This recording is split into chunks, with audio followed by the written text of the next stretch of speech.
I'd like to call this special meeting of the Pontiac City Council to order at 5:15 p.m. Apologies for the tardiness. We do need 5 members in order to initiate a closed session. I want to thank the council members who are here so that way we can proceed accordingly. Roll call of council members. Clerk Doyle. Carrington. Goodman. James. Here. Jones. Present. McGinnis. Present. Parker. Here. Rutherford. Present. Mr. President, you have a quorum. Quorum is established. Councilman Goodman is en route, so we will not excuse him. I have not heard back from Pro Tem Carrington, so we will not excuse him. Haven't heard or anticipated an absence. So could I please have a motion to approve the agenda? So moved. Support. It's been moved by Councilman Rutherford, seconded by Councilman Jones. That is before us. Are there any amendments? Hearing none. Roll call and adoption of the agenda is presented. Clerk Doyle. James. Yes. Jones. Yes. McGinnis. Yes. Parker. Yes. Rutherford. Yes. 5 yeas, no nays. That motion carries. The agenda is approved. We are at public comment. Are there any requests for public comment? Any requests for public comment? Any requests for public comment? Hearing none, we'll move now to our one resolution. Is there a motion to adopt the resolution to proceed into closed session pursuant to Section So 8, moved. subsection D of the Support. Open Meetings Act, MCL 15.268, subsection D, to consider the purchase or lease of real property? It's been moved by Councilwoman Jones, seconded by Councilwoman Rutherford. That matter is now before us. Are we all clear on the motion? Hearing nothing contrary, roll call. Clerk Doyle on adoption of that resolution to proceed into closed session. James. Yes. Jones. Yes. McGinnis. Yes. Parker. Yes. Rutherford. Yes. 5 yeas, no nays. That motion carries. We stand at closed session at 5:18 p.m. Thank you.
Oh my gosh.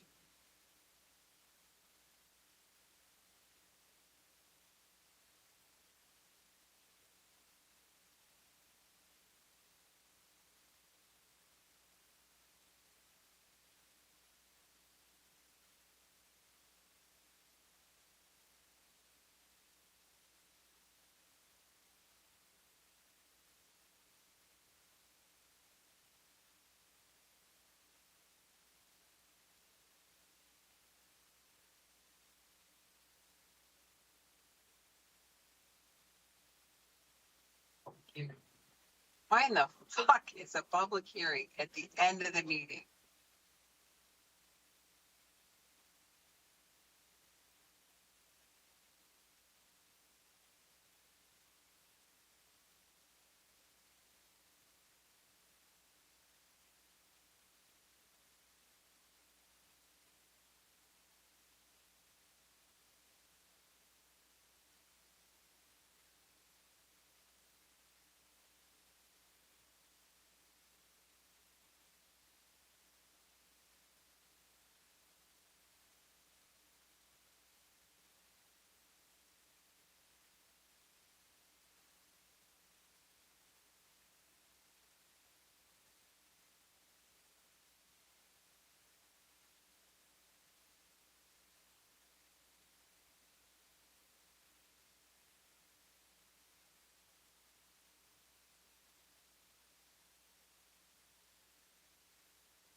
Good evening, ladies and gentlemen. The meeting will be called to order in about 20 seconds. Just a friendly housekeeping item. If you do have your cellular device, if you could put it on vibrate or silent. We know it'll be a full house, but after a few special presentations, there'll be a little bit more elbow room. We got a lot of people to celebrate tonight, but it's a good thing.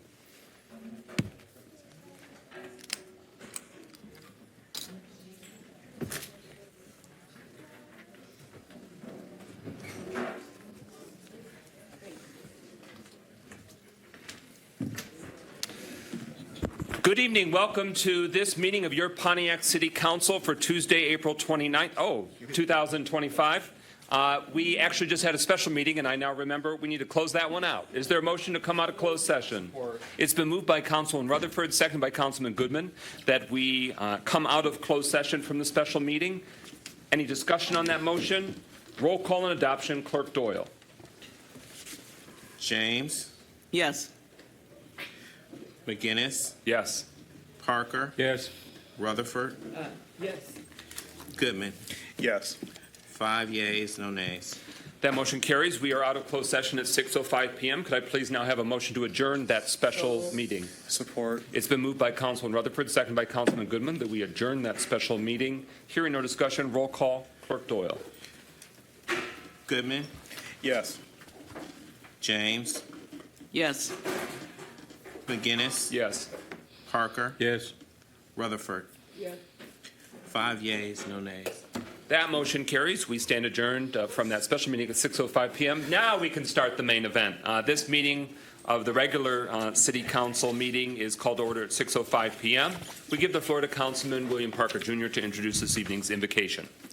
Thank you, Brother President. And good afternoon, everybody. Our invocation will be given to us by Pastor Cathy Lee James of the Church of God. Good afternoon. Let's bow our heads. Heavenly Father, we thank you today. We thank you for the blessing of life, health, and strength. We thank you for all those who are here tonight, all of the young people, all of our residents and families that are here. We ask your blessings over this city, Father, over all of the thought and intent of our hearts to make our city what you would have it to be. We ask you to bless our meeting on tonight, that we would all be given the wisdom and the knowledge and understanding to be able to make good decisions. We ask this in Jesus' name. Amen. Amen. Amen. Please rise for the Pledge of Allegiance to the flag of the United States. I pledge allegiance to the flag of the United States of America and to the republic for which it stands, one nation, under God, indivisible, with liberty and justice for all. Now, as a community, we'll hold a moment of silence remembering those who have recently departed from our community. We especially invoke the name of a former City of Pontiac employee. We just received word today that Mr. Dave Parker has passed away very recently. He worked for decades in the city's Department of Public Works. We are grateful for his service and sacrifice to make the City of Pontiac run better, work better, and protect the health and well-being of his neighbors. He himself was a Pontiac resident as well. Please join me for a moment of silence remembering Mr. Parker, and we will adopt a resolution honoring his life and service at next week's City Council meeting.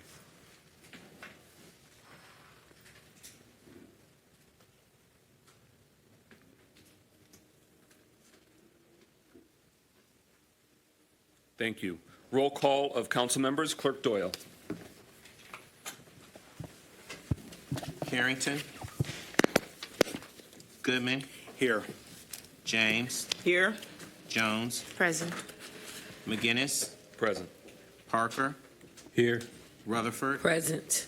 Mr. President, you have a quorum. Quorum being established, and we do expect President Pro Tem to be able to join us shortly. He's running long from work. We are now at a motion to approve this evening's agenda. Is there a motion? So moved. Support. It's been moved by Councilman Rutherford, seconded by Councilwoman Jones to approve this evening's agenda. So that motion is before us. Any amendments, requests, discussion? We have heard at the last minute that Mr. Brian Jarzynski from Ernst & Young, the city's contracted ARPA compliance manager, has had a personal emergency arise, and so he will not be able to attend this evening's meeting. Instead, he will come to next Tuesday's city council meeting. So an unfortunate turn of events there, but he will be joining us at next week's city council meeting. Could I please have a motion to remove the current number 10 from the agenda, and we'll make sure it's there next week. Moved by Councilman Rutherford, seconded by Councilman Jones, that we remove that special presentation this week. Any discussion on that proposed amendment? Hearing none, roll call Clerk Doyle on the amendment removing that special presentation. James, Yes. Jones, Yes. McGinnis, Yes. Parker, Yes. Rutherford. Yes. 5 yeas, no nays. That motion carries. The amendment is adopted. Any other changes sought for the agenda? Hearing none, roll call on adoption of the agenda as amended. Clerk Doyle. James, Yes. Jones, Yes. McGinnis, Yes. Parker, Yes. Rutherford. Yes. 5 yeas, no nays. That motion carries. The agenda is approved. We're now at approval of the consent agenda. Is there a So motion? moved. Is there a second? Second. It's been moved by Councilwoman Rutherford, seconded by Councilwoman James. Tonight's consent agenda includes the following: Communications, Engagement, and Operation Subcommittee of the City Council, those meeting minutes from March 28th. The City Council's Finance and Personnel Subcommittee meeting minutes from April 10th. The regular City Council meeting minutes from April 15th.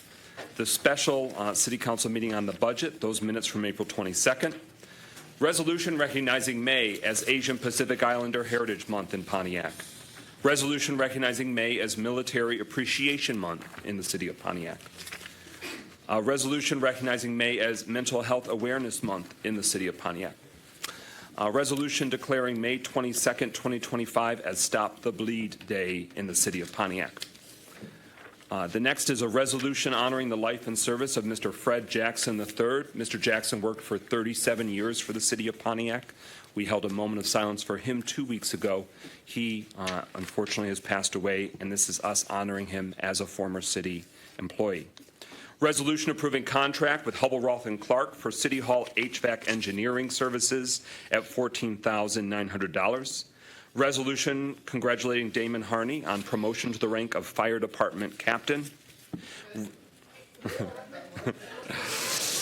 Resolution naming ball field at Bodette Park in honor of Percy McConnor.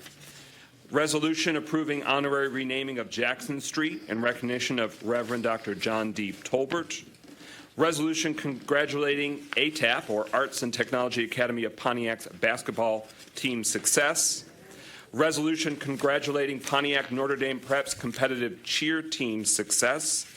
Resolution congratulating Pontiac Notre Dame Prep's state skiing champion, Marin Stute. I hope I said that right. No objection? Okay. Could be stud. And then resolution scheduling public hearing for the proposed 2025-2026 millage rates. We already scheduled the public hearing for the budget proposal May 20th during that special meeting, and this will just align that also for May 20th. A through Q, that's the consent agenda. Hearing no items pulled, we will be doing presentations related to when they are ratified, but roll call and adoption of the consent agenda. Clerk Doyle. James, Yes. Jones, Yes. McGinnis, Yes. Parker, Yes. Rutherford, Absolutely yes. Carrington, Yes. Goodman. Yes. 7 yeas, no nays. All right, that motion carries. The consent agenda and all those items are adopted. So now that we've handled that business, we're going to do some special presentations highlighting a few of those commendations for our community members. First, we want to celebrate Mr. Damon Harney on his promotion to the rank of Fire Department Captain.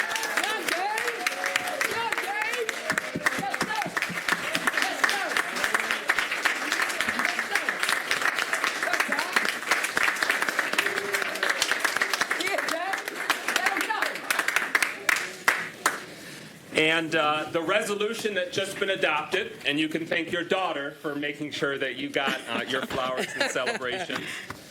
Now added to the city records, the resolution reads, City of Pontiac Resolution congratulating Damon Harney on his promotion to the rank of Fire Department Captain. Whereas the City of Pontiac has been privileged to have many exemplary community leaders and public servants employed in the City of Pontiac over the decades, and whereas Mr. Damon Harney is a lifelong Pontiac resident who began serving as a firefighter with the Pontiac Fire Department 22 years ago, and whereas Mr. Harney led the Pontiac Firefighters Union for many years as union president and advocated for the preservation of the city's fire department and the continued employment and well-being of the city's firefighters as the department made its transition, and whereas he continued serving the Pontiac community through the Waterford Regional Fire Department, where he remains employed and protecting our residents to this day, and whereas in 2025, Mr. Harney has now advanced to the rank of captain within the Waterford Regional Fire Department.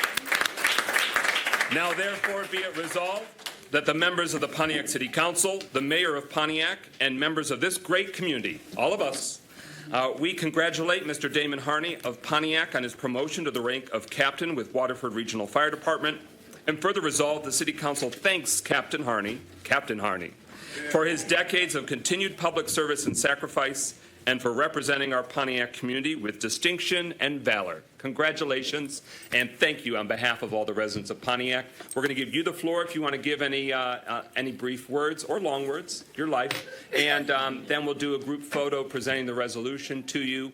And so you have the floor, Captain Harney. Turn the mic on now. There's a little button at the bottom right that makes it live. There you go. Okay, well, thank you all. Many of you I know personally, some I don't know at all. I want to thank my daughter's always thoughtful of me, and honestly, she said I was coming down here for something for her. And so that's what we were here for. But just thank you. Thank you for all of you who've played a role in my life. Many of you I've known for many, many, many years. And so I just thank you for what I consider as our achievement. And let's just see what we can continue to do to keep this city safe and to inspire the future.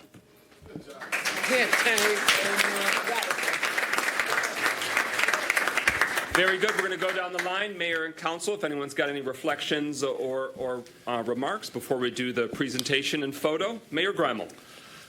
Well, I'm particularly excited about this. I've known now Captain Harney for 20 years probably now, since before the merger of the two departments and since before Pontiac started contracting with the Waterford Fire Department. And I've always been impressed by Captain Harney because he has been a true leader on several levels. He's been a community leader forever.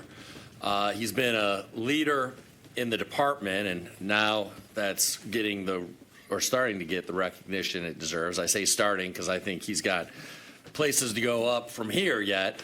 And then third, he's been a labor leader, and he's been a leader of the local there as part of the International Firefighters Union. So Captain Harney, I keep wanting to call him by his first name, but Captain Harney, we're going to keep this maximally respectful and professional. Captain Harney has been a true leader on every level, and he's exactly what we need in public service. He's someone with a good mind, a good heart, and willing hands who works his tail off on behalf of the people of our city. And I just commend you from the bottom of my heart for everything that you have done, are doing, and will continue to do, Captain. So thank you. Very good. Councilman Parker. Thank you, sir. And I just want to say congratulations, Captain Harney. I know we've only met in passing, but I do know this. The Bible says that the value of a good name is more valuable than rubies. So I thank you for carrying your good name and your good work on into the community and doing what God has called you to do in the community. So congratulations. Councilwoman James. Well, I am glad to see a Pontiac person. The merger with Waterford was difficult for many of us, and we always appreciated our own fire department. So it is wonderful to see one of our own promoted and given the opportunity to lead. So congratulations, and we're very, very proud of you. Pro Tem Carrington. Well, actually, I didn't have my hand up, but again, congratulations to you, sir. It's been a pleasure watching you out in the field at times. You guys came to my street and put out a fire that saved the whole family. So, again, thank you. Thank you. Councilman Goodman? I'll just keep it brief. I'm glad to continue to see people from our city being recognized and elevated as they should be. So thank you. Councilwoman Jones? Just to echo from my colleagues are saying, congratulations, Captain Harney. I'm sure you are overjoyed and overwhelmed with pride right now, as you should be. It's really great to, again, see someone from Pontiac elevated. And from District 2. Wait a minute. No, he not. But go ahead. I'll let you take it. Where does he currently live? Okay, where he currently live? Okay, go ahead. And from District 2, elevated and on the spotlight. So congratulations again.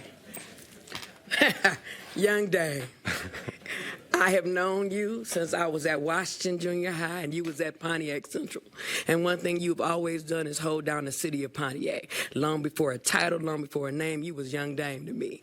And to watch you grow as a father, as a husband, as a pillar in this community is one of the greatest joys I've ever had. I'm proud of you. And as the West Sider and the South Side will say, yo, salute. On behalf of the people of Pontiac, thank you and God bless you. And personally, as a neighbor to the fire station at Pike Street and Union, thanks for being a great neighbor and for being such a dedicated community servant. Let's present this fine pillar of the community, his resolution and his just due. You can come up to the front. We'll come around. If family could take some paparazzi action, we'll make it happen.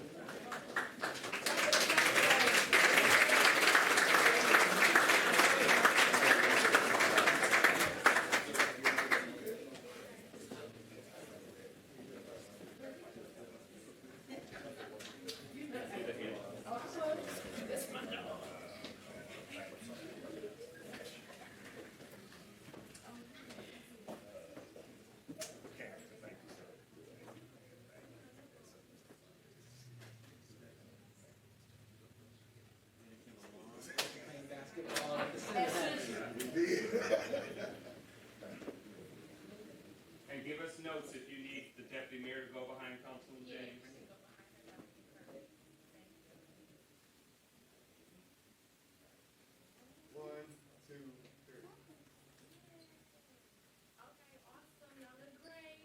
All right, another hand for Captain Martin.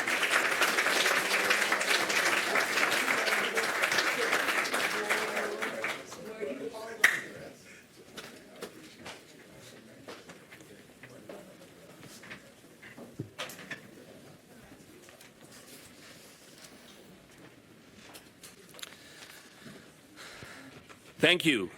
The next special presentation, we've adopted a resolution celebrating the legacy of Percy McConnor and naming a ball field at Bodette Park in his honor. We give the floor to Councilwoman James to read that resolution.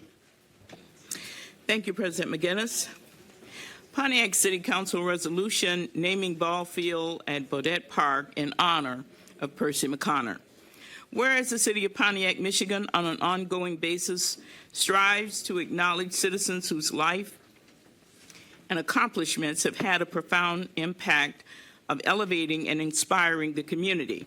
And whereas the Pontiac City Council has the authority to commemorate a city facility, street, or other asset by means of a plaque naming it after a person or some other honor, and the city at times has bestowed a naming or renaming of a city facility or property in memory of a consequential community member.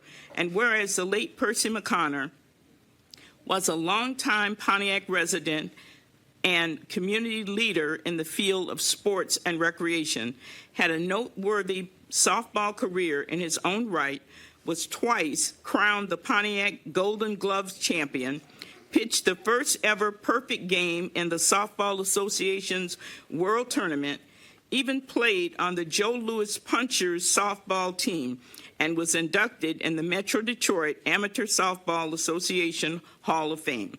And whereas Mr. McConnor also served the city in his professional career, working for 26 years as a building maintenance supervisor for the city of Pontiac. In addition to his recreational leadership, he's had a positive impact on the lives of many residents. And whereas the recently upgraded ball field at Bodette Park does not currently have a formal name, now therefore be it resolved, the Pontiac City Council approves the naming of the ball field at Bodette Park in honor of Mr. Percy McConnor. And further resolve, the City Council, on behalf of the entire Pontiac community, continues to honor and celebrate the life, legacy, and positive impact of Mr. McConnor. And further resolve, the City Council requests the administration to proceed with establishing appropriate signage to reflect the ball field's new name. All right, round of applause celebrating the legacy of Mr. Percy McConnor. We give the floor now to Mr. Phillips and anyone from the McConnor family that's with us this evening that would like to offer reflections on this distinction.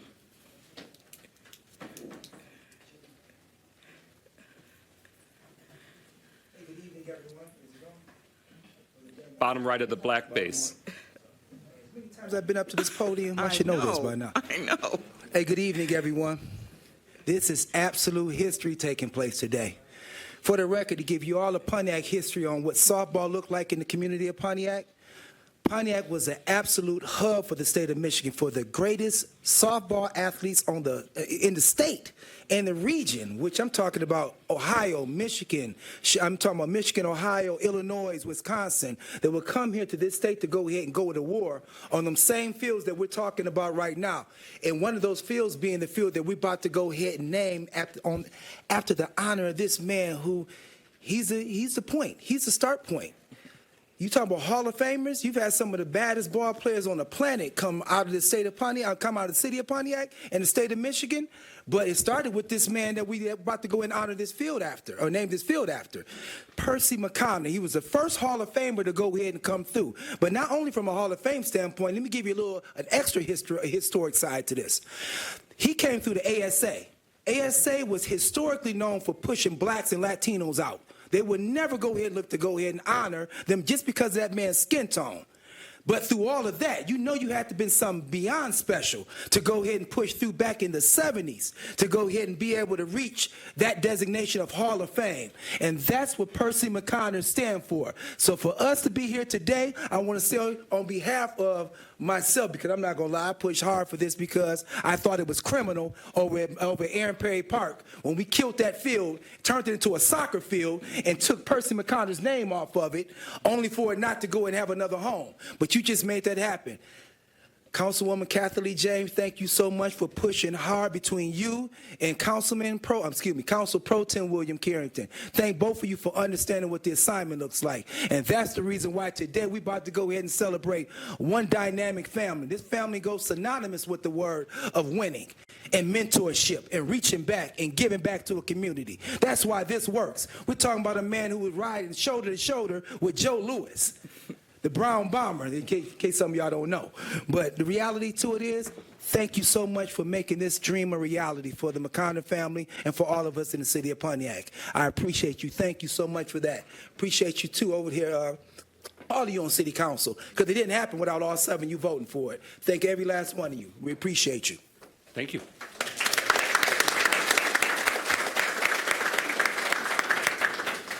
On behalf of the McConnor family, I'd just like to say thank you.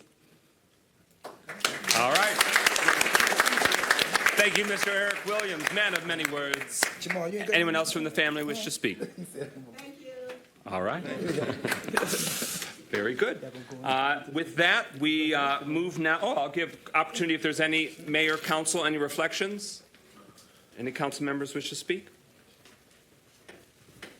Thank you, Councilwoman James, Pro Tem Carrington, for relaying the request from the community, from the family.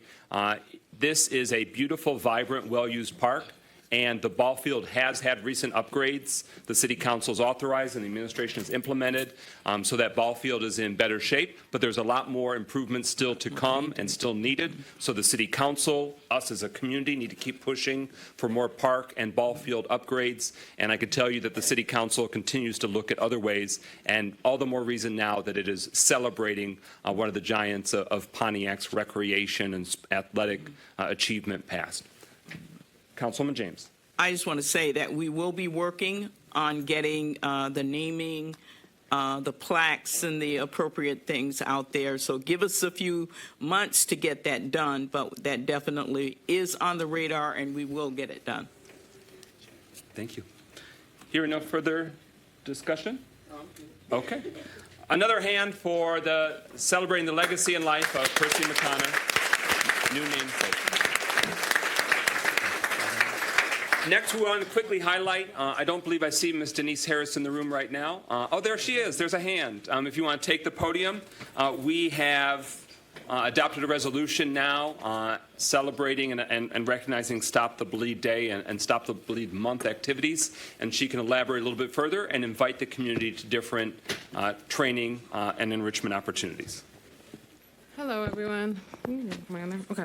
So if you don't know, National Stop the Bleed Day was adopted in 2015 by Homeland Security and the American College of Surgeons. It is an initiative to teach people how to recognize life-threatening bleeding and how to respond with basic techniques like applying pressure, packing a wound, and using a tourniquet.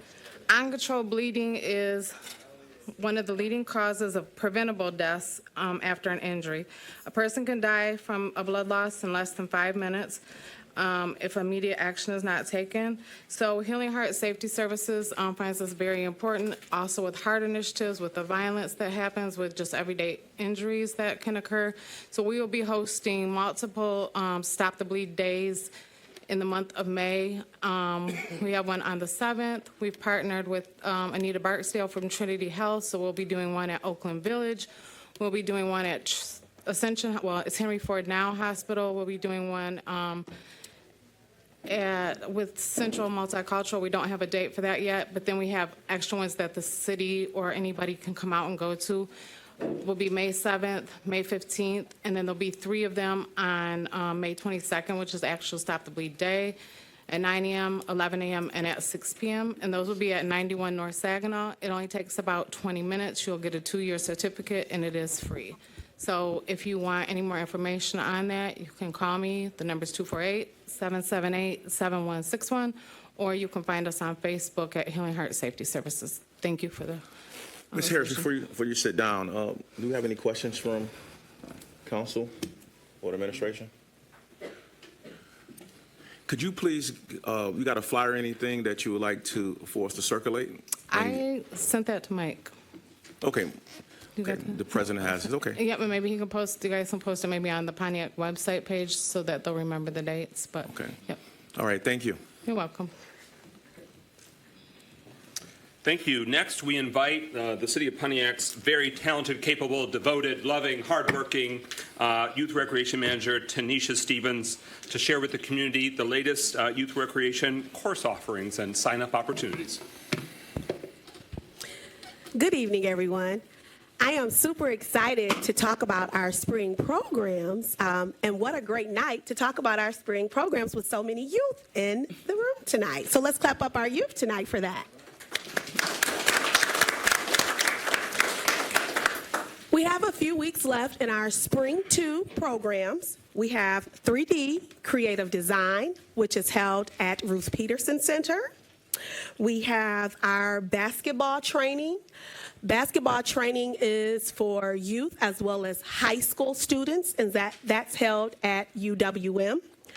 We also are offering dance, which is held at Ruth Peterson as well. We have a decorating class. Learn how to decorate and do balloons and different things. So that's also held at the Ruth Peterson Center. You want to check that out. We have Nails 101, which is a fabulous class. We just had the first session's graduation ceremony here at City Hall last night, and it was an amazing turnout. So we're offering that class again, and that's taking place right now at Escape to Wellness. And we're also offering martial arts. Awesome class that's taking place at the Bowen Center, as well as stress, skills to reach emotional social stability. That is an amazing class if you're dealing with anxiety, how to deal with schoolwork, how to deal with sports, just managing all of it. You want to sign up for that class. And again, that's right here at the City Hall. How do you register for those classes? You go to Pontiac Recreation.recdesk.com pontiacrecreation.recdesk.com. Again, that's pontiacrecreation.recdesk.com. And if you want to call, you can give us a call at 248-758-3039. And guess what?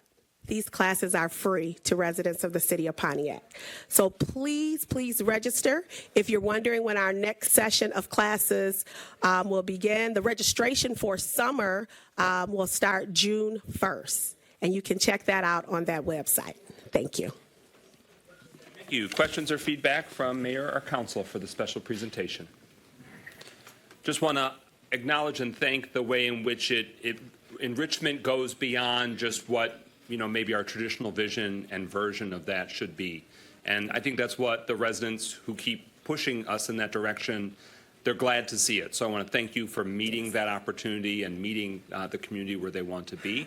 She mentioned, obviously, a lot of sites, the Bowen Senior Center, the Ruth Peterson Center, UWM, various different sites. The intention is that many, although not all, that might still work to have collaborative partnerships or off-site locations, but the youth recreation programs will be able to be mainly centered at the new state-of-the-art Youth Recreation Center slated to open next year at Glenwood and Montcalm. So what you are hearing happening in City Hall and other buildings would be more centrally located, so that way those youth recreation programs continue to flourish and grow. Thank you for the work. Any further discussion? Thank you very much for being here and highlighting those. PontiacRecreation.recdesk.com for more information and registration. Now we want to celebrate ATAP. Their varsity boys basketball team had a very successful and winning season, including regional champions. So we have adopted a resolution, past ATAP grad, or I guess forever an ATAP alum, and past ATAP staff member, Councilman Goodman, will read the resolution that we have adopted. And we do have copies of the of acknowledgments for each of the teammates, and so we will have the reading, presentation of those team members and coaches and ATAP family members that are here with us. Little quick presentation, and then we'll keep rocking and rolling. I do want to quickly point out what Council President said. I went to ATAP from kindergarten through graduation. I was the valedictorian in 2018. So just to put in perspective why I'm really happy to read this. Well, were you on the boys basketball team? Oh, I can't play sports to save my life. So I'm very happy to give it to them. As someone who tried out for basketball in high school and didn't make it, trust me, I'm happy that y'all are up here. So whereas the Arts and Technology Academy of Pontiac varsity boys basketball team demonstrated extraordinary dedication, teamwork, and skill throughout their season, and whereas the ATAP 2024-2025 varsity boys basketball team won their first Division III regional championship, and the team consistently displayed exemplary sportsmanship, perseverance, and commitment to excellence. And whereas the team's players for the season were Carter George, Devontae Grandison, Dontrell Grandison, Jordan Hardiman, Terrence Hicks, Tayshawn Hicks, Ty True Lang, Lewis Lovejoy, Sherrod McGee, and Khalif Stovall. And whereas their accomplishments reflect the talent and hard work of the players, but it also reflects the committed support of their families, school, and community. And whereas the 2024-2025 ATAP varsity boys basketball team brought pride and inspiration to the community through their season's great success and for their postseason strength, now therefore be resolved that the members of the Pontiac City Council, the mayor of Pontiac, and the members of this great community congratulates the Arts and Technology Academy of Pontiac varsity boys basketball team for their outstanding achievements during their 2024-2025 winning season, and further resolve we are cheering them on as they continue to build on the concluded season success and strive to excel into the future. And we thank them for representing our community with distinction. Pontiac City Council, Pontiac, Michigan, April 29th, 2025. A round of applause for the ATAP team.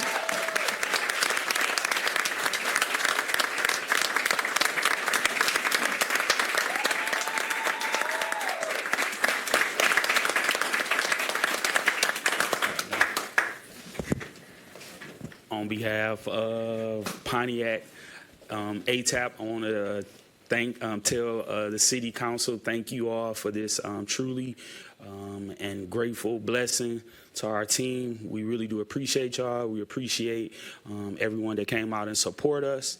And next year, we're looking forward to winning the state championship. Thank y'all.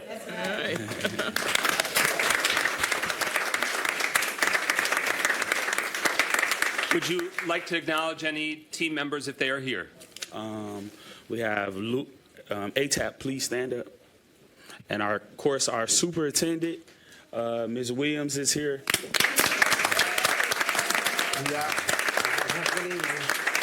And my lovely wife, which is my assistant basketball coach, is here. Come and introduce yourselves. Come on. Whenever there's a the agenda. Yep. Sure do. I'm DeMarco Standifer. I'm from A.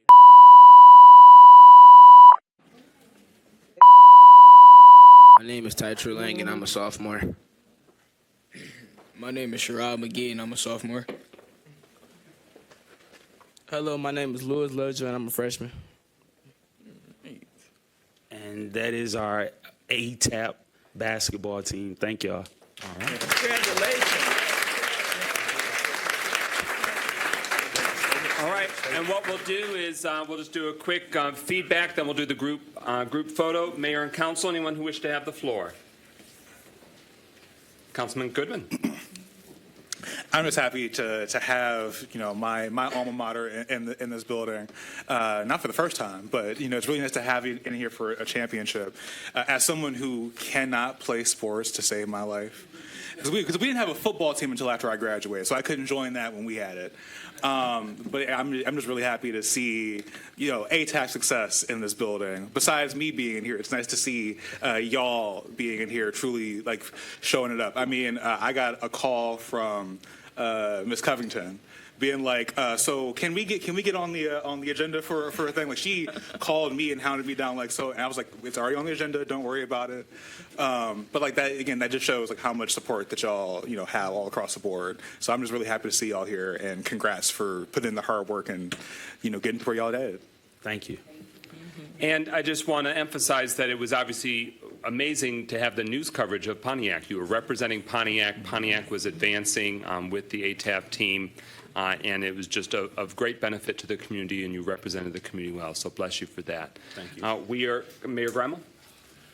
Yeah, this is really a big deal. I just want to say that. I mean, winning the divisional championship is a big deal for any school, but I will just note that charter schools really face obstacles the traditional public schools don't in terms of athletics, and so you deserve a lot of credit for being this successful. It's a really big deal. It's a huge accomplishment, and I really want to credit the coach and the players for your hard work in making this reality. Thank you.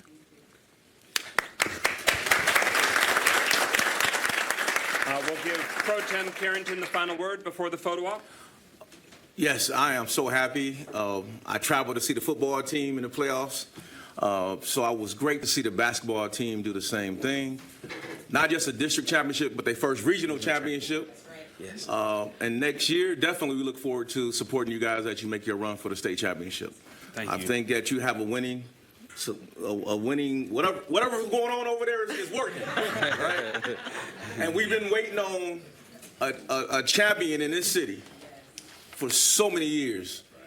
I know we had them prior years. I think basketball in 2002 and 2003, I believe. Don't.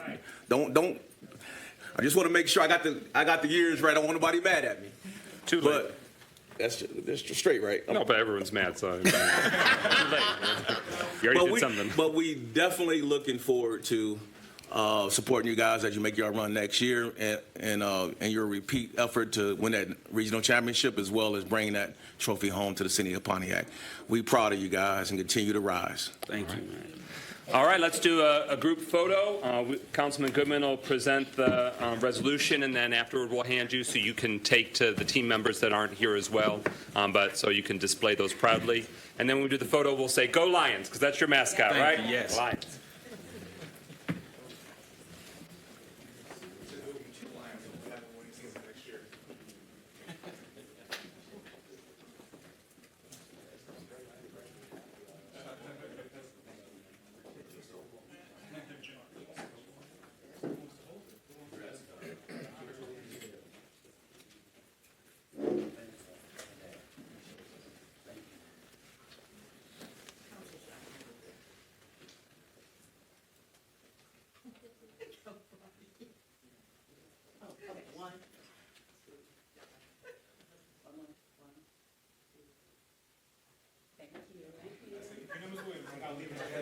Yeah.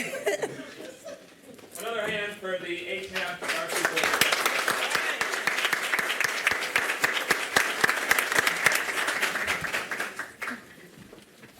All right, Pontiac City of Champions, and it is that season. Thank goodness. Congratulations to so many successes. We have also passed a resolution congratulating Notre Dame Prep's state skiing champion, Marin Stutt.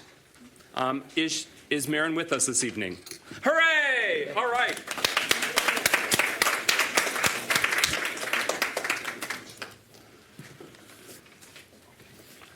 And we want you to take it away. Tell the community, tell the world about her accomplishments. Big deal. All right. Good evening. My name is Craig McLeod. I am the coach for the varsity and JV ski teams at Notre Dame Prep. And I just want to say that on behalf of Notre Dame Prep, and we thank the Pontiac City Council for letting us do this, but on behalf of Notre Dame Prep and Notre Dame ski team, we proudly congratulate Marin Stutt on her incredible victories in both slalom and giant slalom at the 2025 state finals held at Boyne Islands, Michigan. Marin had a truly remarkable season, defined by determination, discipline, and excellence. Her training began in August of 2024 with a trip to Chile, launching nearly 30 weeks of focused preparation. She continued with dryland training from September through November, followed by early season skiing in Colorado and Panorama, British Columbia. Local skiing began in December at Pine Knob and continued through February. The racing season officially kicked off in January, and Marin wasted no time making her mark, winning one of her very first slalom races at Pine Knob. She went on to battle fiercely with a senior competitor. She is a junior, trading wins throughout the divisional series. At regionals, Marin delivered a dominant performance, qualifying as an individual for the state finals, alongside with our entire boys team, held at Boyne Highlands on February 24th of this year.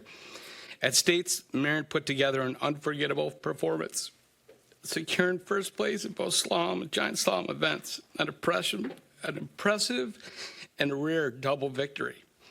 After trailing one of her competitors by 0.7 of a second in her first run, Marin found another gear. Fueled by fierce determination, she came back to win the second run by over a full second, clinching the overall win. Beyond the slopes, Marin exemplifies what it means to be a student athlete. While juggling a demanding training and racing schedule, she has continued to take home honors level courses and maintain straight A's throughout the year. She is driven, focused, and hardworking individual who consistently sets the standard both on the hill and in the classroom. We know Marin will continue to push herself even further, so watch out for next year. Congratulations to Marin. We're incredibly proud of you.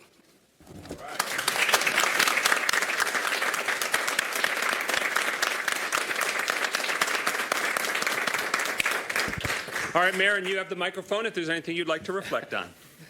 I just want to say thank you to my coaches, my family, and then all the support from my school.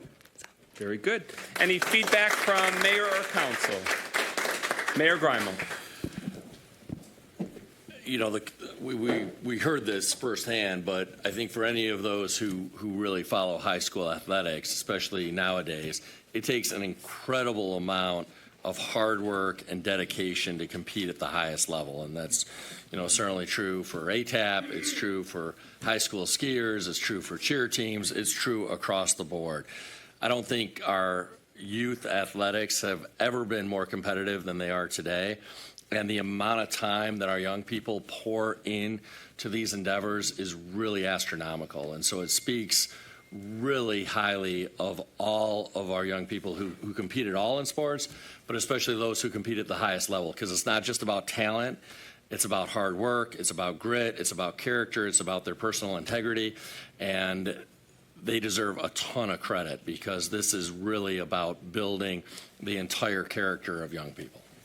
Very good. Councilman James. Yes, I'd like to ask her if she has any Olympic aspirations, because this is wonderful. I think skiing is fun for me. I All right, just check it. Baron, what about college? Yeah. Very good.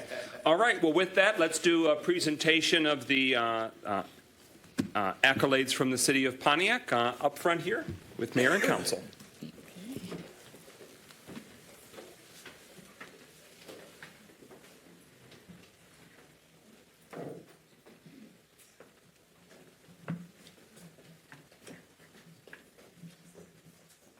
And if Mayor, if you want to go down, do the direct presentation thing.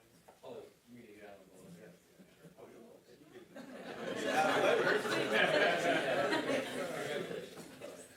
And have you ever skied? Didn't play basketball, but not skiing. Let's get the coach in here, too. All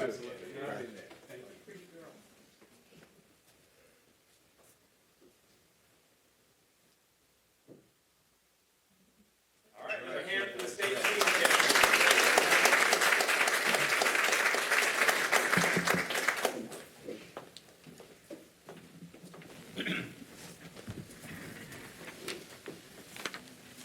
All right, and now we have adopted a resolution recognizing Notre Dame Prep's competitive cheer team, and we give the floor to Councilman William Parker Jr., who represents the side of Pontiac that includes Notre Dame Preparatory School's location in his district. This resolution has just been adopted and added to the city's record. Councilman Parker, you have the floor. Thank you, President McGinnis. City of Pontiac resolution recognizing Notre Dame Preparatory School competitive cheer team state championship. Whereas the 2024-2025 competitive cheer team representing Notre Dame Preparatory School in Pontiac, Michigan, demonstrated extraordinary dedication, teamwork, and skill throughout their season. And whereas the Pontiac Notre Dame Prep 2024-2025 competitive cheer team competed in the Michigan High School State Finals and finished first place. And under the outstanding leadership of Coach Jocelyn Welch, the team consistently displayed exemplary sportsmanship, perseverance, and commitment to excellence. And whereas the Notre Dame Prep team won the state championship with a 3-round total of 784.22, holding off a challenge from Grosse Ile, 781.62, perennial powerhouse Richmond, 778.52, placed third, and Armada, 768.96, was fourth. And whereas this accomplishment reflects the talent and hard work of the cheer team, but it also reflects the committed support of their families, school, and community. And whereas the 2024-2025 Notre Dame Prep competitive cheer team has brought pride and inspiration to the community for its historic victory, now therefore be it resolved that the members of the Pontiac City Council, the Mayor of Pontiac, and the members of this great community congratulate the 2024-2025 Notre Dame Prep competitive cheer team for their outstanding achievements in winning the championship and commends their dedication and effort in representing our community with honor and distinction. The Pontiac City Council, April 29, 2025. A round of applause and standing ovation for the state champions.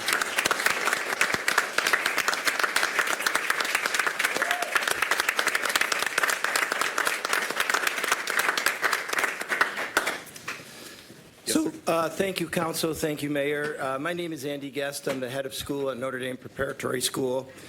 We're celebrating our 30-year anniversary this year. And it's been a spectacular year for sports. We were here earlier this year to have our football and soccer teams win their first ever state championships, which is nothing to these girls because today they're celebrating their 6th state championship. Wow. But first in 6 years, since 2018. And I always tell the girls that there's not a single sport you can think of that requires more physicality than competitive cheer. Now, I know the boys from ATAP are pretty good athletes, but these girls are jumping as high and doing flips and twists and throwing their teammates in the air and catching them with precision. It really takes a real team approach to have success in the sport. We're very proud that we're in the city of Pontiac. We are the only Catholic school in the city of Pontiac. Our roots go back to 1968 when St. Frederick and St. Michael came together to form what was then Pontiac Catholic, which later became Oakland Catholic and now Notre Dame Prep. We're very proud of all our athletes. Kudos to the team from ATAP, because anytime youth is doing something positive and they're playing sports and they're not on their phones and they're not getting in trouble, it's a good thing. So I just wanted to say congratulations. And do we have a captain who wants to come up and say a word? All right. All right.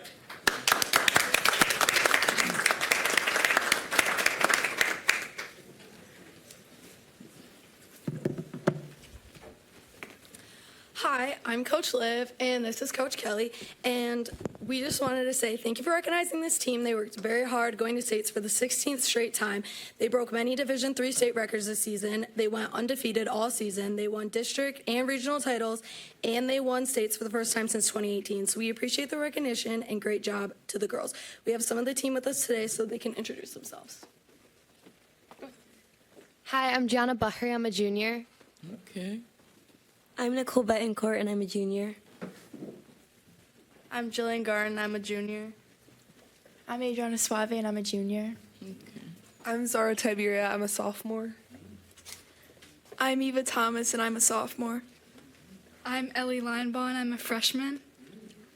I'm Holly Harris, and I'm a freshman. Oh, all right. Just some of our girls.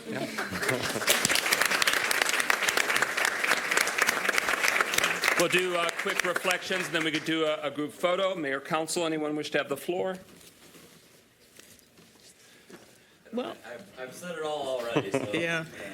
I was Councilman James. I was interested to know what year they were. Most of them are upper, so they've been able to really work this plan.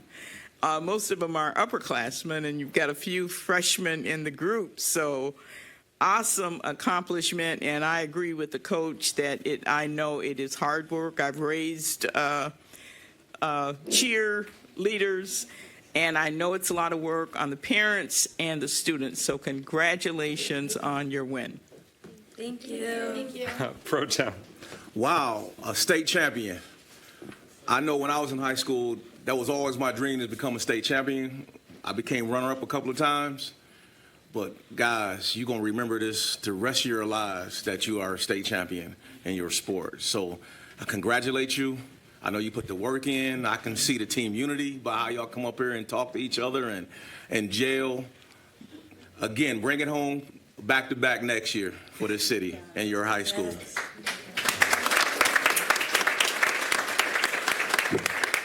On behalf of the City of Pontiac, congratulations. We do have individual certificates for each of the team members. We won't try and individually hand them out tonight. You can just take them and do what you got to do, including those that aren't here tonight.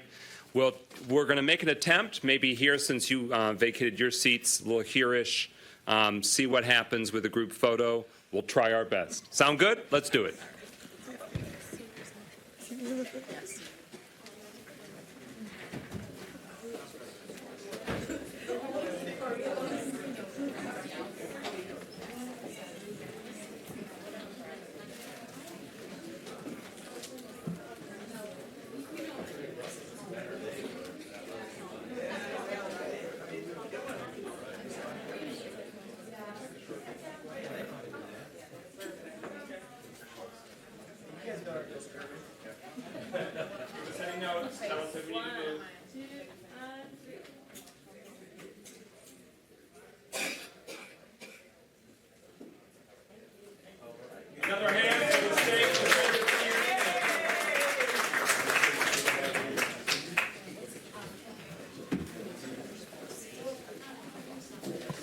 And now we will be at a recess for a few seconds, so that way anyone that received a special presentation, if you'd like to leave, you don't have to stay through hours of local government.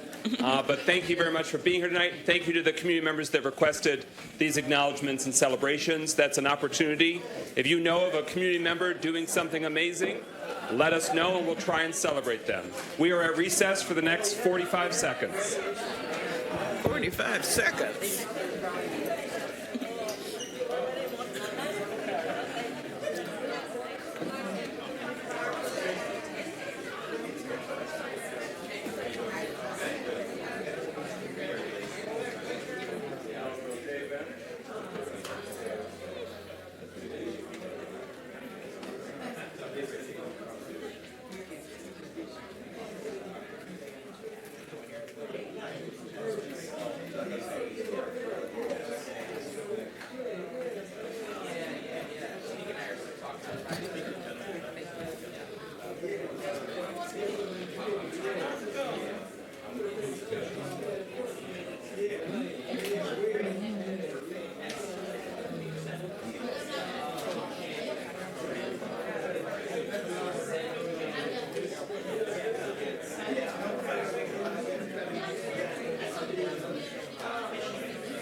All right, let's wrap up our short recess. Let's get back in order. As soon as I get done, I get home. I'll send it to you. Email or by text. All right? Order in the chambers, order in the chambers. The recess is now concluded. Special presentations continue. We are on number 8 on the agenda. Number 8 on the agenda. May the chambers come to order. Let's give the... I'll take it back.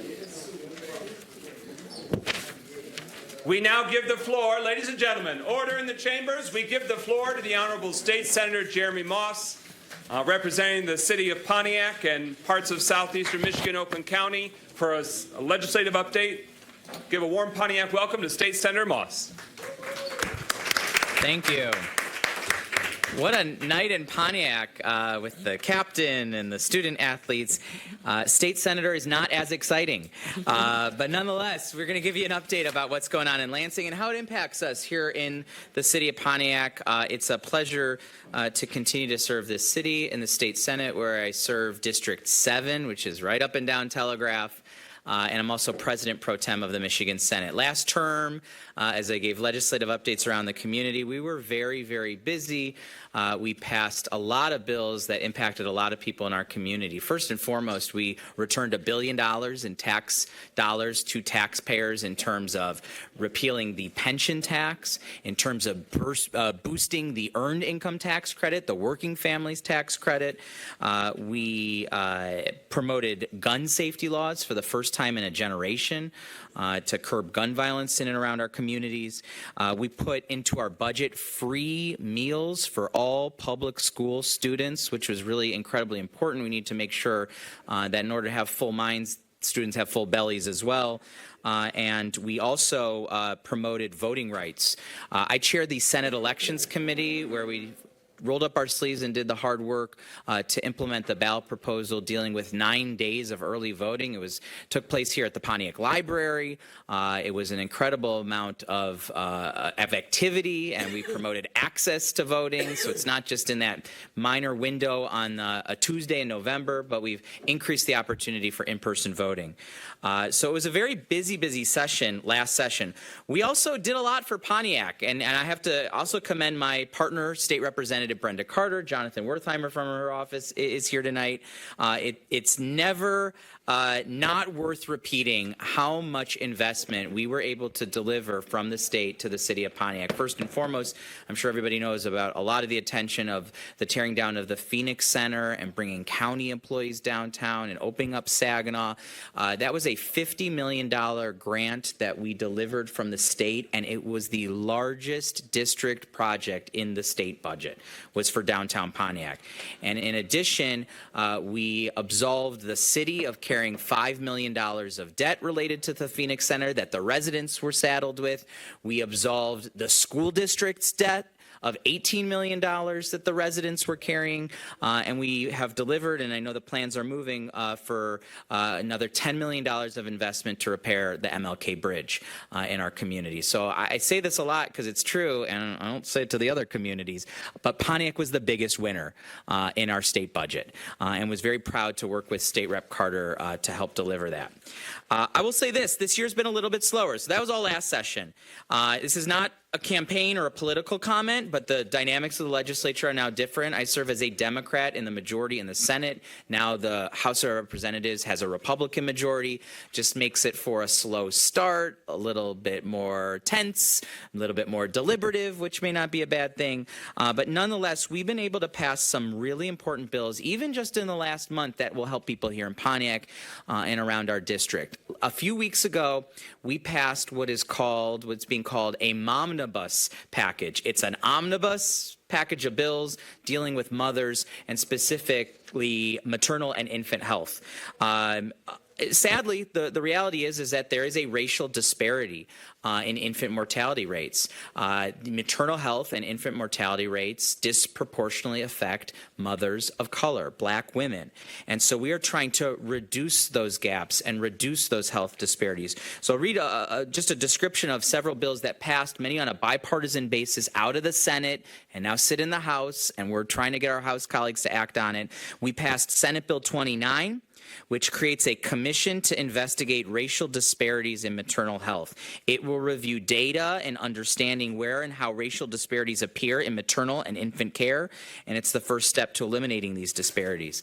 We passed Senate Bill 30, creating reporting procedures for mistreatment during the prenatal period. We passed Senate Bill 31, which is going to revise hospital policies and prevent discrimination based on pregnancy and require patients who are pregnant or in labor be stabilized before ending that care. And then we passed Senate Bill 32, which requires medical malpractice insurance policies to be provided to the Department of Insurance with info on prenatal services annually. We also passed last week a bill dealing with vulnerable adults and protecting their care and their well-being and their welfare. We created, Senate Bill 111 creates a personal protection order to protect vulnerable adults and elders from elder abuse. We passed Senate Bill 112 to expand the definition of embezzlement, to expand the definition of racketeering to include embezzlement from a vulnerable adult, and we actually put penalties for that crime in Senate Bill 113. And then we passed Senate Bill 114 to allow a county or region to create a vulnerable adult multidisciplinary team to protect vulnerable adults from financial exploitation, abuse, and neglect. I'll talk about a couple of things that I'm personally working on that are passions of mine that promote good government and important things like that. As many people know, we have a Freedom of Information Act in our state. It's the tool that residents can use to find out what's going on in their government. Right now, if you have a question about City Hall, you file a FOIA request, Freedom of Information Act request, and you can access emails and memos and other data that you're looking for to make sure that City Hall is operating correctly. It's a citizen's tool of transparency and accountability. Michigan is one of only 2 states that do not allow you to use the Freedom of Information Act to find out what the governor is doing and what the state legislature is doing. It's one of the reasons why we rank the worst in the country in terms of ethics and accountability and transparency. We're one of only 2 states that block access of the public from the governor and the legislature. For 10 years that I've served in the legislature, I've been trying to correct that and give citizens more tools to hold government officials accountable. Obviously, I served with the mayor, state representative. We worked on this together. We passed it out of the House when both of us served in the House, and then the Senate didn't take it up. So then I ran for the Senate, and we passed it out of the Senate, and then the House didn't take it up. So very, very frustrating. And all the while, residents are left in dark about what's going on in state government. So we've elevated this issue of transparency in government to serve folks to the top issue in the Senate. And we introduced it this year as Senate Bills 1 and 2. The very first Senate bills that we put forward. It's a bipartisan bill. I'm working with the Republican state senator from the Upper Peninsula on this. It was a first vote of the legislative session. We passed it out of the Senate where it now sits in the House, and we're trying to compel our House colleagues to act on it. It's a big priority of mine because the residents deserve to know how state government operates. And then lastly, I've been very passionate about this issue too, dealing with price gouging. So we had a very windy day here today, and should there have been power lines downed or other trees, collapsing due to the high force of winds today, or if there's a summer storm that causes flooding or a winter storm, oftentimes there will be a state of emergency declared while people are in distress and need financial assistance to recover. We see sometimes during a state of emergency that there are bad businesses out there that exploit people, that jack up the prices of emergency goods. While people are displaced, jack up the prices of motels and hotels. So we want to go after that type of price gouging in our communities. About 30 states have a price gouging statute, and Michigan has a price gouging law so that we can prevent that activity from going on. But all states that have a price gouging law, except for Michigan, have a trigger that when an emergency is declared, it defines what a person can and cannot do, what an exploitive actor can and cannot do in terms of raising prices of emergency supplies when people are in an emergency. So I've been fighting to strengthen our price gouging law here in the state of Michigan. We did get our bills passed through the Senate last term, and sadly they were not taken up in the House, but we're reinvigorated to continue that effort.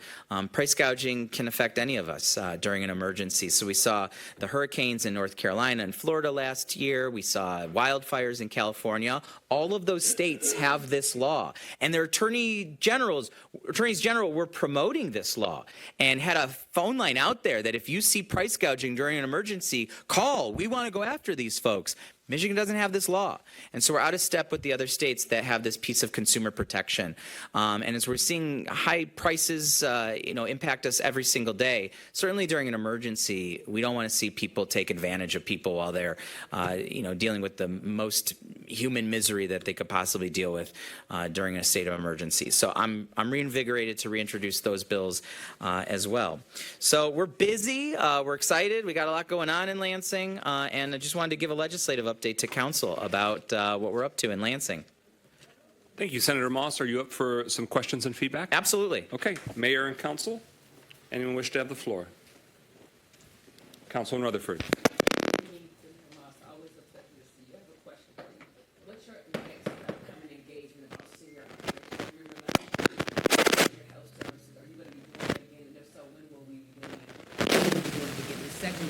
Who's the point of contact to contact you about upcoming events? Yeah, perfect. So yes, we hold an annual senior summit in our community, and it was at Welcome just this last year. It's typically in the fall. We're trying to figure out a date, and it's a one-stop shop. So we had it last fall, and we bring in all of the services that seniors could depend upon in a community: utility help, housing help, parks and recreation. Secretary of State was there. So that's an annual event that we hold every fall. So we will give council more information. We're probably looking at more of an October timeframe for that. And then just recently, and I know some folks in the room were there, we held a constituent services event at Bowen Center with the governor's office. And we had, again, mobile Secretary of State. We had the county there. We had Representative Brenda Carter, Congresswoman Haley Stevens, providing on-site constituent services help for people dealing with unemployment, for people dealing with housing crises, for people looking for services. So that was just about a month ago in our community. So if you want to get more information, please sign up for my newsletter, and you can go to senatormoss.com. That's my state website, and we can sign you up to talk about all the events that we're hosting in the community. We're very active here in Pontiac. I want to continue to be a good steward for the citizens here. Thank you so much. Councilman Parker. Thank you, sir. And thank you, Senator Moss, for coming and sharing with all that you're doing. But I noticed you talked about tax credits, voting rights, and free meals. Would any of those be impacted by the current federal administration and the dollars that's received? Yeah, so we're in a little bit of a state of alarm. I mean, I think all of us are seeing what goes on at the federal level. You wake up every morning and kind of check social media to see, did the president do this or did the president do that? It's really no way to continue to operate. We need stability. We need predictability. It's affecting prices and everyday things. So for a brief moment in time, for about a week period of time, there was this federal freeze. And it impacted things here in the state of Michigan. Head Start closed because they didn't know if they were going to be able to make payroll with the federal freeze. So with a lot of backlash as a result, the freeze was unfrozen. But the reality is that in our state budget, which provides critical services for health and for education and for housing and for community support, more than 40% of our state budget, for Medicaid, for more than 40% of our state budget relies on federal funding. And if there is a cut across the board, or even some of these sweeping cuts to different programs like Medicare and Social Security, the Department of Education, which certainly assists folks in our community, I mean, we would not be able to make up that support and make up that funding. So I think it's all the more important for people who would be impacted by these federal cuts to speak out, to tell their stories, to be public with, you know, my community depends on this, my service depends on this. So fortunately, we've seen a lot of people be very out there and public and vocal. But yeah, this is an alarming time that if there is a federal funding freeze on federal dollars that the state of Michigan depends upon, that amounts to 40% of our budget, and it will impact services that we are able to provide from the states. It's very alarming. Pro Tem Carrington. Yes, thank you, President McGinnis. First and foremost, thank you for your work, especially what you've done for the city of Pontiac over the years as you served.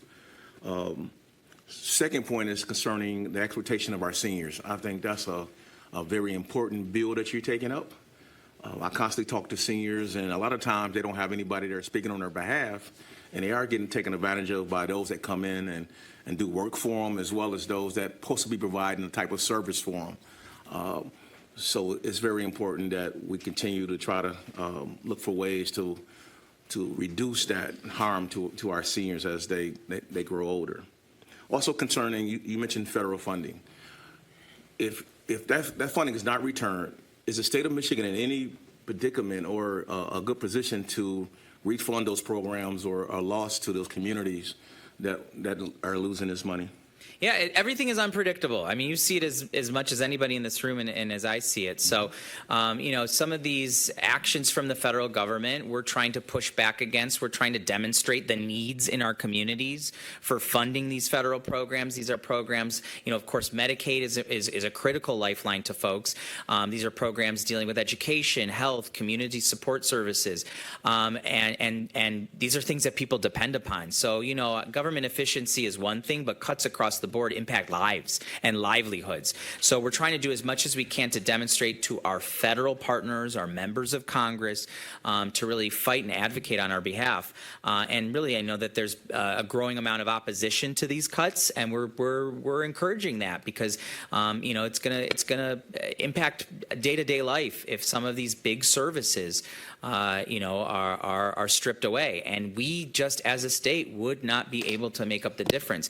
You know, we pay taxes. We pay taxes to Lansing. We pay taxes to Washington, and we expect deliverable services for that.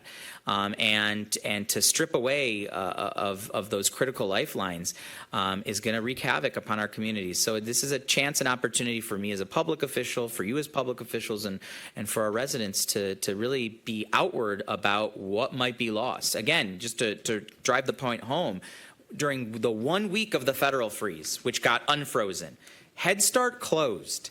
That is alarming. That's a lifeline to working parents.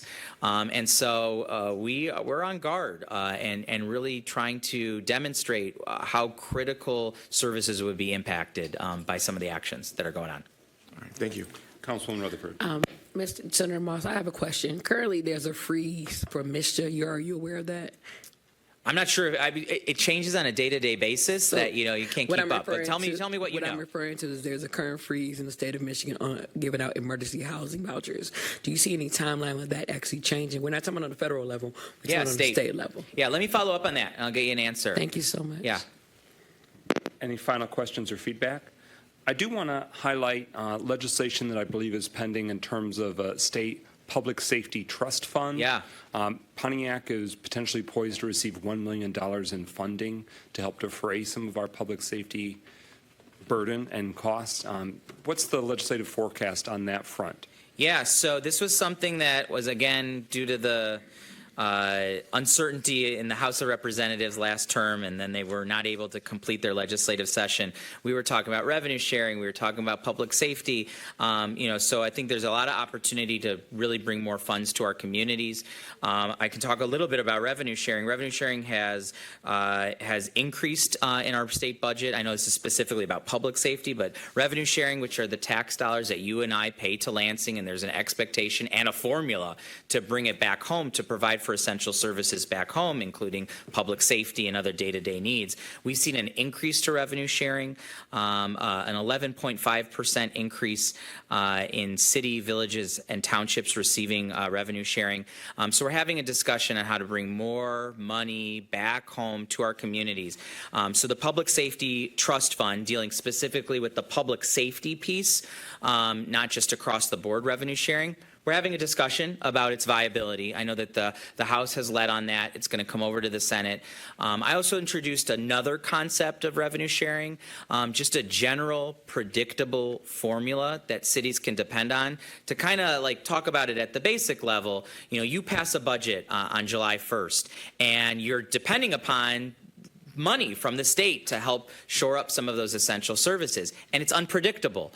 As you're going through your documents to pass a balanced budget, you only have an idea of what the state might provide. And sometimes it's a little bit more, and oftentimes it's a little bit less. We want to make that formula predictable. So as you're talking about on-the-ground items that the city of Pontiac provides for, based on the year's revenues, what's going to come to the state. If revenues increase in the state, revenue sharing increases in the state, and the like. So I've been trying to create a predictable formula for revenue sharing across the board.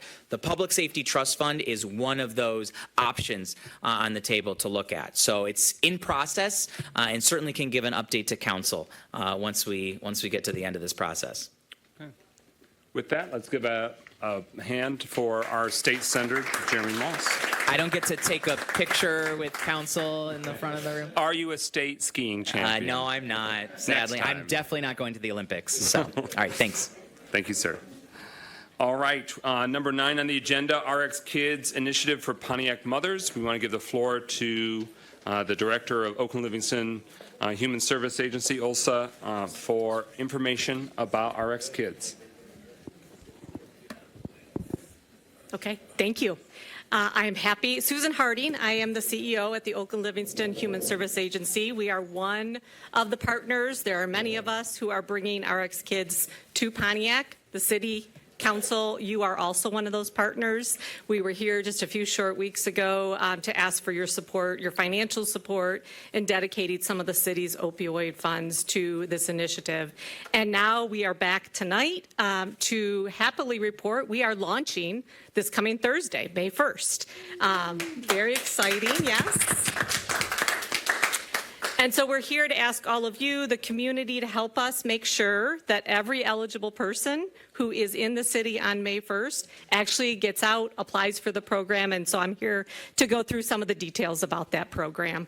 And just to push that, we have our cute little teddy bears here. Al will tell you how you can get one of these at the end of my presentation.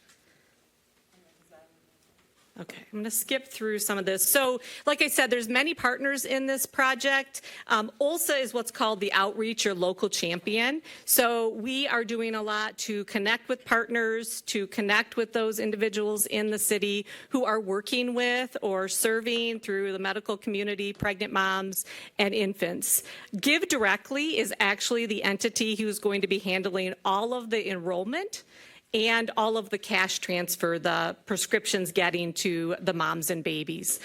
So they could not be here tonight. I am doing their presentation on their behalf, but I wanted to point them out to you, information about them, but I will focus on the details of who's eligible and how to make sure they get enrolled.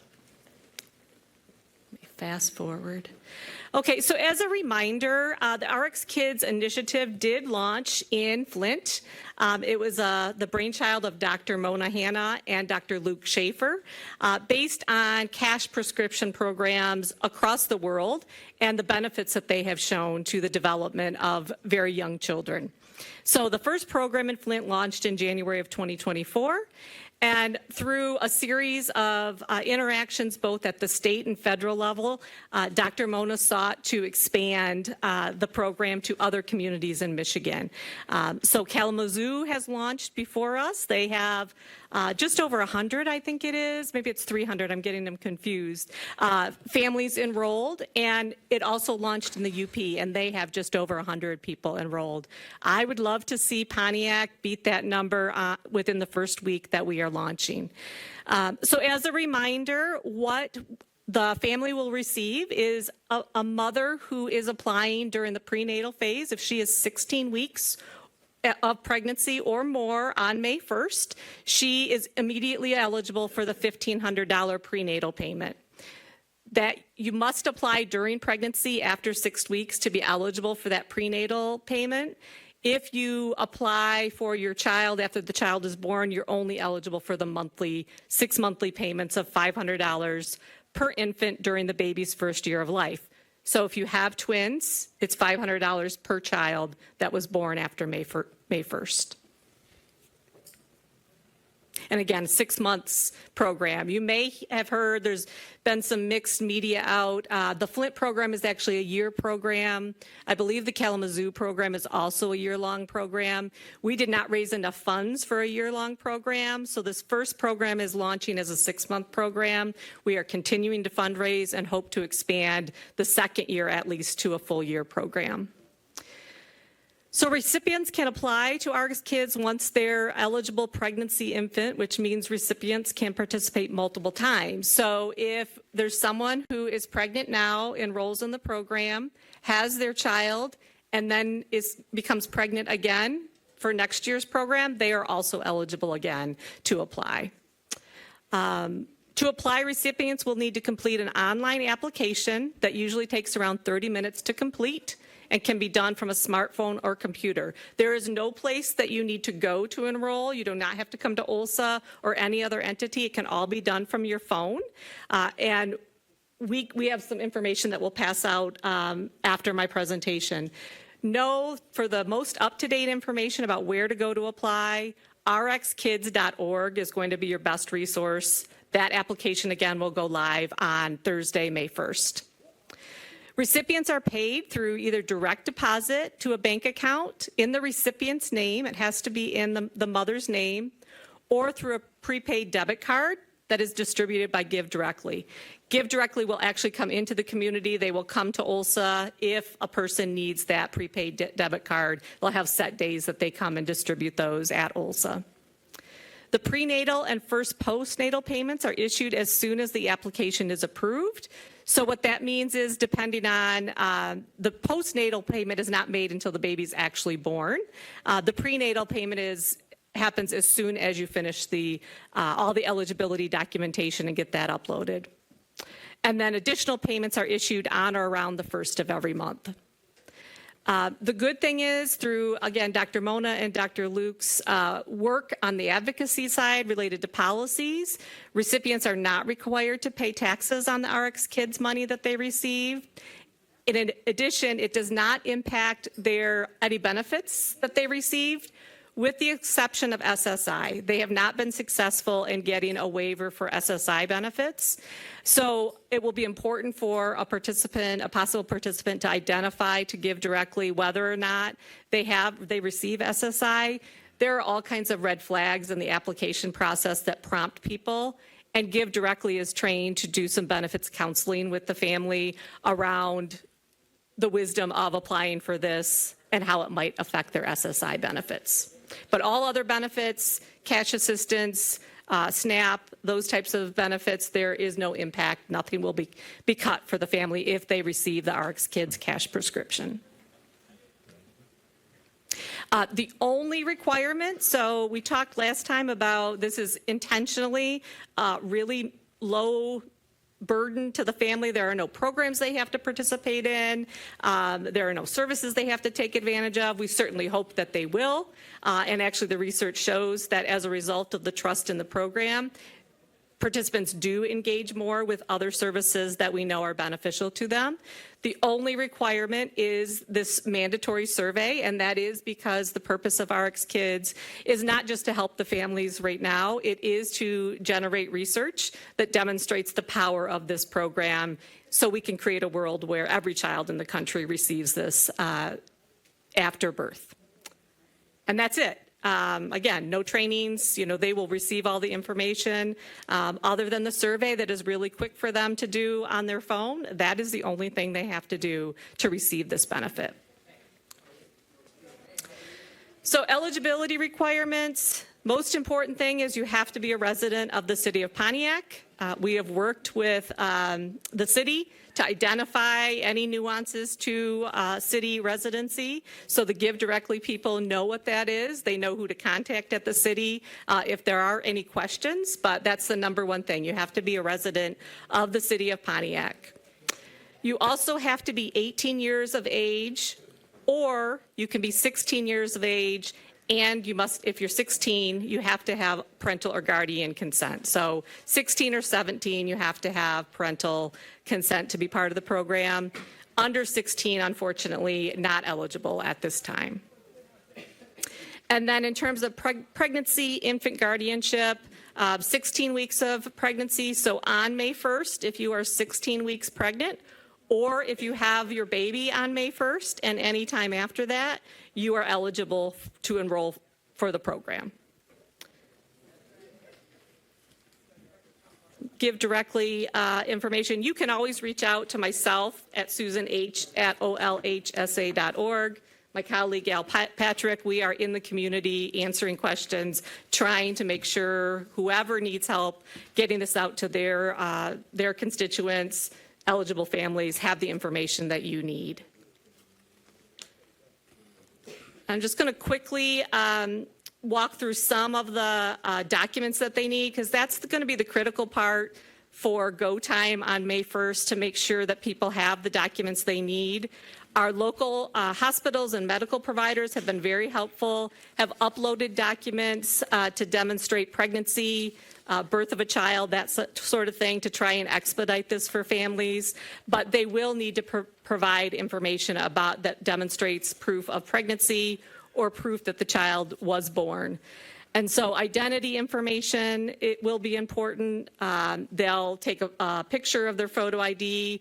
Part of the way the Give Directly team verifies identity is having them take a selfie at the time that they're doing their enrollment documentation, residency information, and then again, like I said, proof of either birth or pregnancy, including an aftercare visit from the doctor, could be a snapshot of the ultrasound itself. And then there's a tiny URL there that shows all the different documents that are accepted in terms of proving residency. Okay, so just some reminders, questions that may come up. Recipients qualify for the prenatal payment if and only if they applied while they are pregnant. So if mom has baby on May 2nd and did not apply on May 1st as a pregnant person, they would only qualify for the monthly $500 payment at that point. However, if mom applied as a pregnant person on May 1st, she would get the $1,500 prenatal payment, and then the child's born on May 2nd, she would also then get the postnatal payments as well. So the important thing is to make sure we get this word out, especially for pregnant people. This will get better as we get further into the program, but in this critical phase while we're starting, it's really important for every pregnant mom who's 16 weeks or more to get enrolled on that May 1st deadline so that she can take advantage of both the prenatal and postnatal payments. And the application that's based on the submission date. So even if they have not received their approval from Give Directly, it's based on the date that it was submitted. So if it was submitted on May 1st and all the documentation was there and the child's born on May 2nd, doesn't matter. It's based on when she applied on May 1st.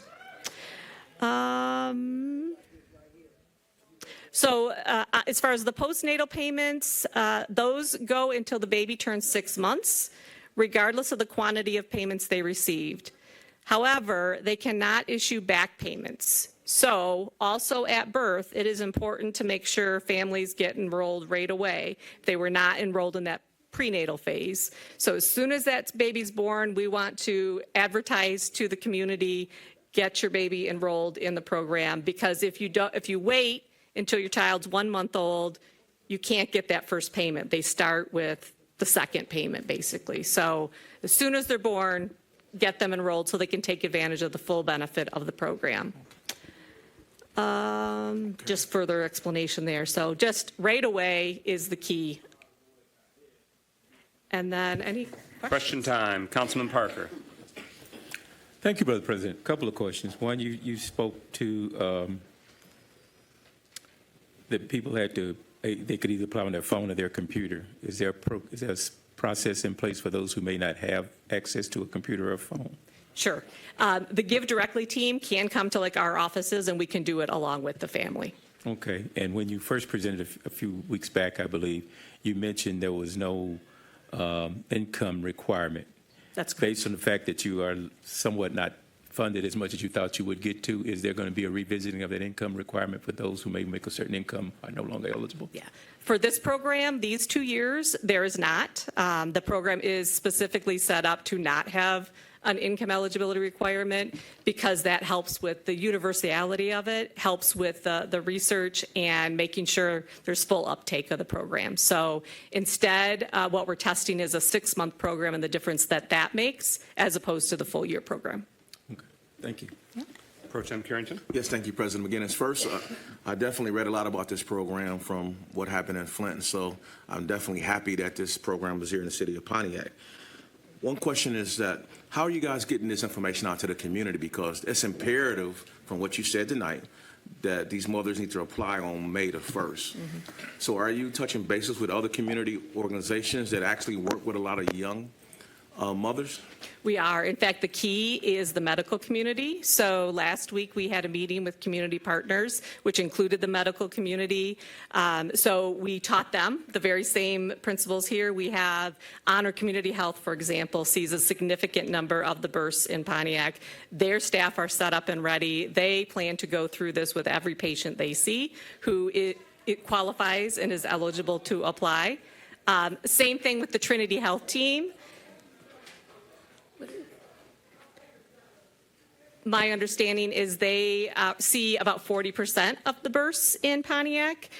So we are out reaching out to them. We actually just received all of our materials from the Give Directly and the RX Kids Central team, and we are getting those out to the community.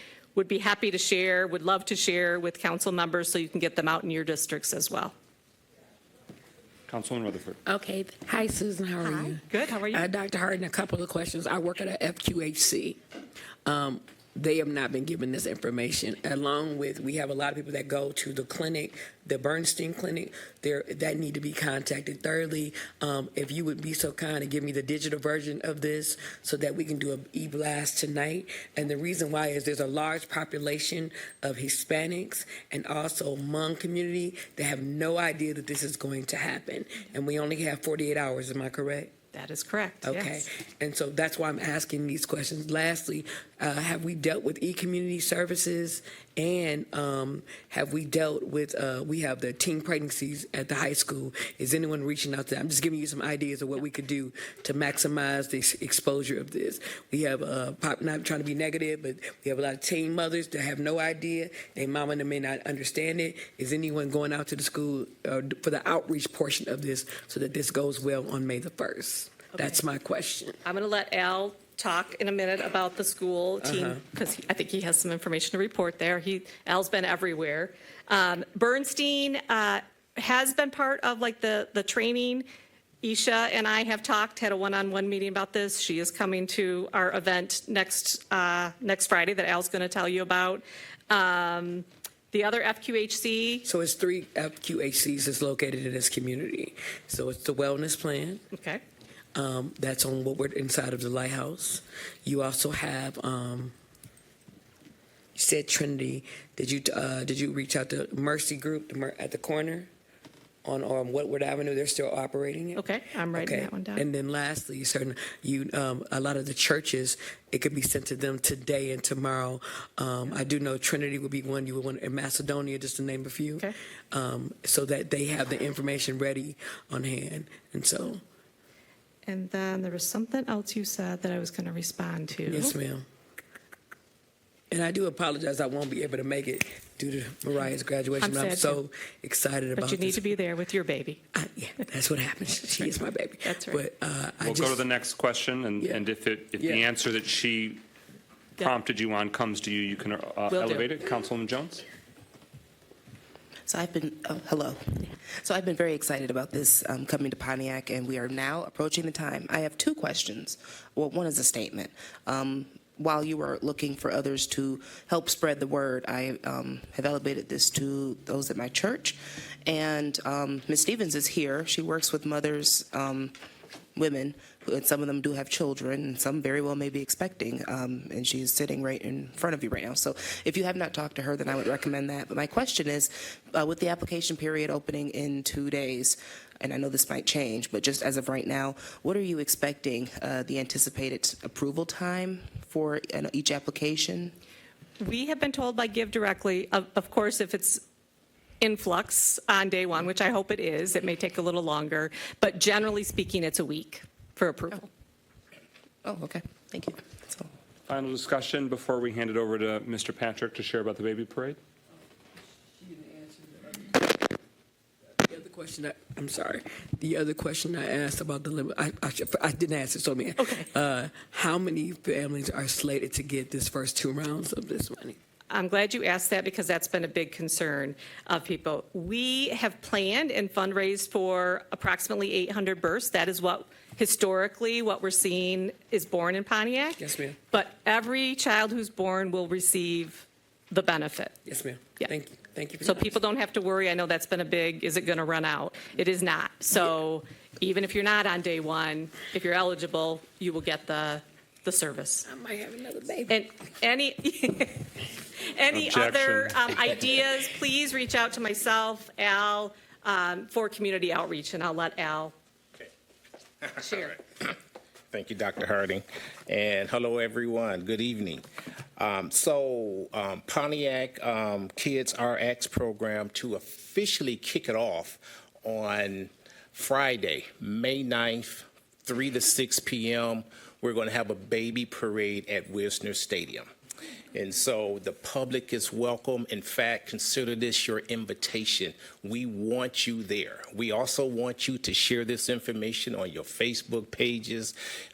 Anywhere that you go, we want you to tell folks, and especially if you happen to run into someone that look like they are expecting.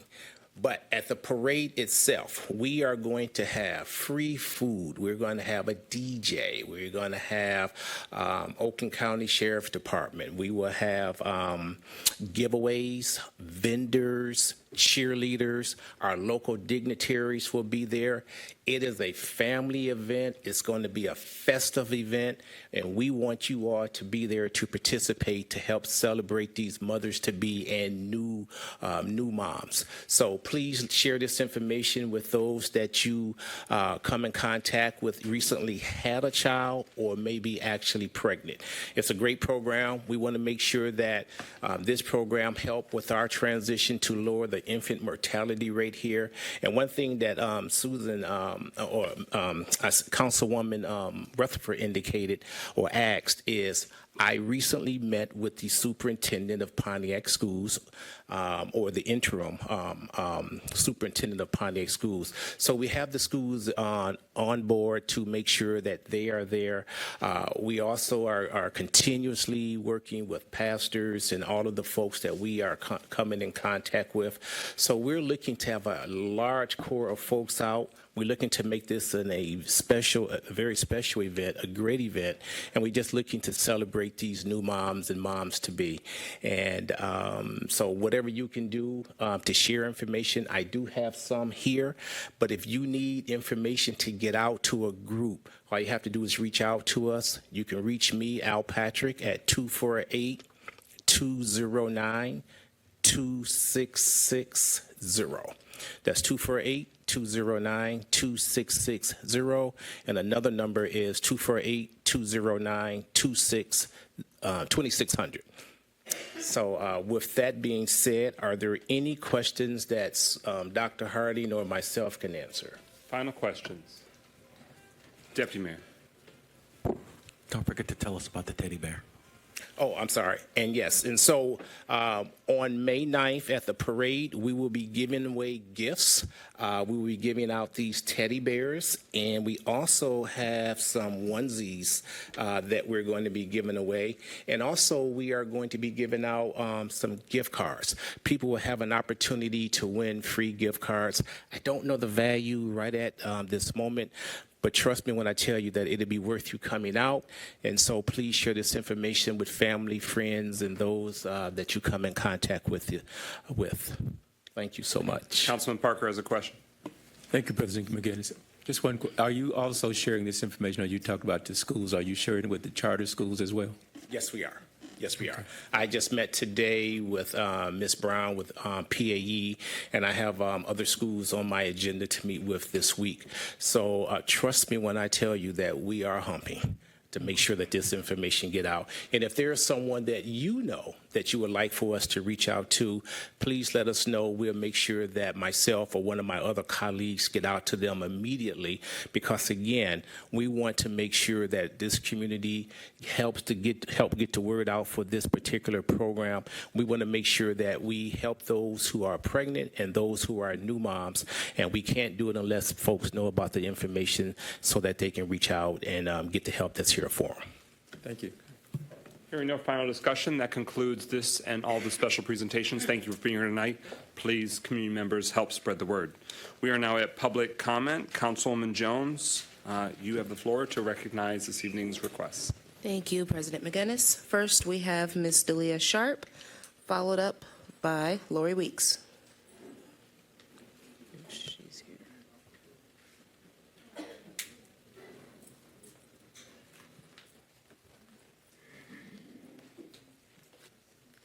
Good evening. It is that time again. I am here as the Executive Director of Identify Your Dream. My name is Delia Sharp, and I want to extend a heartfelt invitation to each of you to join us for our 15th annual Stump Out Violence March and Rally that's taking place on Memorial Day, May 26th at 11 a.m. And this year we will be I'm thrilled to host it at the beautiful M1 Concourse. For the last 14 years, we've activated spaces around the community, going to local parks like Murphy Park, Rotary Park, Aaron Perry. just so we can, make sure that the community goes to these beautiful parks that's in the city.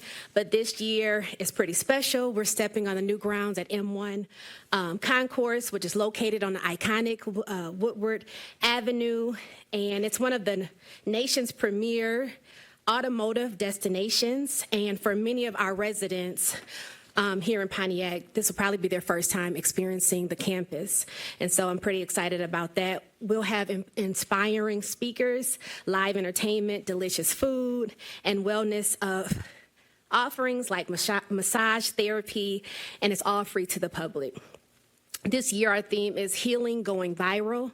And we truly believe healing is a community effort, one that includes our youth, family, city leaders, and residents from every walks of life. I also want to mention that we're still welcoming sponsors and partners. I do have flyers available tonight, and we'll also follow up across all of our social media platforms, Facebook, Instagram, TikTok. And I hope that you will join us, support us, and help us spread the word. Thanks again.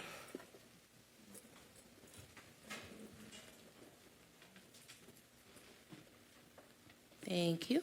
And Dave Coleman is on deck. Good evening. I'm Lori Weeks. I'm the new Executive Director at Oakland Literacy Council. I want to thank the council members who've made themselves available to meet with me over the last couple of months to hear about the work that Oakland Literacy Council is doing throughout Oakland County, but particularly providing adult education here in Pontiac. Adult residents are now about 1 out of 4 clients that we serve. So tonight I'm here for 2 reasons. The first is to encourage the council to vote on the ARPA funds that have been set aside for literacy soon, so that literacy organizations in the city can put the funds to work for the residents.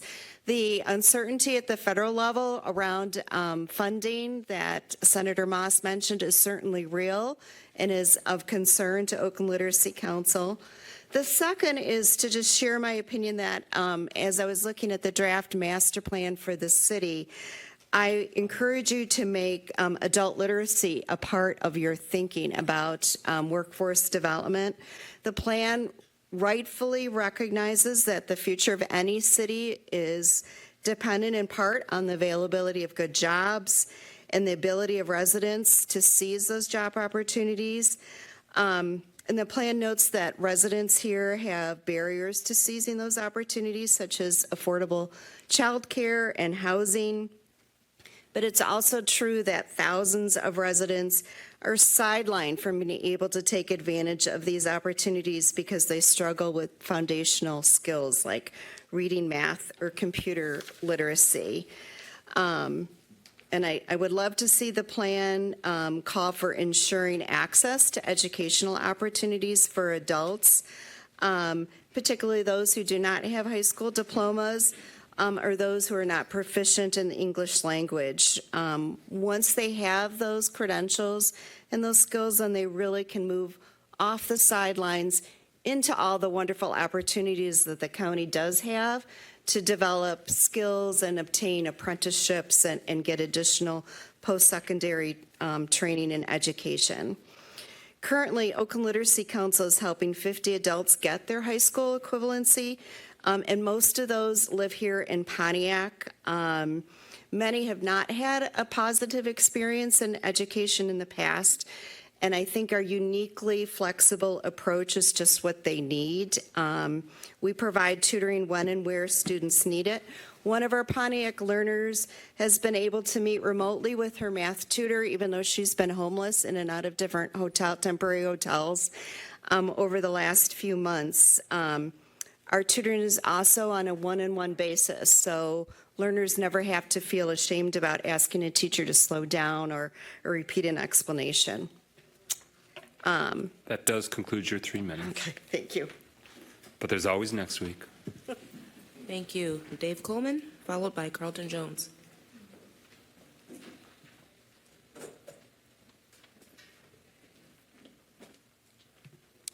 Good evening, Pontiac City Council and my representative, Ms. Melanie. I'm here to address a letter which I just received from the city, and it talks about a notice of inspection. It says that my home is on the demolition list. It's a home at 168 South Johnson, where we had been living for the last 40 years since General Motors transferred me here. I've raised a family there of four people, and it's a big home, 5-bedroom, 3 baths. And last year, I received a ticket from the city for parking on my grass. So we resolved that. I paid the ticket, and I moved the vehicles off that grass. Then last month, I got another ticket for parking on the other side of my home on that grass. I operate 2 businesses, QTMC Charity and Center Stage, and I have 4 trailers, and that's the difficulty in parking at both of these places. But this letter that talks about a notice of inspection, that I'm on a demolition list, I feel like this is just a deliberate campaign, a deceitful campaign. I feel like to try to force an elderly person on fixed income to try to find some way that they're trying to take my home or try to force me into paying a lot of money for repairs. I don't know what's going on. But I just wanted to ask the council, why have you all decided to attack me? I'm a person that I've been an upstanding person in the community. My life has been filled with integrity. I mean, if they think that we're operating a marijuana house or something in there, they want to come in with a search warrant and search it, fine. But I don't want to bend to this right here of forcing to come in. If they're going to just pick an address out of the sky, then they should just pick every address in Pontiac and send them a notice of inspection. How many of you have been living in your home for 40 years and all of a sudden a letter gets dropped in your mailbox that says, oh, by the way, your home is up for demolition? Does that happen to anybody else? Say that again. Order in the chambers. Okay. So let me give the council time to respond, because I was hoping that maybe someone has an answer. No one has Sir, an answer. during public comment, we try not to respond to you. Okay. We give you the floor to state your opinion and thoughts, and then after public comment is over, we can okay. address. That's how it works. Okay. But I can share this is the first that, to my knowledge, City Council's learning of it. It's definitely the first time learning of it, so we need to do some information gathering to see what's the deal. If you have a machine, I can give We you can a make copy a of this copy of one. that, yep. I'll give it to Melanie. Okay. Thank you for listening. Thank you, sir. Mr. Carlton Jones, followed by Rick David.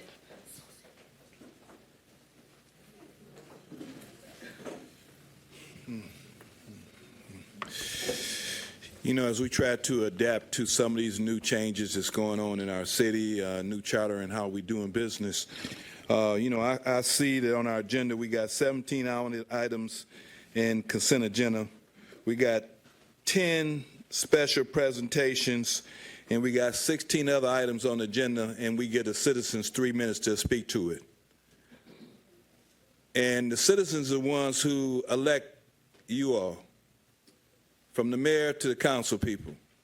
It seems like there's something that's quite not right with this, because this just doesn't give us the proper time to come and address things. And since we now move to this every 2 weeks, it seems like it's getting farther out of hand. We should not have to be down here all night to come and voice ourselves and then be slotted to just 3 minutes for public comment. It just don't add up, guys. I just don't know exactly what the answer to, but you guys should be wanting to listen to us more. You should really be wanting. Everybody else who come down and do a special presentation, they have unlimited time, or at least that's what it seemed like. But when the citizens come and want to speak to something, you want to cut them off with 3 minutes with this large agenda. It just doesn't make sense. We need to look at it. Let me just say this. I'm so happy to see that GPCC, the Greater Pontiac Coalition, found favor to cede some more money to TDC, and we was immediately able to go out to OTEC and help some students when they had just this past week a career opportunity. And these were some Pontiac students. We were able to go out there and help them with some career help. The lady who from Oakland Literacy told it just like it is. You guys don't know really what workforce development is. We need it so bad in here, and we have done very little to do anything to fund it. I want to commend State Representative Carter, who was behind helping GPCC do what they did. Ms. Sharp, same thing. She was awarded something from, and this is where we had funding from ARPA to try to help do the same thing. But we just seems like we're missing the boat. Anytime that we've got people in households that they don't have computers, they don't have cell phones, we got a problem. Everything is done that way now. So we should be trying to address that. Not find an alternative. We got to address that every household has links to the internet and has a computer. You have to. I want to tell you the most important thing. We got a session coming on tomorrow that's downtown. We're going to be talking about contractors coming out. I'll tell you this much. When you deal with commercial construction, if you're not properly prepared and you don't have the right credentials, you will not be engaged. That's why we've been trying to get this going for the last 3 years. Mayor, I got to say this. You spoke to my name last week. Last time we had a meeting. I want you to know, when you talked about a meeting we had back 3 years ago, 1922. That does conclude your 2022. You met with me several times before then when you was running. That does conclude your time. Thank you. But I'll allow you latitude on agenda address in a few minutes. Yeah, okay. But I appreciate you not going down that road, because you have done nothing for workforce development. Thank you. Thank you, Mr. Jones. Mr. Rick David, followed by Julius Smith, Jr.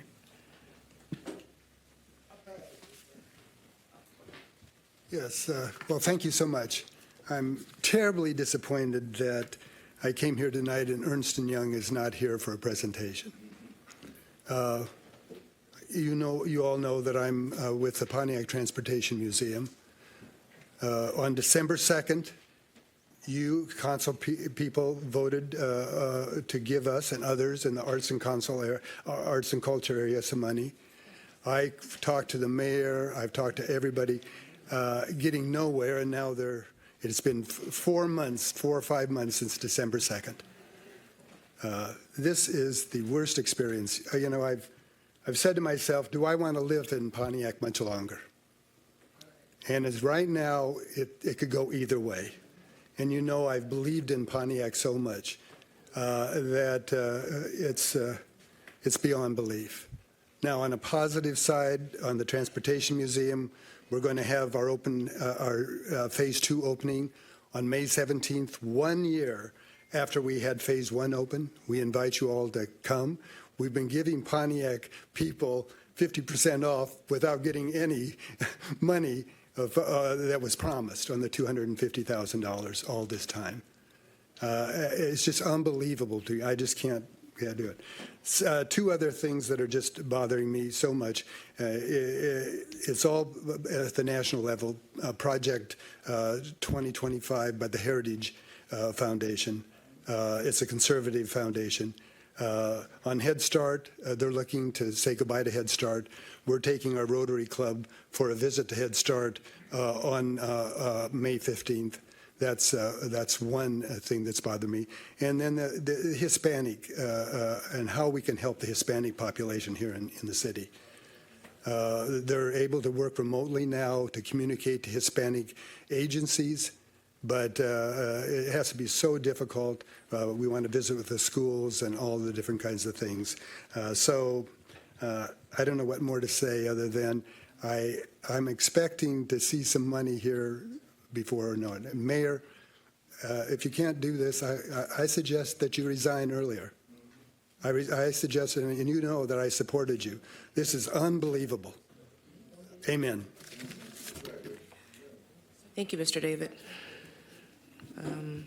Mr. Smith said he was going to pass, so Chuck Johnson. Yes, Mr. Chuck Johnson, followed by Leona Patterson, who I don't believe is here, so we will go to Bill Maxey. Thank you very much. And a lot of the citizens in this room and around the city is well aware of what I'm about to say. Jack McIntyre, code enforcement, just walked back into the auditorium. He's doing his job, along with his group downstairs. But he's only doing what you, the mayor and council, has told him to do. The Hispanic community, the minority community, contractors I'm speaking of, have nowhere to put their wares because Jack's people will come along and give him a ticket for $200 or $300. That's not fair. You folks are going to have to look at situations like the fellow was over here a minute ago. He talked about his house. There's a way to help the community, to help the contractors, to help those who are parking on the grass. What's wrong with parking on the grass if your car has a current license and insurance on it? Your property, and you should be able to use it. Don't have to be paved for you to park on your parking lot. Who come up with that idea? But again, Jack and his people are only doing what you folks up there is telling him to do. Give the citizens a little bit of reprieve on this rule and BS. I was going to use another word, but BS that you're challenging the citizens of Pontiac who are in the construction, who owns equipment. There's some lots for sale. How much you want for them lots? Offer those lots to some of these folks who have equipment or tools that they need to house maybe next to their property. Sell them that lot, and under certain guidelines, give them an opportunity to park their equipment on it. And don't have to be concerned about Jack's people coming and writing a ticket because again, Jack is only doing what you folks up there is telling him to do. And the citizens don't like it. So what else can I say that you folks can understand? You're hurting the folk, the citizens, the ones who put you there. Just remember that. If you plan on being in those seats again, look and see what you can do for us out here. The contractors, Hispanic, minority, individuals like this gentleman was right here complaining about his house. We need some assistance in being able to place our personal property on our property. Please do something. Please help us. That does Thank conclude your time. Thank you, Mr. Johnson. Leona Patterson, who's not here. Bill Maxey, who's not here. Renee Beckley. Followed by Brett Reynolds.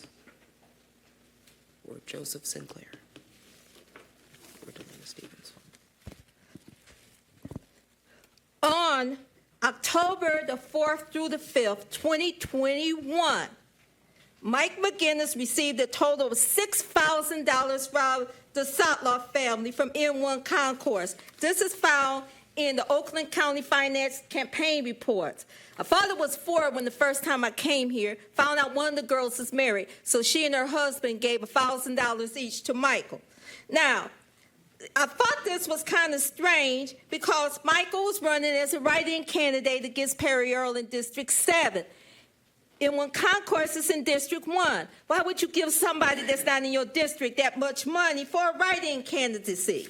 He also gave everybody else on that council except for Ms. Jones because she wasn't here. Melanie hid hers, and they still send reports. On November 2021, Michael wins District 7.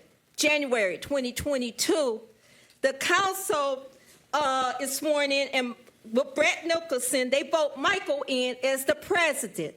Now, mind you, each of these council people have committees, so they select. Michael selected the planning commissioner. Now, I don't know if this, I'm not sure if this is an incentive from what happened with the soda donation. I don't know if he picked that on his own or not. We're not sure about that yet.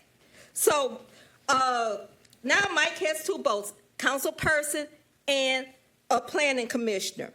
And for the new projects, they first go to the planning commission, and then they come here, and then it's here in Pontiac, if that's how it works.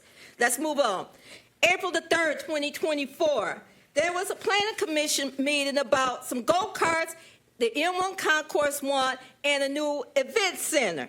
and 15 people, Darlene was there, Melanie herself said something. If they were against that, they wanted to study.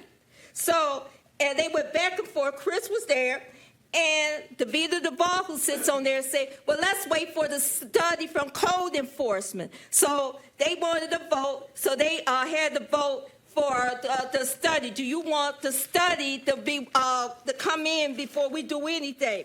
So here's the yes votes who wanted the study. Duvall, Sinclair, Henley, and the Norcross. Now guess who voted no? Let's hurry up and get this done. We're going to get these go cards.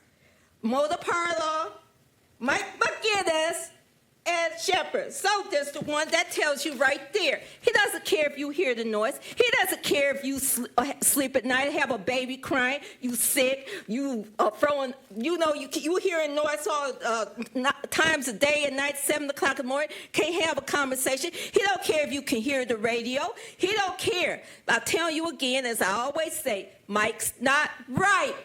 Mike, if you ain't done it for the first 4 years, you're not going to do it in the next 4. So you know what to do, District 1. He's running for mayor. You know what to do. He don't support you, don't support him. Thank you. Thank you, Ms. Beckley. Brett Reynolds? Not here. Joseph Sinclair? Not here. Not here. Delana Stevens? Yes. Good evening, everyone. Delana Stevens with the House of Angels. I just came to give you some updates of what we have going on now. Next month, May 14th, from 5:30 to 7:30, we'll be hosting our kickoff meeting with victims of domestic violence for the families. They can bring their kids also. It'll be at the Pontiac Library. Next month, also, we are being a special guest with Central Cultural Multi La Familia. I had to say that slow. May 21st, we'll be having a listening session there, seeing what the community needs, what is it that the ladies need. Men could attend that one, but the first one on the 14th is for ladies only. But the one on the 21st at that one, that organization, it don't come out right. Men is allowed to come there, and we'll have a listening session to bring resources to the community when it comes to domestic violence and trauma. Because, again, the domestic violence cases has risen tremendously in the city. In the state overall, it's everywhere. It's like the energy is unbalanced in this world. So trying to balance the energy. And then we're doing a bowling fundraiser at Classic Lanes on June 21st from noon to 4. And all the proceeds is to help women escape from abusers if the shelters are full. So we're looking for sponsors and donations for that. And then the last thing, we're in the process of planning a domestic violence summit. We already have the date locked in. We're just trying to get the space. But we have October the 4th. We're doing a domestic violence summit where everybody is allowed to come to see how we can help not only the domestic violence victims, but to see what is going on within the households. Thank you, Kathleen James, for bringing her insights into that space, because it was a miscommunication the last time. So that's just the updates. We doing wonderful. Oh, and thank you to the community, because without the community, I wouldn't be able to do this.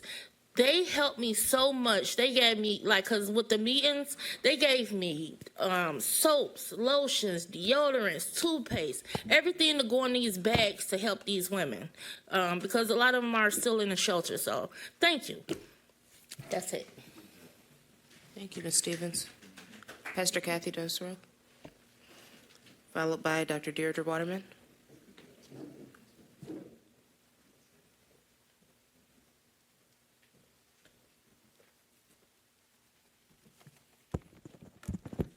It's come to my attention in the past few days that we are definitely in an election mode again. And there are lots of people who disagree with one another, but you can disagree without being disagreeable. And it occurred to me that there's a word that we can reflect on, perhaps. Kindness. Kindness is free. Sprinkle it liberally. Kindness is free to give, but priceless to receive. Kindness is the language that the deaf hear and the blind see. And by the way, we have a big deaf community in this town. And because I sign, I have a time that I spend with them, with a group of them. And they're very confused about who to vote for and can they get a chance to see them, talk with them. And that's something we might need to think about as this election goes on. Kindness is being someone who makes everyone feel like somebody. Kindness can make a bad day great and a good day better.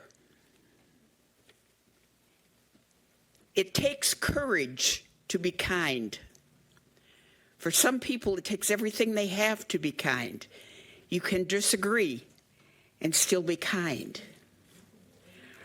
We pray before every council meeting, before every government meeting in this country. And we ask God to bless us and our meetings and each other, and then we're unkind to one another. So what I wanted to leave tonight was think about being kind. Thank you, Pastor Desro. Dr. Deirdre Waterman, followed by Ms. Rosalind Northcross. And then next on deck, Chris Northcross.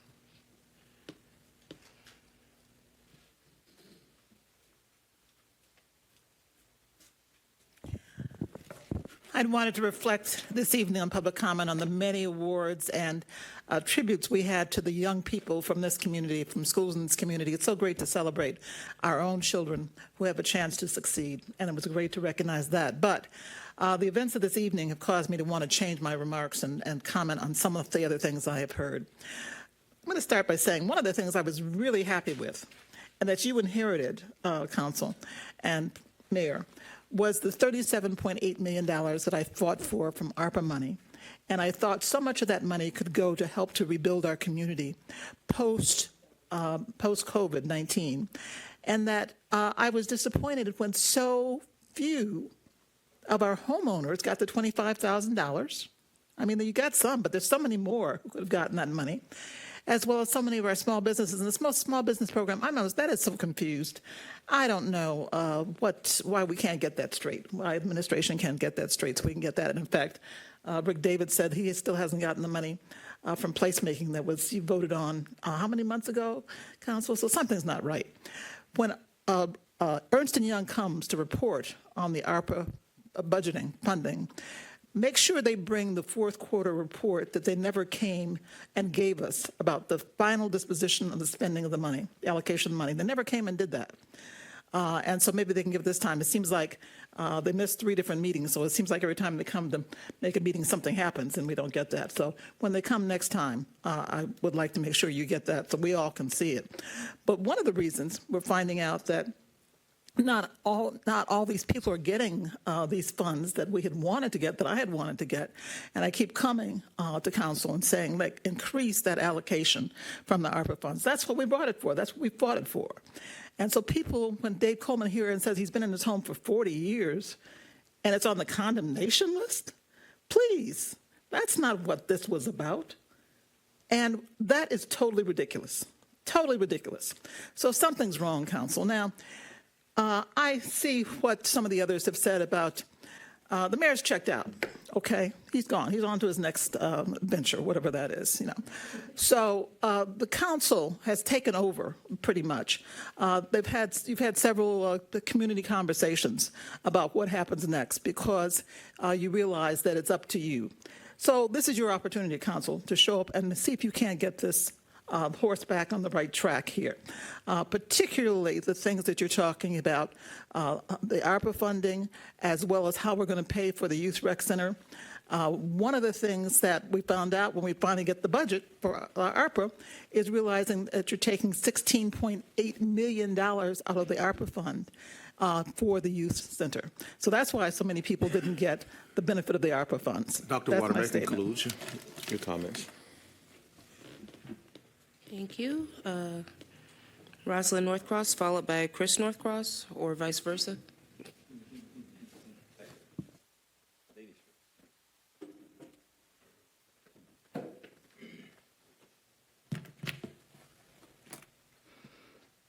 Good evening, Mayor and Council. Mayor, since I haven't been able to see you, I wanted to tell you this now. We're still waiting for that traffic study regarding the traffic light at Howland and South Boulevard. We hope to hear from you soon about that. We've been waiting since June. Currently, the other thing I want to mention is the noise ordinance that the first reading was already done. And it's item 21 on the agenda. Currently, the city's noise ordinance 4.704 provides that noise which is objectionable due to intensity, frequency, or duration shall be muffled, attenuated, or otherwise controlled. The current decibel level is 71 decibels for noise in residential areas. The proposed amendment to the city's noise ordinance would increase the decibel level to 90. That's a lot. That's 19 decibels. This 90 decibel level is even higher than the 75 decibel level currently allowed in commercial areas. This ordinance change is accomplished by a real interesting piece of work. A vehicle on private property would no longer be treated as a vehicle. It would be treated as power equipment. This ordinance would allow vehicles now turned power equipment to produce noise 19 decibels higher than the current limit. The residents living near M1 have repeatedly addressed council on the negative impact of M1 noise on their quality of life. And how do you think we feel when we read that you want to increase it higher, 19 decibels higher than what it currently is? Why is this decimal level being increased? Only you know. Who will benefit from this increase? Certainly not the residents. The city's code enforcement issued citations to M1, and the 50th District Court upheld those citations and fined M1 for failing to comply with the city's noise ordinance. So now if you allow vehicles to be power equipment, you won't have to take them to court, and we will have to deal with the noise. We need your help. Thank you, Ms. Rosalind Northcross. Chris Northcross, and then James Greer. Chris Northcross, 168 Astorwood, and I'm also a member of the Planning Commission. So good evening, Mr. Mayor and esteemed, hard-working City Council members. Thank you for your hard work.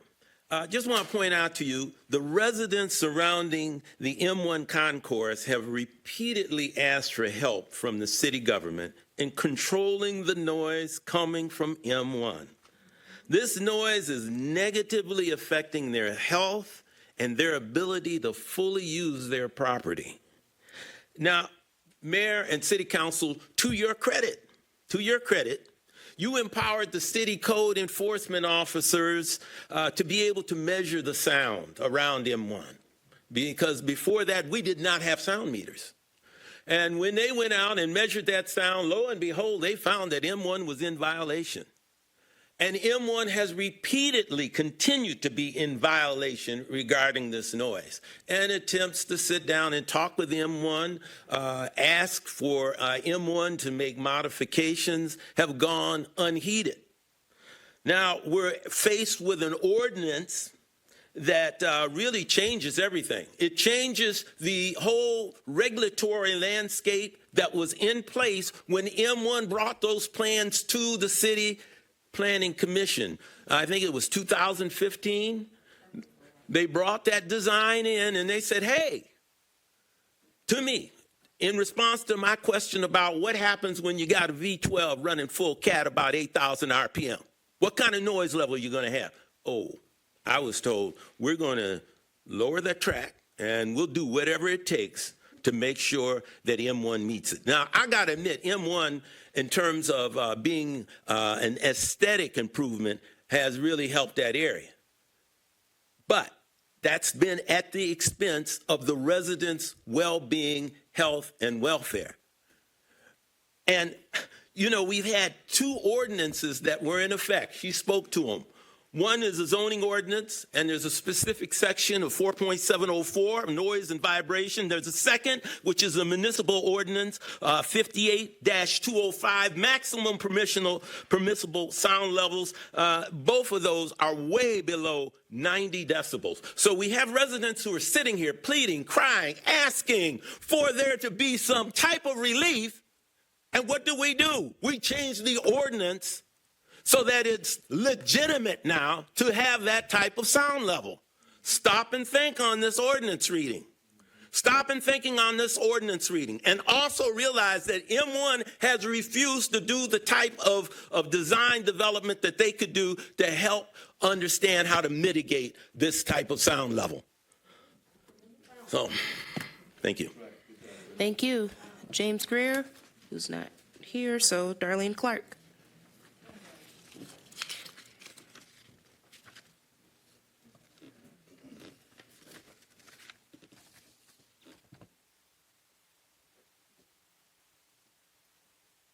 Good afternoon, administration and council, and Ms. Garland. First, I was going to sit this one out and say, okay, I'm not going to get involved in this. But as a resident, and speaking for a lot of residents, I have to get involved in this one. But this is one thing I need you to do, Ms. Rutherford, since District 1 seems to be an issue for the noise. Could you give to the public your opinion on how you actually feel about M1's noise within the neighborhood? Because the residents spoke their piece. Now, can you let them hear your piece about it? Also, the residents tend to be at odds with council based on you tend to show difference between businesses, investors, and the residents. There's a partial, it appears to be partial to businesses. Example, parking on grass. Do you want someone parking at the front door of their car at the front? No, I don't. Personally, I don't. I don't like parking on the grass. If you have a lot next to your home, yes, you can park next on that lot. But to park a vehicle at the front door, I don't like. But when you allow M1, when they have an event on, to park on grass, to make profit on grass, you actually send in mixed signals to the residents that they can't park on there, but you allow M1 to do it. So that's mixed conflict right there that's causing a very heated situation. And as far as the noise ordinance, each district can hear the noise. District 1, 2, 3, 4, 5, 6, and 7 hear the noise. District 1 hear it more because that business is in our district. I actually have a large home, and my home shakes a lot of times when the noise is going. But it appears that the council are not expressing themselves to the residents to give the residents a sigh of relief where they don't have to come here and speak on this behalf. You have been quiet through this. You have not expressed any opinion or word of thought on what the residents are saying to you guys. So you're actually causing the confusion yourself with the residents. Thank you, Ms. Clark. I do have one written public comment, President McGinnis, from Charles Blackwell. Good evening. It is a travesty that Mayor Grimel appointed a modern-day snake oil salesman such as Chris Jackson to the Planning Commission. Chris Jackson is a crook who does not belong in any governmental position. And that will conclude public comment. Mr. President? Yes. Point of information, this is the first I heard about Mr. Coleman's property being on the demolition list, but Mr. McIntyre does have some information if the council would like to hear it. Okay, we can, if council has no objection to that? No objection.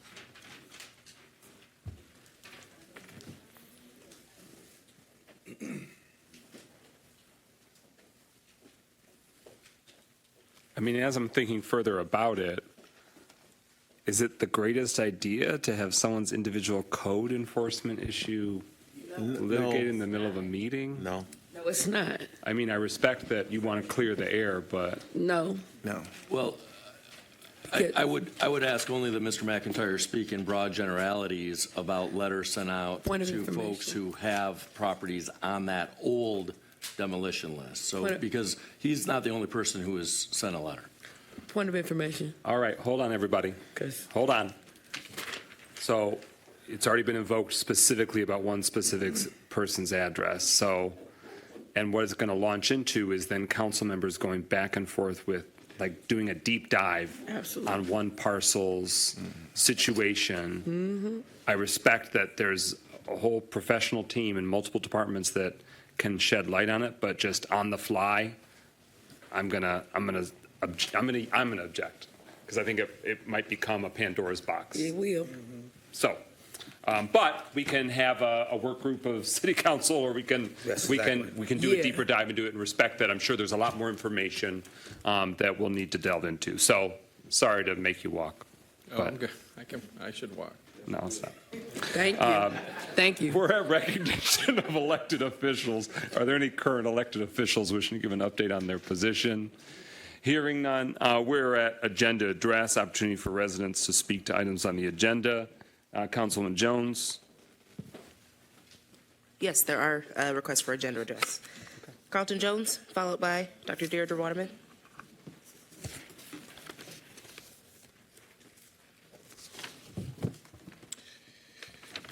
Yeah, I too was a little disappointed we didn't have the presentation on the ARPA funding. That's what I really wanted to speak to. And also, Council, it kind of ties into this item. You know, at the beginning of the year, you had some legislative priorities. You know, and it was kind of exciting that you was going to make some moves on those priorities, because those priorities really, really needed to be addressed. You know, as I look back on them, it said the retirement fund was one of them, workforce development strategies, emergency plan of action, expand housing strategies, and the American Rescue Initiative. Now, we're in the end of April. Now, if you all know, the ARPA funding is supposed to be done by 26. Workforce development takes time to develop people for credentials. If we wait and get excited and say now we got it done and we blew these last 4 years, that's nothing to get excited about. I talked to Coach Lovejoy. I'm going to take some of the funding help that came from GCP, and I'm going to go over to those students who were recognized, especially that basketball team. And we're going to do something with career planning with them as why they're doing their athlete. This is how we take and change our city from just being a city of just having handouts, and we need to develop them that they can increase economically. If you truly want to be a leader in this city, we've got to look at the economics aspects. And that's one shot in the arm when we was talking about ARPA funds, to see how it can turn our city around. And if we never have any accountability and the time to do that properly, it's shame on us. And I'm not here to blame this on anybody, but I will say this meeting that was brought up in 2022 is what I met with the mayor that one time. I gave him a proposal of how we could do this in our city. He said it wasn't top priority. I'm going to get back with you, Carlton. Never got back with me. I've been down here religiously. And somehow or another, I'm just kind of challenging. Let's look at the master plan when we put workforce development. Let's look in there and see what it said about our city. Let's look at it and let's get serious about it, because this was supposed to be a priority for the legislators. And somehow or another it keeps kicking the can down the road. I don't know what's going on. I'm being hopeful and I want to be positive, but I need some help. Thank you. Thank you. Dr. Deirdre Waterman, speaking to item number 22, correct? Retirees? Yes, and also B. And B, okay.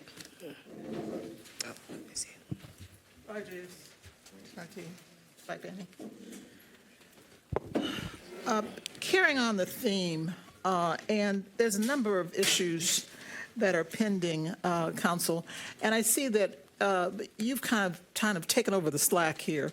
Some of the community conversations that you've had recently are addressing broad issues that affect the vision of where we're going to budget, how we're going to budget, and how we're going to spend the city's money, taxpayers' money, and how you're going to get things done that the taxpayers want to have done.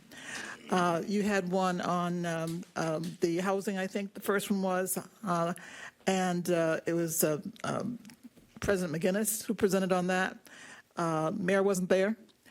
You had another one, well-attended on the roads and bridges, the plans for that. Mayor wasn't there. You had everybody but one council person. So I think what you've decided, you see the same thing the citizens have. Mayor's checked out. He's done. So now it's up to you to get the things done that should be done and sort those out, all right? Most of you, I think all of you, are going to be running for office again. Now's the trial run. Okay, it's up to you to get these things done, to make sure the money gets spent right, to account for the ARPA money. So this is the trial run. Let's see if you can get it done, since you're not going to get support from the mayor since he's checked out as far as Pontiac is concerned and gone on to other concerns. So one of the things that you should be able to check out, and we hope you will do, is the ARPA funding. There's no reason why that should be so confused. Now, I saw in your minutes from the Finance Subcommittee meeting that it said that there was 939 people picked for the second round of some phase of ARPA funding, but it didn't say what second round. I hope it's not the small business, because that was supposed to be announced. And so if you've already picked the people, nobody knew that you were going to have a second round. That's the problem. Or maybe it was a second round of homeowners. It doesn't say, just since it's in the minutes, it just says second round, 39. So let's get that confused. And people with the small businesses have been waiting for the second round to start. I keep asking, and the date keeps getting pushed back. I did ask Pastor Talbert, who seems to be running things down there now as far as ARPA is concerned, and he told me it was going to start in June. But, people have been waiting to hear. The ARPA fund has been here for 4 years, so why can't we get that straight? The other thing is the CIPRI and the retiree increased pensions. It's just absurd that that hasn't been done. And I told you guys, we'd already figured that out, before I left office. Here is the proposal. None of you have come and asked for the proposal. You have to do current figures, current actual studies. And Pastor Parker, since you are on the board on behalf of the council, maybe you can step in. If the mayor can't get it done, maybe you can step up and get it done. Thank you, Dr. Waterman. Next, Mr. Chuck Johnson, which items? I might do 2 or 3, I don't know. I'm going to start with number 11. I think it's Thank number you. 11. When we look at number 11 on the agenda, they want to buy some asphalt machines to fill potholes. And you're going to spend something like $200,000 or $300,000 for some machines and equipment that's going to sit in some hole someplace and maybe be used 2 or 3 times. Why don't you, council, approve maybe half of that amount of money and hire some local contractors who has these machines and let them go to work and fill the potholes? This way you have time to think about this particular expenditure. We done bought so much equipment. Some of it stays broke down. Some of it is hidden in certain places where you can't see it. Some of it is going back and forth into repair facilities that you guys never even know about. And it don't make sense to have all this equipment and no place to put it and nobody to operate it. You can certainly be dollars ahead if you just hire local contractors with these same machines. Now, I see the DPW man in the room, and I spoke to him. But you know what? It don't make sense. It don't make sense, Mayor, to allow this to happen. And you folks sit up there and approve it. It don't make sense. I can say it don't make sense for the next minute and a half, but it don't make sense. Quit spending these dollars on equipment that you don't really know anything about. All you know is what they bring and put in front of you and say, listen, let's buy this, let's buy that, let's buy this. You don't know if it's a piece of, I almost said it, but understand, look out there in that parking lot. Look at all those trucks and cars sitting out there in that parking lot. It looked like one of General Motors' manufacturing facilities. Just sitting out there. Half of them being used, half of them being misused. What about all those other pieces of those trucks? Where they parked at? Where they hid at, Mayor? Do you know? Do any of you folks up there know? Come on. Quit spending this money on stupid ideas that someone bring to you, and then next month they'll go get a job at another city. Come on now. It's time to wake up and smell the roses. I'm gonna stick with it. If you want to know something about this stuff, at least ask somebody who knows. It'll help you. Thank you. Thank you, Mr. Johnson. Chris Northcross, followed by Rosalind Northcross. Mr. Northcross, which items were you speaking to? Item 21. Thank you. Okay, item 21, which is the proposed amendment to the ordinance, the municipal ordinance for noise. You know, I really hope that we can start requiring our developers to own their designs. I mean, we often have designs coming to us, some very unique things, such as M1, and we don't always know what all the outputs are going to be. We don't always know what all the inputs are going to be. And we should require our developers to own their designs. Now, M1 Concourse, we've repeatedly asked, are there any things that you can do? Are there any modifications that you can make? And I think it's really letting them off the hook. I think it's really missing a great opportunity for the next few years in this city to just legitimize their current state of operation. Also, we have to understand that item 6, power equipment, that also includes their go-karts, that also includes wind turbines, power stations, the noise level of which we don't know. They don't know. They said it'll be okay, but they also said that the whole track would be okay. So think very hard on this amendment and maybe go back to the table and negotiate with them a little further about some changes that they can make in the operation of M1 Concourse so that it works harmoniously with their neighbors next to them, the neighbors that have done a lot to provide the base on which they're building. Don't cut the other folks out. I mean, it's almost a classic case of environmental injustice, where we have a poor area, and then we have a development that comes in that's great, it brings economic opportunity, but it does it at the expense of the residents immediately around that area. And this is not something that we're guesstimating. This is something that we've measured, and we've also had the residents even providing petitions and letters and pleas to help us correct this item.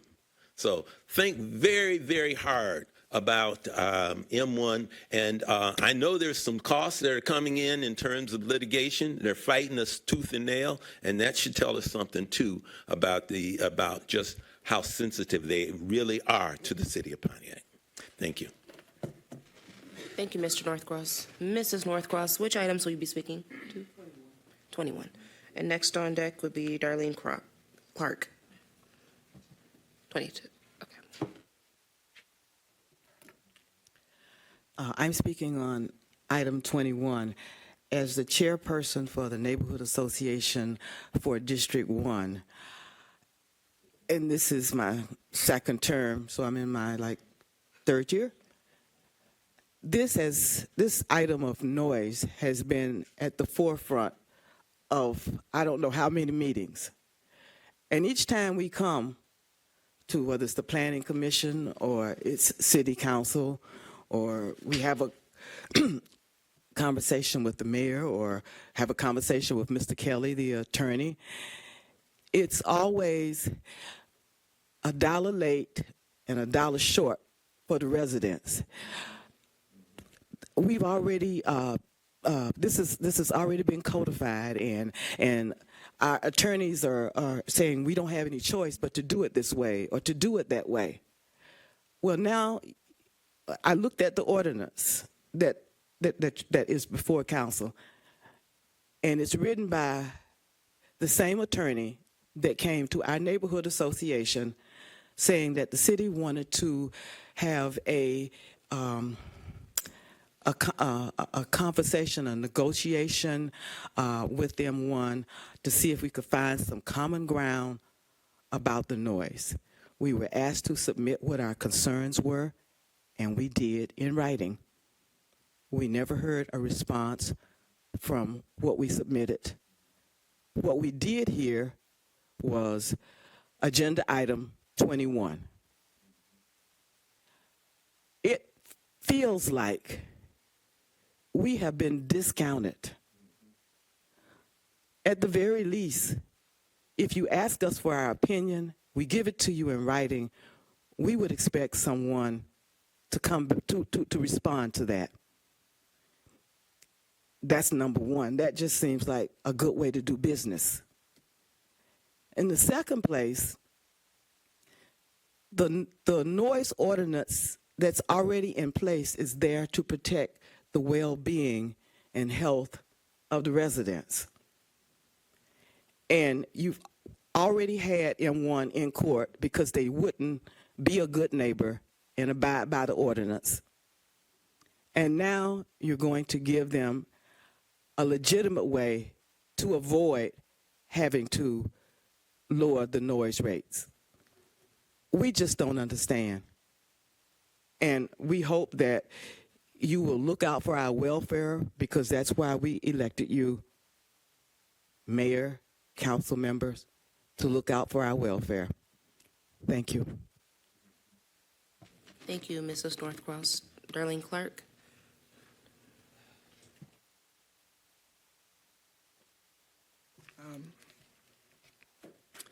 Once again, let me remind you guys, and I know I don't have to remind, but I'm going to remind you.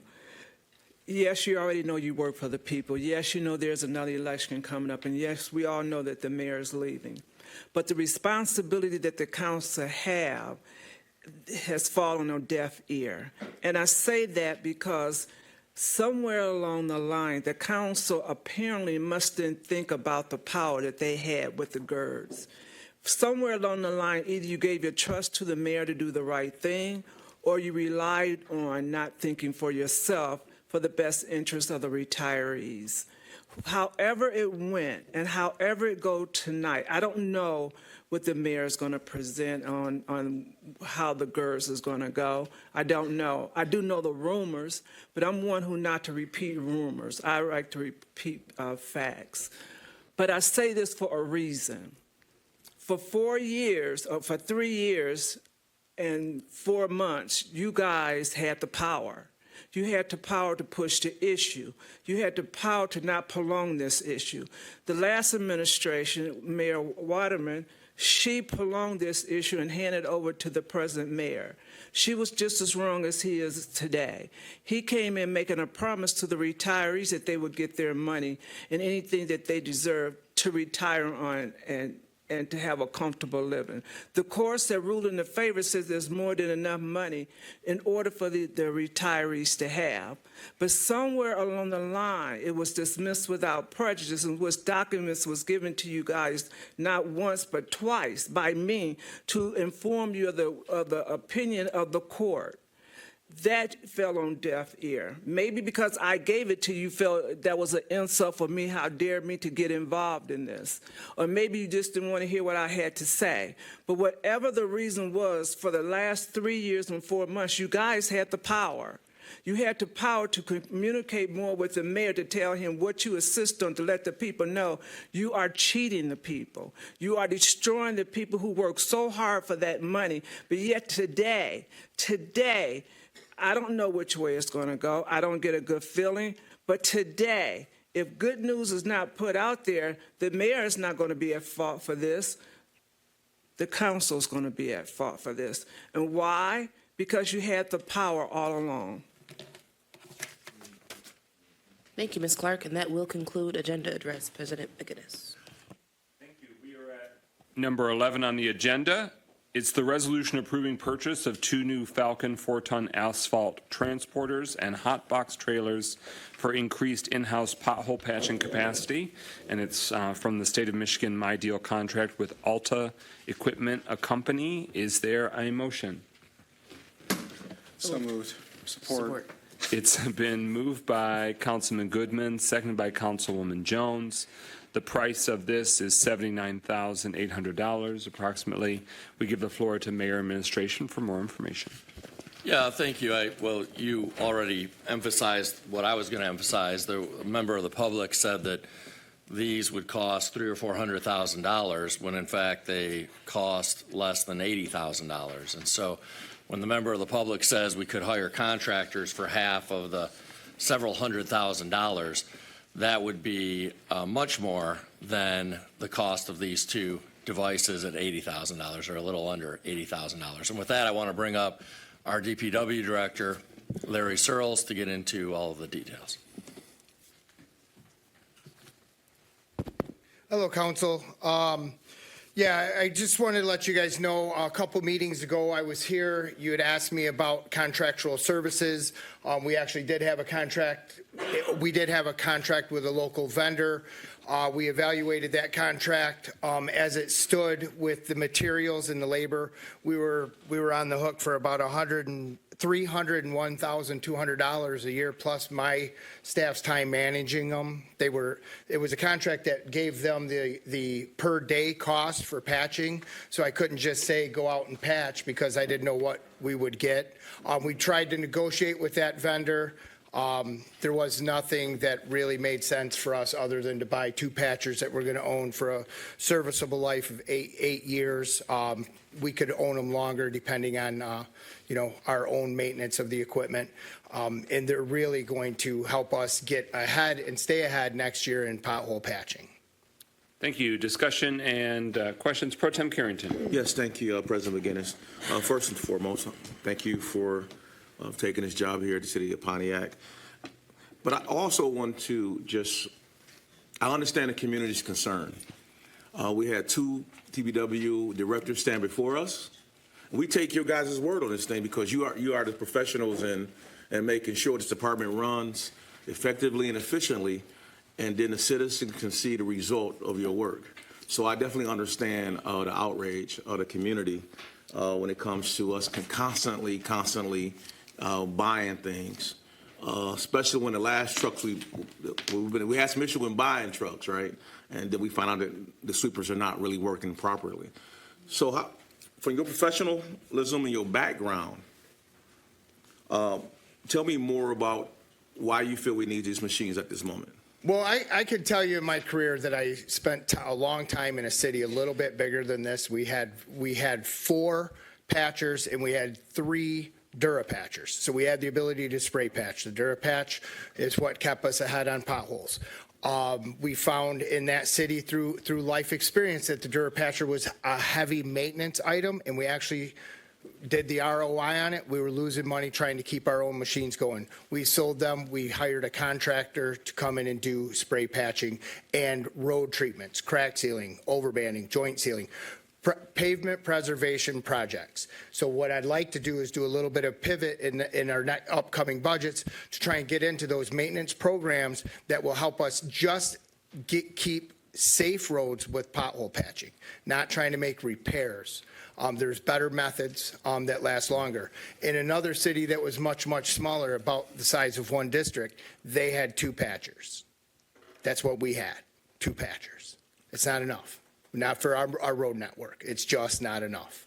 Not to do it efficiently. The beginning of the Curbco contract was 2013, to the best of my record search, and the price was like our cable bill. It just kept going up because we were dependent. Right now, it's just not a cost advantage for our residents to be paying that much for a seasonal service. I know typically seasonal service is what you would look to contract out, but not like that. The patch, if we get responsible with our dollars and we make more long-term, low-cost repairs, our areas, and I've already spent a little bit of time identifying our repeat areas. Anywhere that we went more than 3 times a year, that's on a list, that's on a map. So I'm going to be looking at putting a better investment and a little bit longer-term repair in there, so our pothole patching can decline and we have been getting caught up. I haven't given you guys an update on pothole patching. Right now, the complaint list is down to 80. Before, I couldn't even count it. So that, and to speak on going anywhere, I don't want to go anywhere. This is perfect for me. Well, thank you for that feedback. And my second question, if I can, President McGinnis, is concerning what's the turnaround in getting these machines? Are you trying to use them this season? Oh, we'll have use for them this year. We can get them in time to use them. I think we can get them in time because we're going to get some time available, and potholes, even though we're going to get past the main pothole issue, the crisis every year, we're still going to need to go out and patch potholes throughout the year.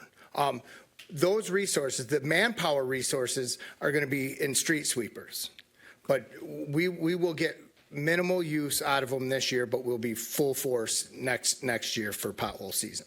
Okay. Well, I definitely know we get a lot of calls concerning potholes all around the city, so yeah. I just want to make sure this investment in our department is going to benefit the citizens as we move forward the rest of the summer as well as in coming seasons. Yes. All right. Thank you. Jones Parker James. Hello, Mr. Searles. Thank you for coming tonight, and thank you for being here. So, we have briefly talked about one-on-one other options that are available to municipalities, period. A lot of the times when residents complain about roads or, we look at road repairs, there's patching and there's redoing the whole road, and not a lot of, conversation about the in-between and some other, things that we can do for our roads. So maybe not tonight, but that would be great to get in more depth about in the near future. But my question, could you speak a little to the storage capacity for this machinery? We've talked about limited storage space at our current facility and, one reason for looking at another DPW facility. So could you speak to that? Well, we're very cramped where we're at right now. The size of the patching machine, it's a trailer mount single axle. When we're using them, when we have patch in them, we have them plugged in to keep them hot so that we can use the material. When we store them, like if we don't have any plans to use them, they'll be cleaned out, and because they're trailer mounted, we can get them out of our way for where we're currently at, but we don't have enough room. We don't have enough room over there and we have some trucks that are in build out that have already been purchased. So we're busting at the seams. Thank you. Councilman Parker. Microphone. Mr. President, to continue that discussion on storage, when we last talked with you a few weeks ago, you said we didn't have enough storage. You said we don't have enough storage now. So what would make us approve this purchase of this equipment knowing we don't have any place to put it? And you just said you're limited on space even now. Yeah. Because the nature of this equipment, it's not like an engine, it's a metal box with a heater element. I can get those tucked out of the way without trouble. It's not like having a large bucket truck or a big tanker truck. We're cramped, but we'll be able to, because of what they are, we can get them out of the way. Okay. When we're not using them. And just as it was addressed by one of the members here, is there any possibility of hiring some of the contractors in the city to do what you're talking about doing for equipment, in addition to ordinary equipment? I wouldn't hire a contractor to patch potholes. I would think those resources are better used on better methods like spray patch, where the cost of ownership of the equipment's higher, of joint sealing, overbanding equipment, stuff like that has a higher cost for us to own and operate. I think our city dollars, road dollars need to be spent doing those so that those areas get actually a semi-repair versus just a buying time. I wouldn't recommend us contracting out pothole patching, no. But don't we have it contracted out now? No. Who's doing it? We've used a contractor in the past to the tune of $301,000 a year. So who's doing it? We have our own employees doing it now? Our own employees are doing it so now. where are you getting the equipment? We own 2 already. We're going to go up to 4. Okay. Clarify, because you provide this in the subcommittee to Parks, Recreation, and Public Works, that there's 2 active crews right now. So by having those 2 sets, you can have 2 crews, but during a high peak season, you could have 4 We'd increase our crews. resources on the road. Okay. Follow up further, Councilman Parker? Yes, I just wanted, in our packet was a contract from the Michigan State Procurement Department. Is that a contract we're part to order these equipment? That's a collective purchasing contract. So have we used it before? Yes. How yes, much a is lot. left of this $700,000 that we said we could use? Oh, I'm sorry. That's not our purchase. So the contract that's in our budget that you send us is not what we have contracted? I'm trying to see what that is. I didn't send. Maybe which page? Does everybody else have it? You're saying you're finding a figure of $700,000 in the contract? Well, yeah, the notice of Can you contract. flag? Anybody? It's cheap right here. Okay. Okay.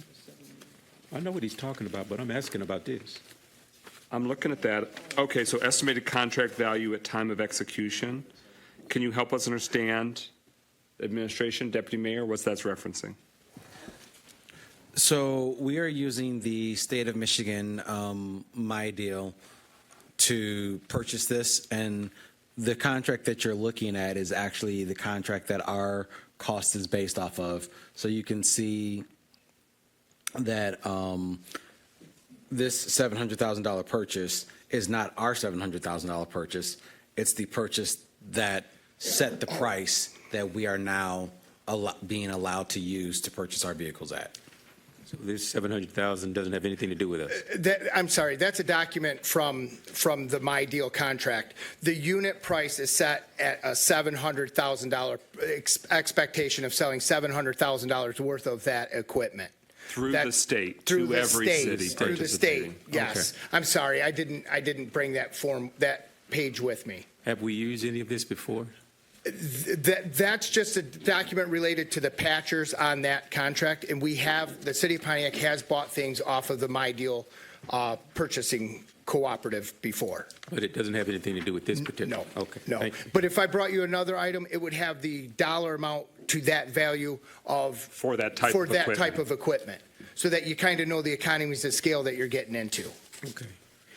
Is the equipment, how long will the equipment that we're ordering be, am I asking a question? Keep going. How long will the equipment that we're planning on be I guess, warranted for? What is the warranty on one? I don't know. I didn't should see. know that. I didn't see that in anything 5 that year. I got. 5 year and lifetime trailer. 5 year warranty on the hot box and its moving parts, and lifetime on the actual trailer part. Okay. Which brings me to a question of, and this has nothing to do with you because you weren't here when we got them. We got 2 sweepers back a few years back. I'm sure they was warranted for something and they haven't worked very well for us. Can we send them back and get something that works? Well, since that's a fair question, but it's off It's not on this I'll germane hold it for topic. later. I'll hold it for later. No problem. But that editorializing was effective. That was good. Next on the speakers list, Councilwoman James. Yeah, I just wanted to ask, we've got 2 of these, and we're looking at purchasing 2 more. For a city the size of Pontiac, in your experience, how many will the city actually need to be able to handle our seasonal patching? 4. I won't be asking for any more. So this would be the total amount that we would need? Yes. Okay, thank you. Councilwoman Rutherford. Thank you for the recognition. Question. When you get these machines, and I'm going to support it because we need it, what's the timeline on you dealing with Earl Moore? Because let me tell you why I say that. Several weeks ago, I brought that to your attention. Am I correct? And I just want to see the timeline on when it's going to benefit Earl Moore. Can I send the group an email tomorrow? Because right now I want to work through these 30-day response potholes so I don't get us sued for pothole damage. But I promise you an email in the morning that will give you a timeline, because I'm in trouble. I didn't drive the road myself like I said I would. I know. That's what I thank you for your honesty. And the reason why I brought it up, because, I support empowering you to empower your department. So my vote is going to always be yes within reason. But my frustration is, I know you're new, but I just want you to roll down Earl Moore. Absolutely. I want you to experience what my district experience every day. Absolutely. And then understand the urgency of it for me. So I'm going to vote yes because it's the right thing to do. I just need you to write down Earl Moore. Can you? You'll get an email tomorrow. Earl Moore. Yep. That's it. He flagged something that I think the community would enjoy the frame of reference. There's a 30-day clock ticking. If you report a pothole on Earl Moore, by state law, if that pothole's been reported and 30 days later it's not fixed and damages your car, the city's on the hook financially to resolve that because we knew about it and didn't resolve it in that window. So is that, Director Searles, what you're talking Yes. about? When all the complaints are coming in, he's got to make sure none go in that danger zone too close to 30 days, because then there's financial exposure. And, it's not good for the community and neighborhoods. So when I was at this meeting, right, at the Kappa House, and I did some damage to my car, and I let them know 30 days ago about it, that mean I could come get my money for my damage to my car? Well, you got to formally submit it. Oh, okay. Thank So you. the paper trail, I'm sure, okay. strengthens that case. Okay. But I would hope a city council member doesn't sue us. It happens every time. Don't worry about it. Go ahead. Councilwoman Jones, next on the speaker's list. Yeah, just very quickly, you mentioned sending an email about Earl Moore. I would like an email about Voorhees and Johnson. Thank you. Oh, I've seen that one. That's rough. But you ain't seen Earl Moore. Order. Thank you. Councilman Parker. Just one follow-up question. And thank you, sir. You've done a very good job trying to keep up. But my question is, if we get this equipment, do we actually have trained employees to operate the equipment? Absolutely. Absolutely. Okay. Every employee in DPW can patch. Every single one of them can run this equipment. Any final discussion on the motion before us? Hearing none, it's adoption of the resolution approving purchase of 2 new Falcon 4-ton asphalt transporters and hotbox trailers. This would increase in-house pothole patching capacity. Clerk Doyle, roll call on the motion. Jones? Yes. McGinnis? Yes. Parker? Yes. Rutherford? Yes. Carrington? Yes. Goodman? Yes. James? Yes. 7 yeas, no nays. Motion carries. The resolution is adopted. We move into economic development items. Number 12 on the agenda. It does not need a motion and second. It's an item that we previously had before us at the last council meeting, and we tabled it until now. So it's before us. Unless the mayor or deputy mayor has anything, we can go right to Manager Younger. This is just revisiting what had been debated 2 weeks ago. 2 vacant lots on Jesse on the east side, on the potential sale of them for a private purchase. Manager Younger, further information. Thank you, Council President, City Council, Mayor and Deputy Mayor. Regina Campbell is the applicant for these 2 lots, both on Jesse. She intends to build 2 single-family homes on them. The first lot is not addressed, but that is the parcel number. The frontage is 40 feet and the depth is 112 feet. We would sell it to Regina for 1/2 of the SEV, a comparable SEV in the area, because the city-owned lots don't have their own SEV. So we look for something comparable in the neighborhood and get that SEV, and so that's the amount that we would sell it to her for. There is this site where it's located on Jesse. That's a shot of the lot. The second lot for purchase,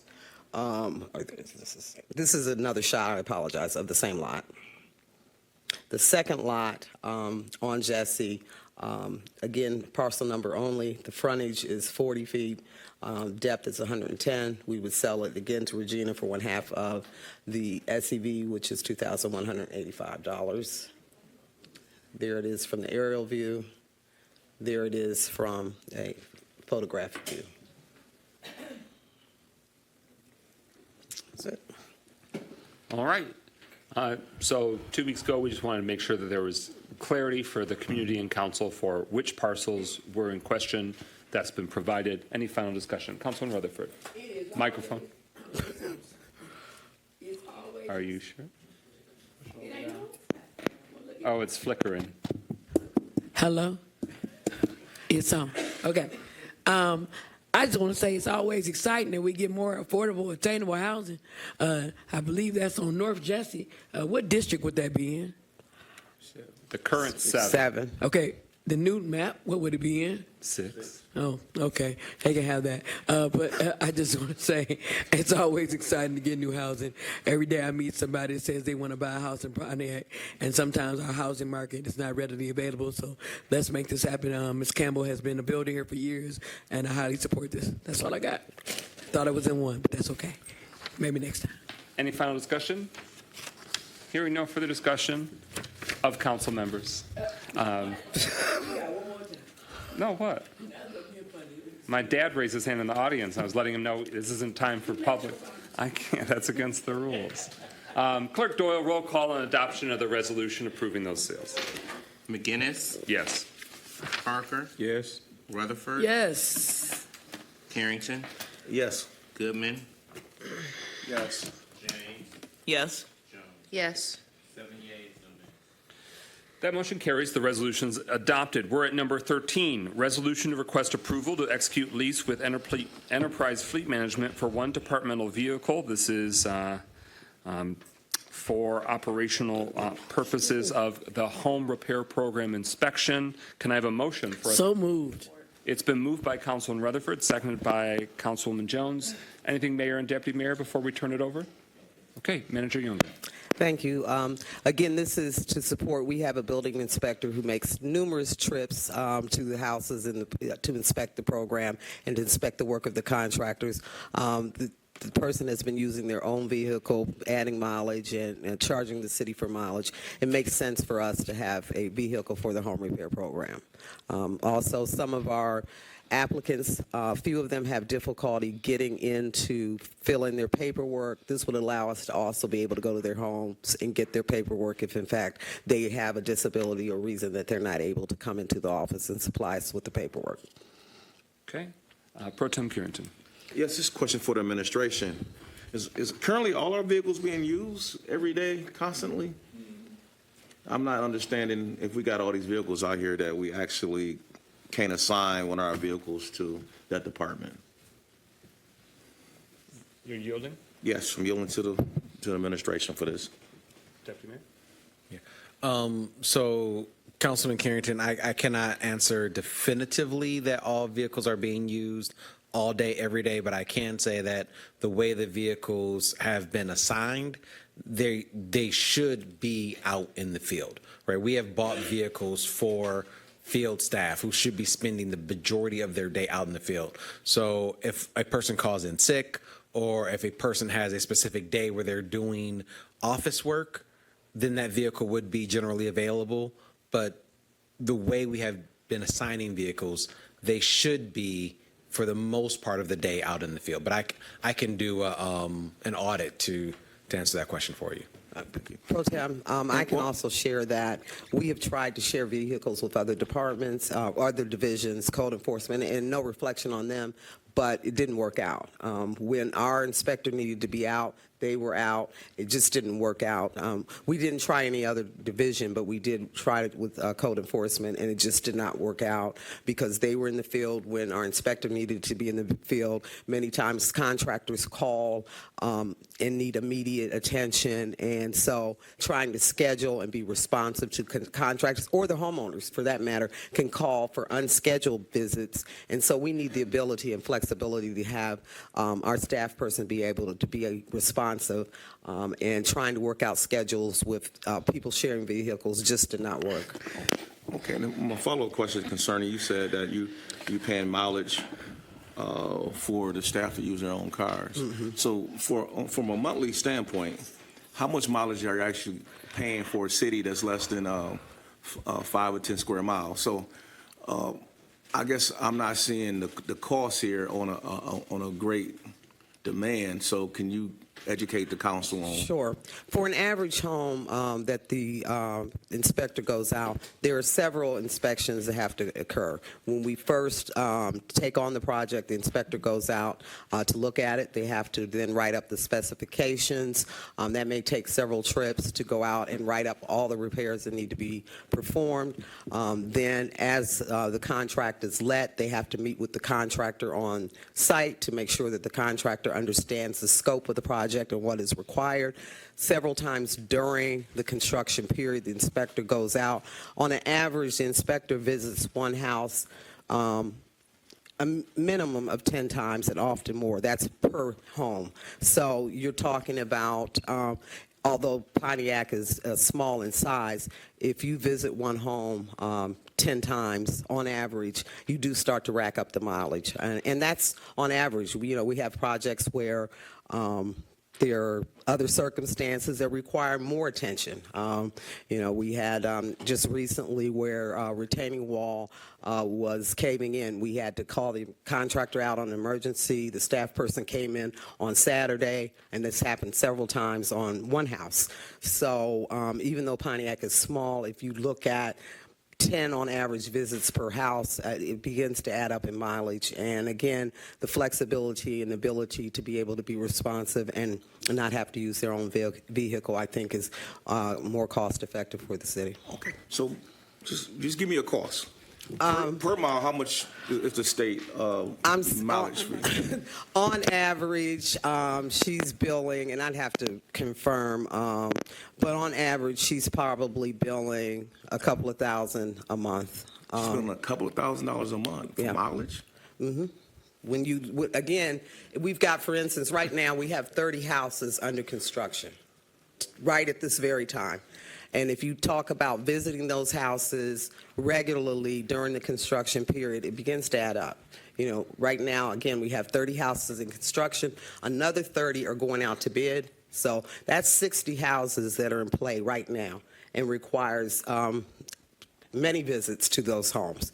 And again, to meet with the contractors, oftentimes the contractors may not understand what the building inspector has specified. So I'm giving you an average, but some houses, she's out 20, 30 times on a house. So it does begin to add up in mileage.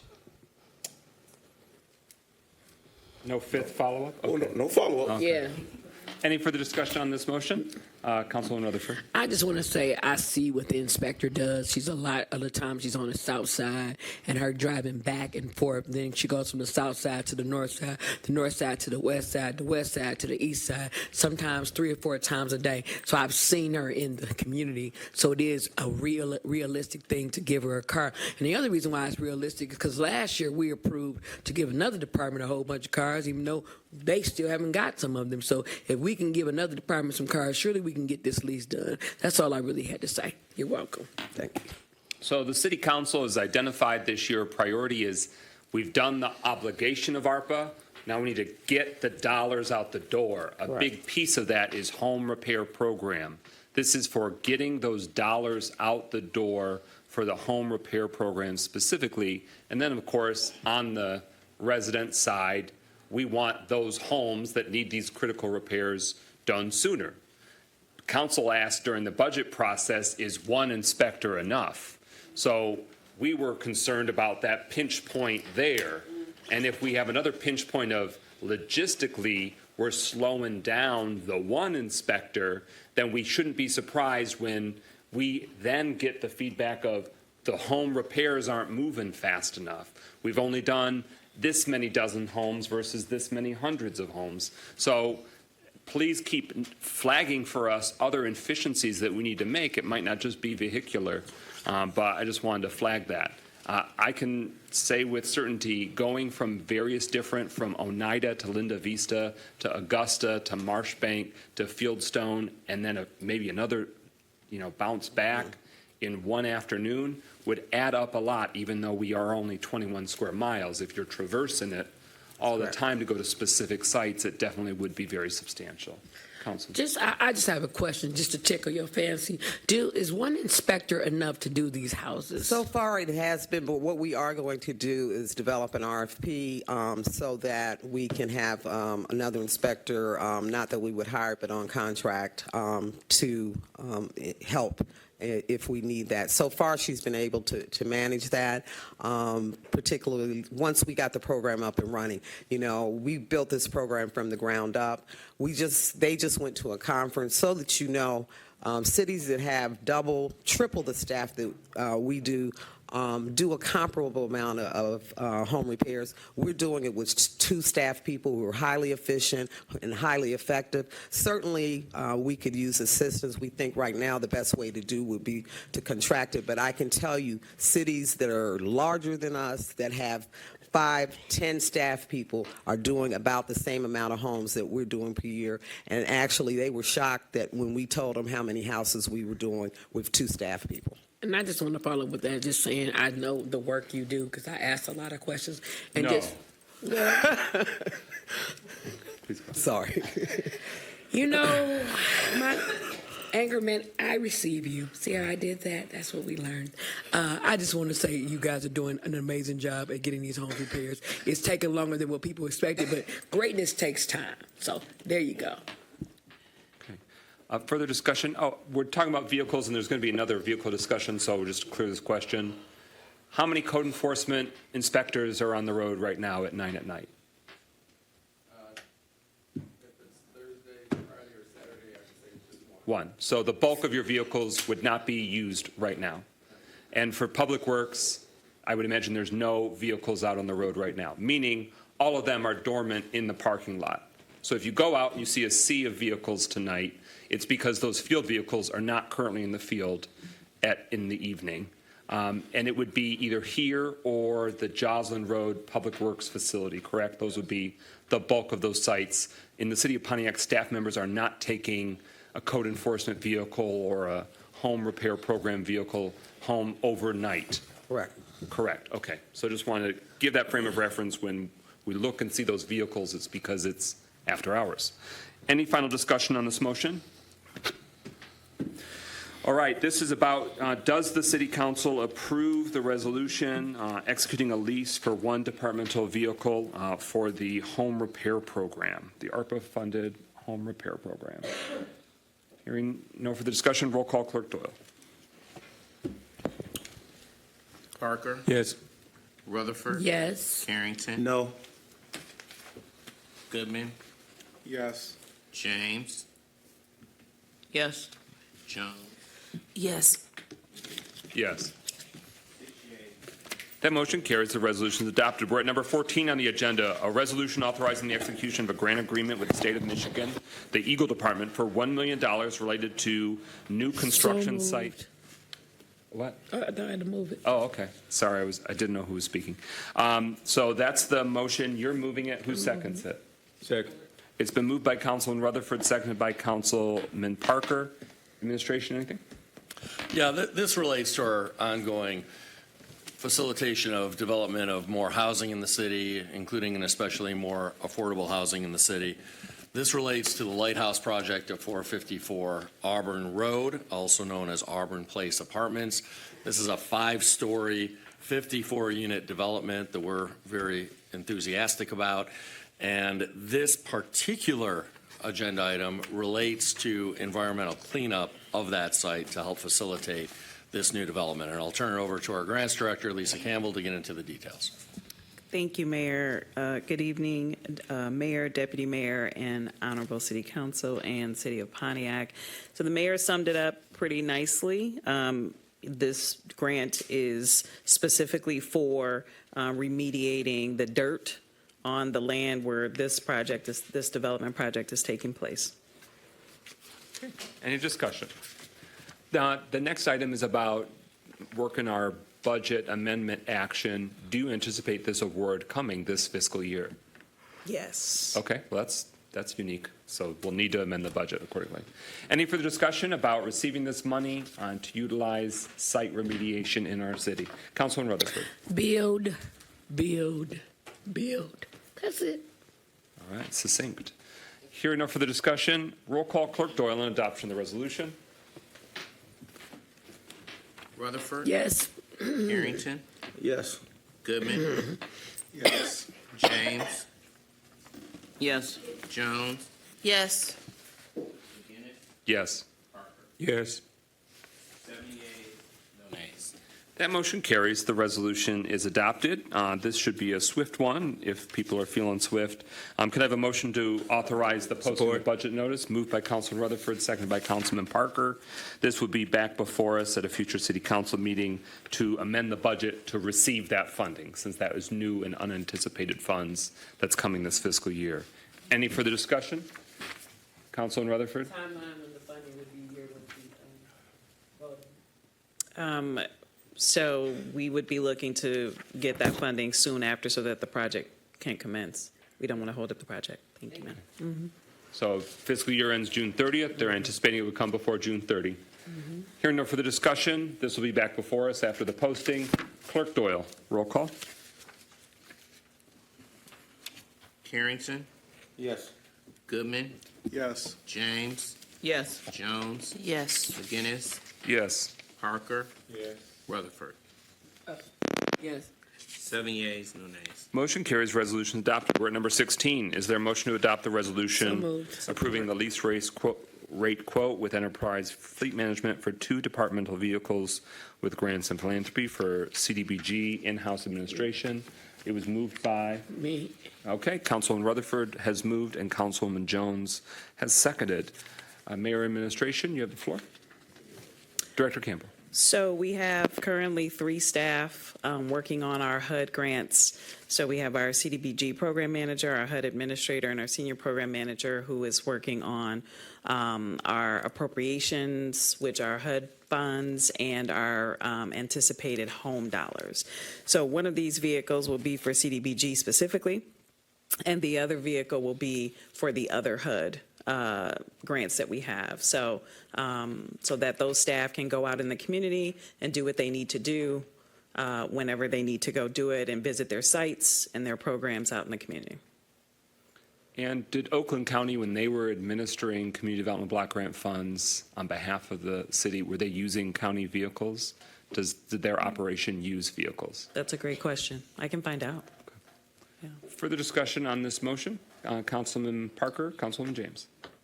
And looking at this, you said that you're getting a Chevy Equinox EV with a 60-month term for $650 a month. That's just one? That's one. Leasing? Yes. So it's a 60-month lease, So our CDBG, the CDBG award would pay for the one car, and the other car would be paid for out of the other HUD awards. It just seems awful expensive to me for a lease. Councilwoman James. Yeah, I understand the CDBG car, but can you explain the HUD staff? Now, what does that person do? So we have 3 congressional appropriations that are also from HUD, and then we anticipate our home dollars coming as well. So that person is managing all 4 of those funding sources, and we will also be seeking additional funding sources via HUD next fiscal year that we anticipate she will manage as well. To help follow up on that, though, what would be a staff Visiting the member sites. needing to do for the whole? It's site visits, it's conferences, there's a lot of training and conferences that come with all of these HUD dollars. Our 2 staff just got back from a conference last week, so there's a lot of community meetings and things that they need to go to. Sometimes that may be the same, and they can ride together, but not all the time. That's not going to be the case. Further discussion on the motion before us? Councilman Parker? Follow-up question. EV, that's an electric vehicle? Yes. And you need 2 electric vehicles? Yes. Do we have pumps to charge them at night? There's 24 charging stations within 3 miles of here. Within 3 miles of here? Of here. But we don't have one here. We don't have one here. There's Yeah. one across at the school Okay. district. Further discussion on the motion before us? Hearing none, roll call. Clerk Doyle. Goodman, Yes. James, Yes. Jones. McGinnis, Yes. Parker, No. Rutherford. Yes. Carrington. No. 5 yeas, 2 nays. That motion carries. The resolution is adopted. We're at number 17, resolution approving the City of Pontiac Defined Benefit Retiree Plan Investment moved. Committee. It's been moved by Councilman Rutherford, seconded by Councilwoman Jones. We can now debate the matter. Mayor, Administration. Yeah, thank you. It's been recommended by our 401K or defined contribution plan. It may not be technically a 401K, but our defined contribution plan manager, that we constitute an investment committee to recommend the broad categories of funds that employees can choose from in order to have their 401K or other defined contribution benefits invested in. And so to talk through the recommendation at hand, we have our Human Resources Department Director, Melinda Drakovich. Thank you very much. Just like Mayor Grindmill stated in the introduction, this committee would be formed. It will be myself, Deputy Mayor Kelfani Stevens, as well as someone from Titan Wealth, who is our people when it comes to our 401 and subcommittee members, as stated on the resolution. So we will get together with them, and they will let us know how things are going in the market, what is the best thing to do for our employees when it comes to our defined contribution, and then we will give that information to our subcommittee members on a yearly basis. So that right now before you, I'm just asking for this committee. So we can establish it, we can meet, get all the information. We'll be advised by Titan Wealth. We're not making this on our own. We will have them be the subject matter experts, and they'll be able to let us know the best way to go when it comes to these defined contribution plans for our employees. Thank you. Councilman Rutherford, did you still? You basically answered all the questions I had. Thank you so much. Thank you. You're Councilwoman welcome. Jones? Just a clarification question. The individuals on this committee would be you, Yes. Deputy Mayor, an individual from the Finance Subcommittee and Yes, HR Subcommittee, and Titan. So when we meet, our meeting on Thursday is a subcommittee meeting. So that includes President McGinnis, Councilman Parker, and Councilwoman, your name escapes me, James. Thank you so much. It will be one of those 3 or all 3 on this committee. Oh, I see. Mhm. Okay. Thank you. And the individual from Titan. An individual, it could be either, you've met him, Kevin Vanderholt, who I think he's come here, presented a couple times, or his two representatives that we do interact with would be Shadi and Gavin. And those two individuals have come when we did open enrollment. They had held meetings with our employees to go over their 401 contributions. So it'll be one of those three reps. Thank you. You're welcome. Councilman James? How often would the group meet? Quarterly or? I will get that, the frequency for us and how often we would meet. And then I will share that with our subcommittee group. Okay. But then we will present once a year, but we'll probably be meeting more frequently than the once a year when we give out the big information. Okay. Councilman, Deputy Mayor Stevens. To answer that question, statutorily, they have to meet once a year. We will meet at least twice a year, but we do have the ability to meet more often if the markets are volatile or something happens where the advisor wants to give us information and then the committee needs to act on that information. Yeah, I thought that it wouldn't be a commitment of more than once or twice a year. Right. So just wanted to be sure. Thank you. Any further discussion? Hearing none. Roll call. Clerk Doyle on adoption of the resolution approving City of Pontiac Defined Benefit Retiree Plan Investment Committee. James, Yes. Jones, Yes. McGinnis, Yes. Parker. Yes. Rutherford. Yes. Carrington, Yes. Goodman. Yes. 7 yeas, no nays. Okay, that motion carries. Thank you. We are now, thank you, we are now at a resolution, a public hearing and a resolution regarding the same topic. I'm going to give the floor to the administration, but this is a proposed temporary lease of city property for the Michigan Department of Transportation, or MDOT, for their Woodward Loop two-way conversion project where they'll need to temporarily occupy some of the right-of-way space during the construction, and the administration can perhaps elaborate further from there. Because it involves the potential sale or lease of city property, we are required by the charter to hold a public hearing. So not a traditional one because it's not even a long-term lease. It'll be pretty short-term. But Mayor, Deputy Mayor, take it away. Well, you summed it up well. This might also be termed a temporary easement, temporary lease, essentially the same thing.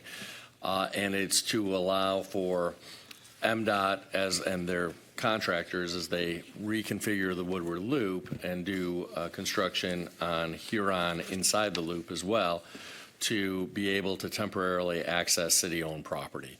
We're joined remotely by City Engineer Shannon Filarecki, and I'll allow her to get into any additional details.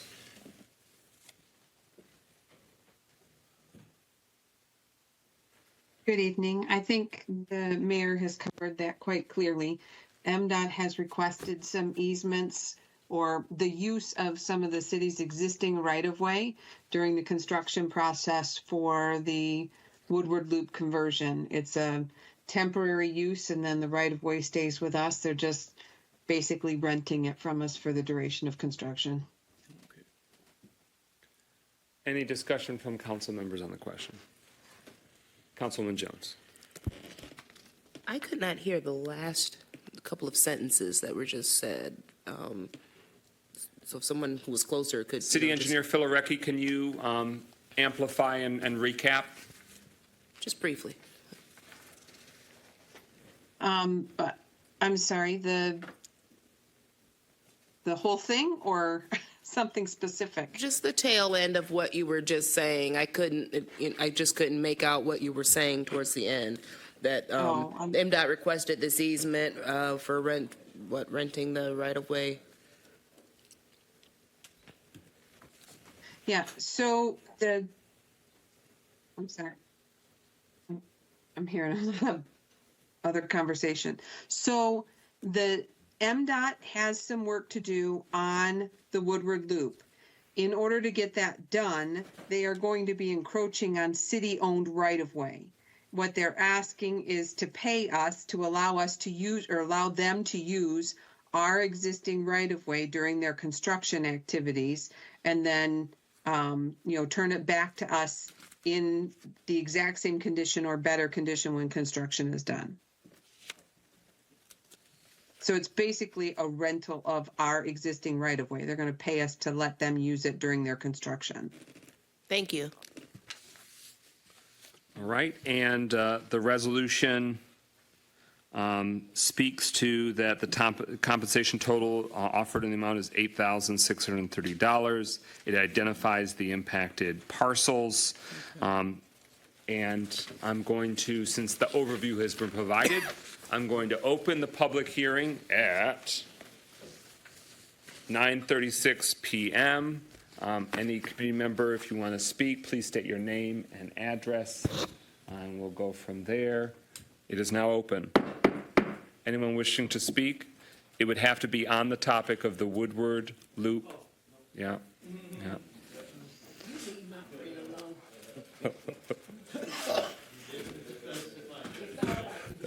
I understand, but is there any particular area that funding goes into once it comes into the city?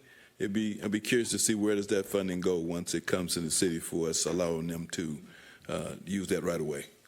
Thank you. Thank you, and that was Carlton Jones of the Oak Lawn Joneses. Any further community members wishing to speak during this public hearing? Okay.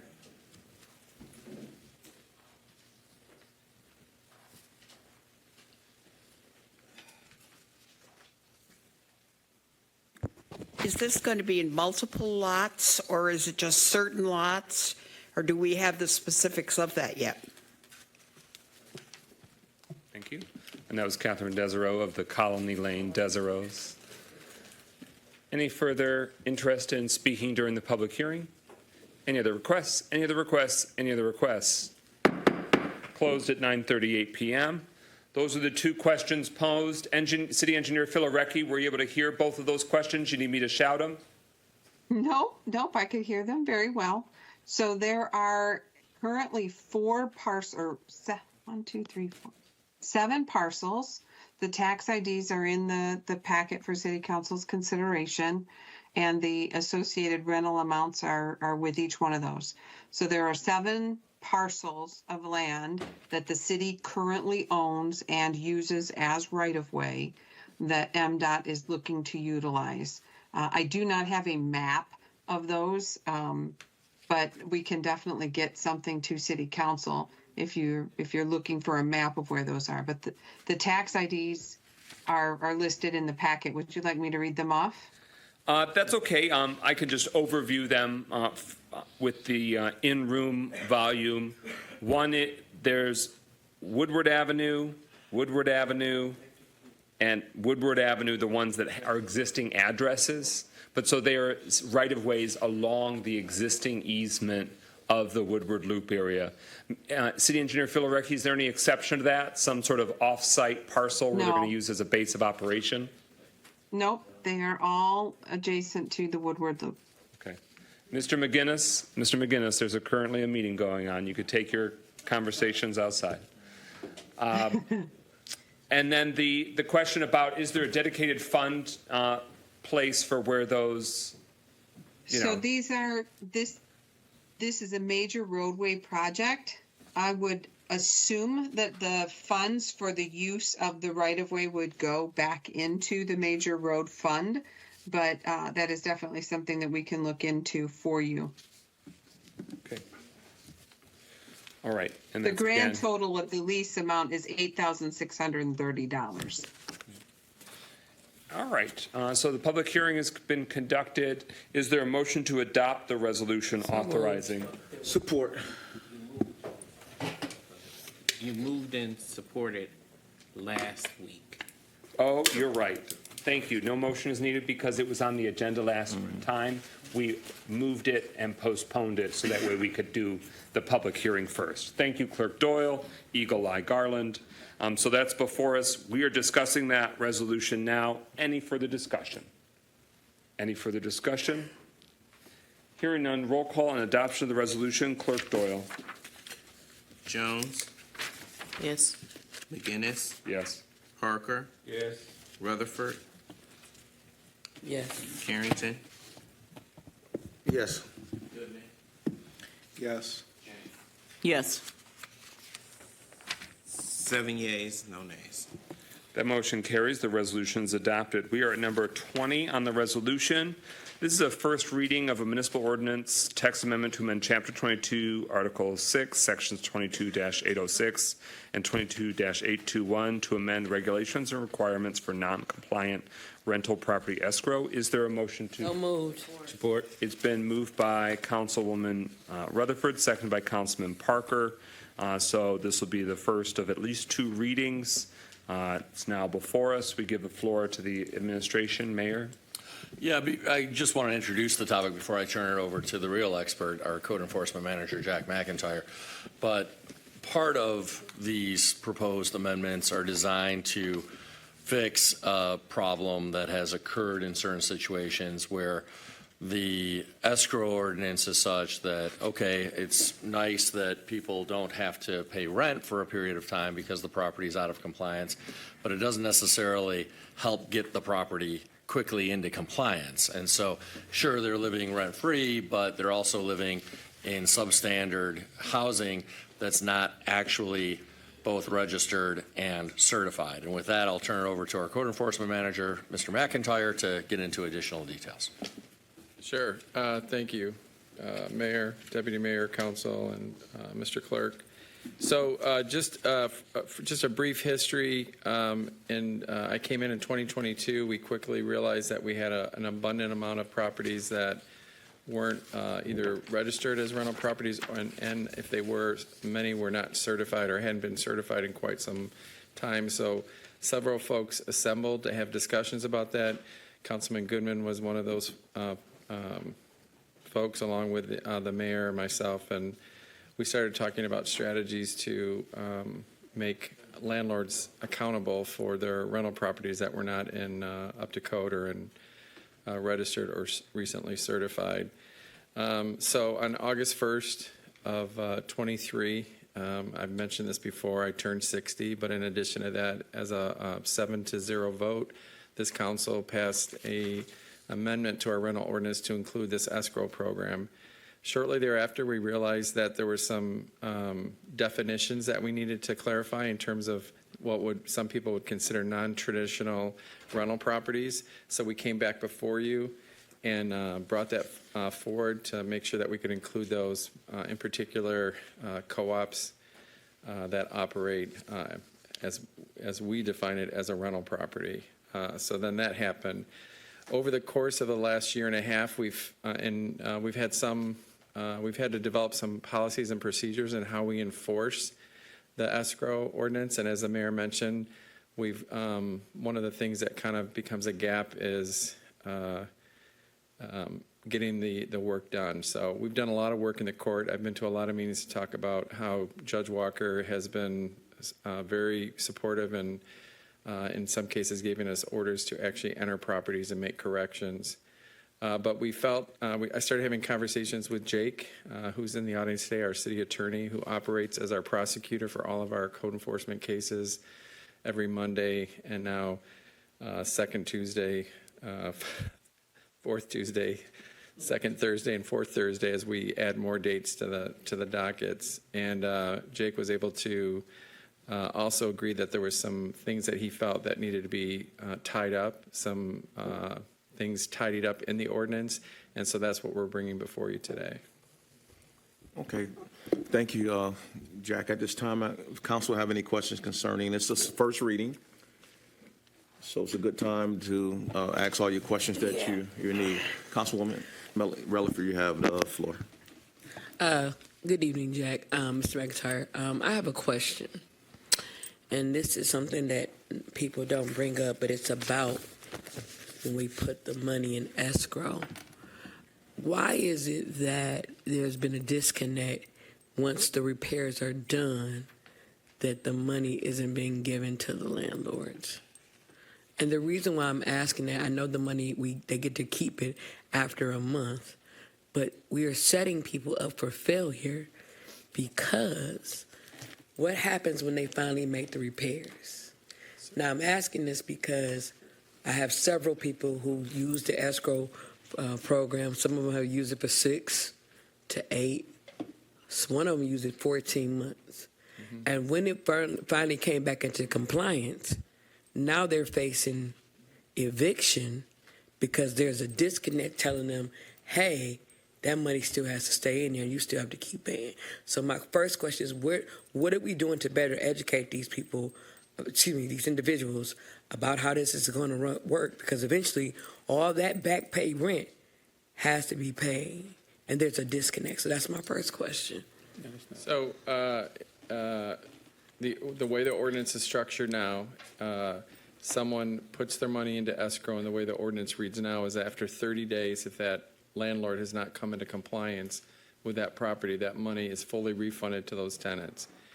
One of the things that, and Jake can speak to this, is that there is a misconception that the ordinance protects people from eviction. What we can't stop an eviction from being filed, but what we've done is we've developed processes, and Brianna, who came and spoke to you a couple of weeks ago at a meeting here and talked about the announcement of grass coming forward, is the one that primarily takes in all the escrows in our department.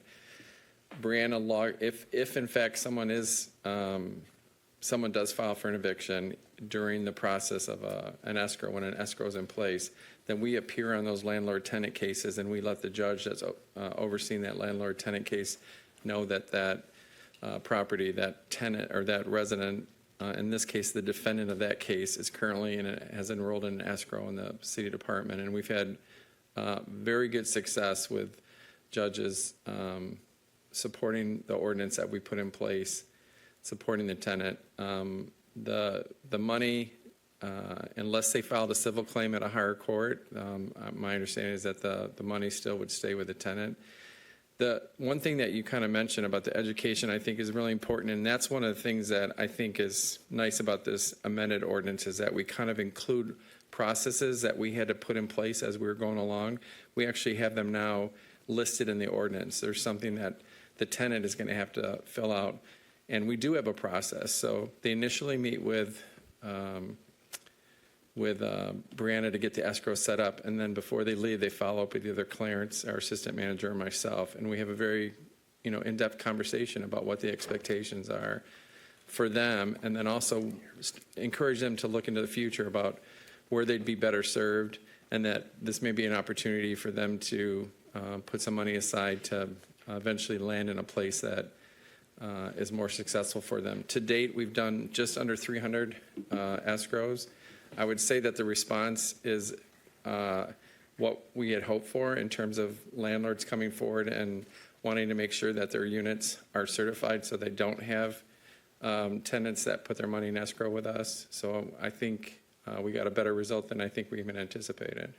And my follow-up is the reason why I asked that is because there are some individuals that are abusing this escrow program. It's a great program, but I'm getting a lot of complaints about landlords who finally come into compliance, and then it's like they know they're not going to get thrown out, so just keep coming back down here and entering into an escrow, in an escrow account. So what do we do once they came back in compliance? Then the tenant says, "Oh, I'm not going to let you in the house," or "I fixed it.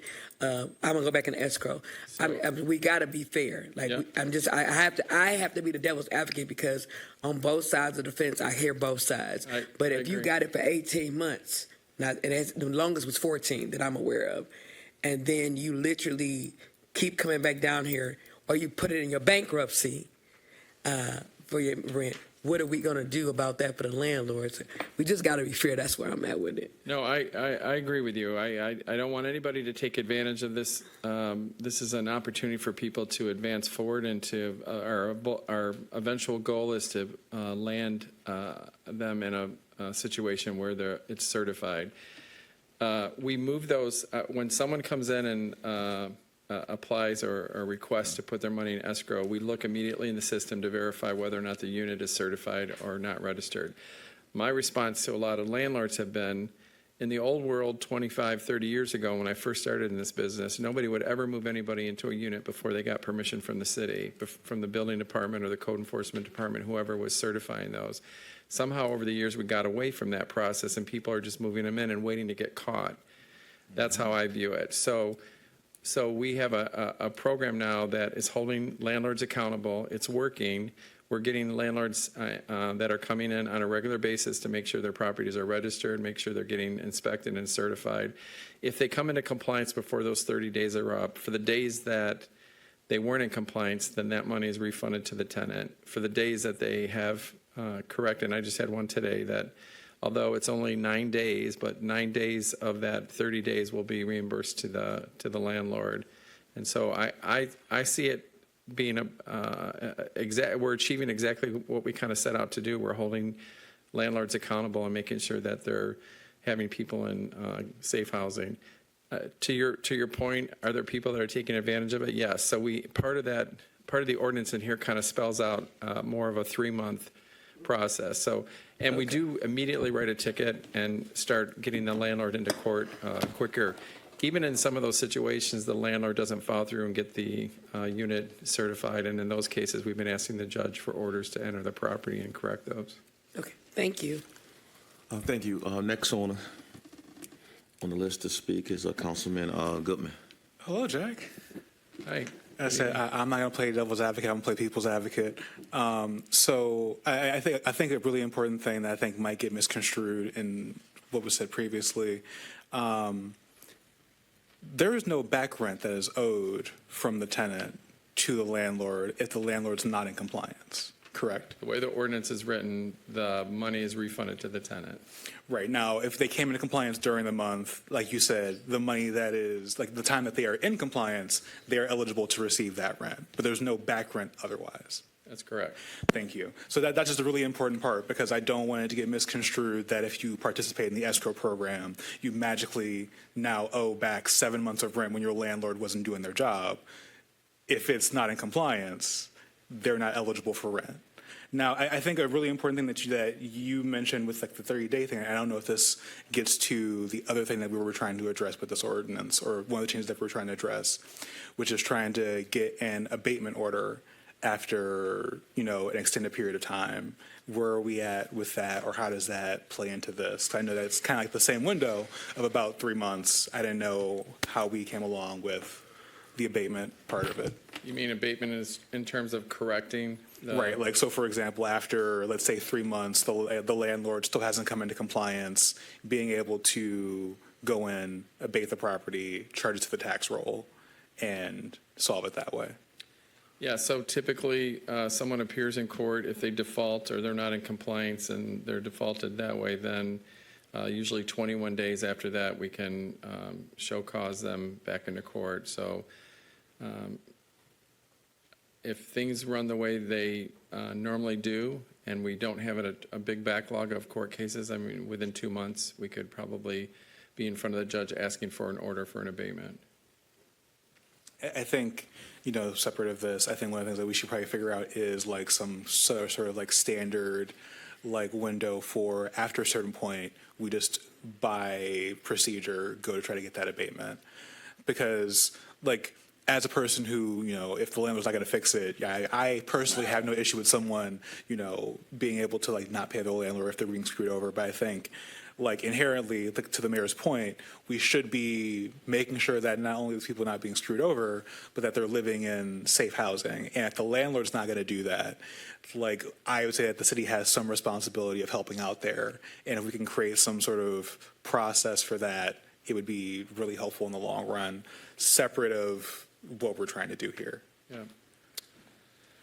Okay, Councilman Parker's question is answered. Councilwoman James, and then Councilwoman Rutherford.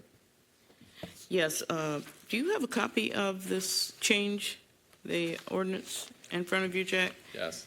Because the first paragraph, I'd like for you to clarify that. And the A, I'm assuming all of this is new to your ordinance. So A, you're basically just stating that you're limiting these rental property escrow agreements to the 90 days, so that would be a change for, But we're not, Jay can probably speak to that. So clarify, I'm not following you on this first paragraph And the second one appears to just be establishing that 90-day time frame. And if there's anything else that's new here, if you would point that out, I'd appreciate it. Of course. Good evening, Council. So directly to that question, the 90-day period was actually kind of addressing what Councilman Goodman was referring to, where it's creating a time period where they enter into these agreements, and after 90 days, that agreement expires, and they can come back in, and that provides the city and code enforcement a really good check-in point to be like, hey, what's going on with this landlord? Why haven't they made any of these changes? Have they made these changes? And we can ask these questions of these tenants when they come in. So the 90 days doesn't then immediately prevent them from entering into a new agreement, but it also gives the city an inflection point where do we either move on with the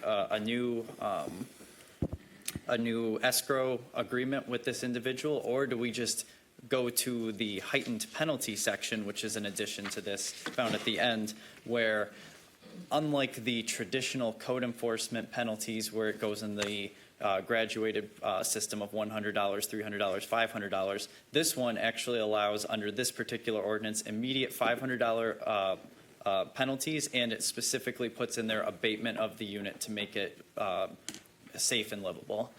So that is that part there in Section A. As for the rest of them, there's a lot of minor tweaks, but I'll get to the big ones, and if you want, Councilwoman James, I can send a red line version that shows those corrections afterwards so we can see all the individual ones. But the bigger changes come in section, it might have been relettered here. Let me make sure I give you the right one.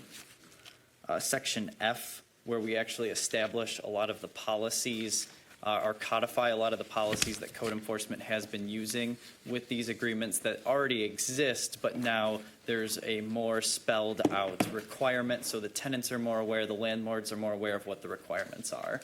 The other big change was that one I just mentioned, the penalty section. Previously, this entire ordinance lacked any specific penalty section. It was the traditional 100, 300, 500. Now it's just immediate $500 penalties and then the ability to abate.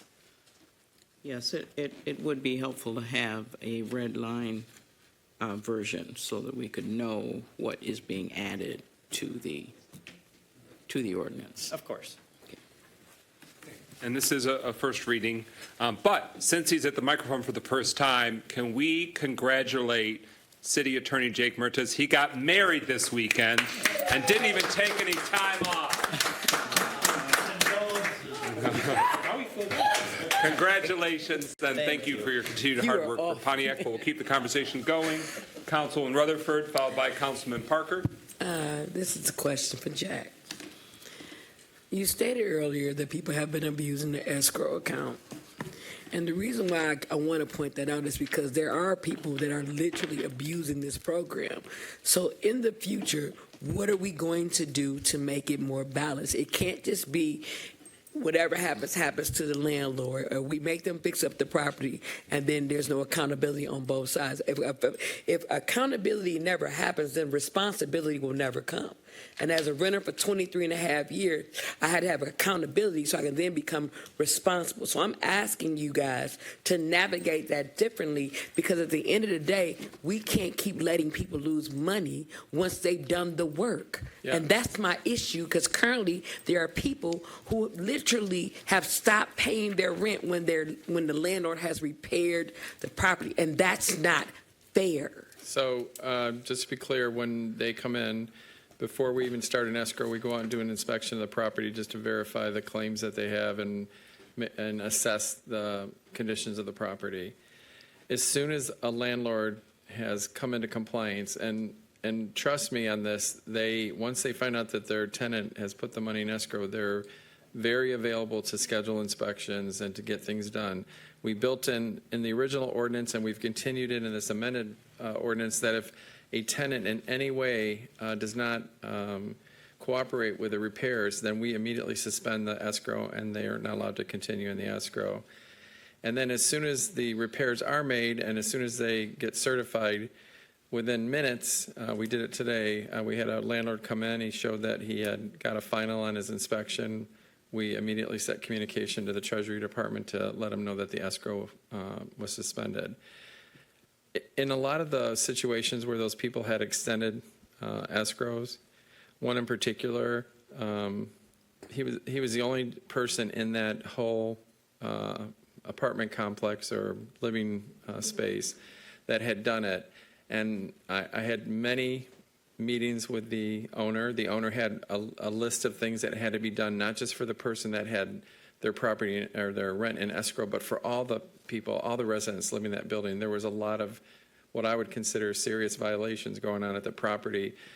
And I can't speak for why he chose not to move quicker and not to get it. He eventually did get that certified, and then that escrow ended. So, but we're trying to be very proactive with education. As I mentioned, they start with Brianna.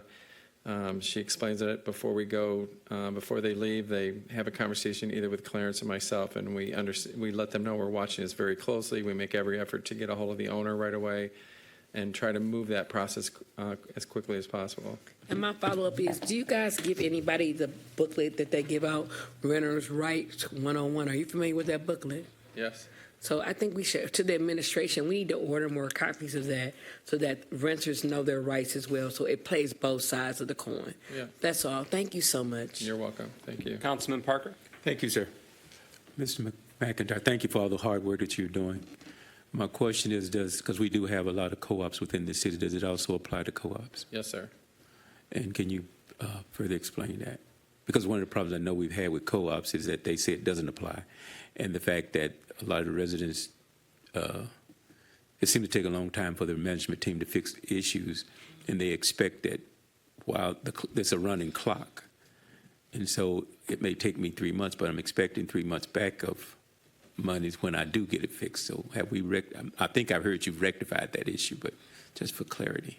Yeah, so when we originally put the ordinance through August 1st of 2023, it did not include the word co-op. We took a property owner to court, as we do with every other escrow that gets started, and it was during that litigation that the judge identified that the way she interpreted the ordinance, because the word co-op wasn't included, that she wasn't going to rule in our favor. So we obviously had to accept her decision, but then we immediately started discussing about what we needed to do, and that's how very shortly thereafter we came back in front of you and said, we're coming back in front of you because we need to include words like co-op and everything we could think of, treehouse, anything that where someone is paying rent and it's not home ownership, they should qualify and be eligible to take, to utilize this escrow program.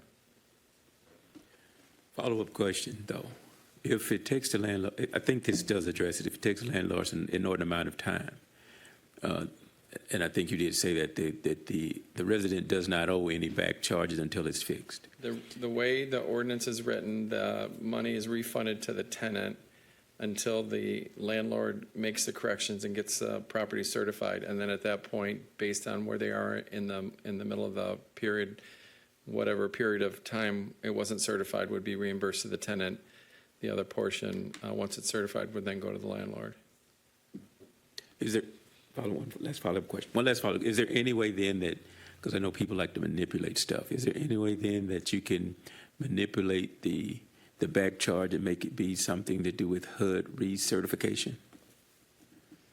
Could the landlord do that? Yeah.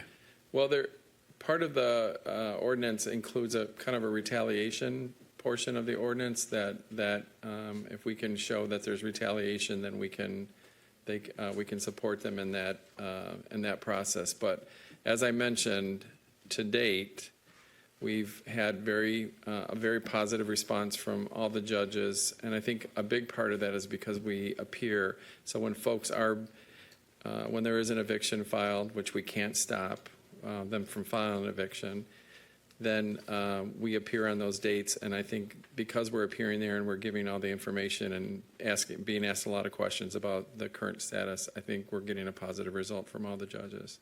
Thank you. Councilman Goodman? So, a similar question to what Pastor Parker asked, and this might be a very vague question. I can narrow it down if it's too vague. Are there any housing situations in the city of Pontiac that are not eligible to be a part of the escrow program? Like any specific like living situations, like for example, like Pastor Parker mentioned, co-ops being a very specific circumstance that we had been dealing with prior to when we, solved the issue. Are there any other situations currently where people would not be eligible to use the escrow program? No. And the reason I ask that in particular is because I've heard from multiple residents that like they've been told that because they are receiving government assistance or are on Section 8 that they're not eligible to use the escrow program. Well, escrow is what you pay. So if somebody's on a voucher that covers 100% of their rent, then they wouldn't really file, it would be the funding source that would be required to file the escrow. So I don't want to cut you off there. That part I do know. It's not the matter of the amount that they're paying, because I've explained it to people. But people have been told that they should not use the escrow program because they are receiving government assistance. No, we have some folks that, maybe they're, I'm not really educated on how the determination of vouchers are, but we have some folks that pay, what I would consider a more minimal amount because they're getting subsidized on a bigger portion of their rent, and they put that smaller portion in, and we wouldn't turn them away. If they pay rent to a landlord, physically pay rent to a landlord, then they are eligible for it, regardless if they have a funding source or somebody else that's supplementing their rent. And the retaliation clause that we have in the ordinance will also protect them as well. That's correct. Thank you. Any final discussion? Again, first reading. It's got to come back for at least one more reading. Hearing no further discussion, roll call Clerk Doyle on adoption of the resolution approving the first reading. McGinnis? Yes. Parker? Yes.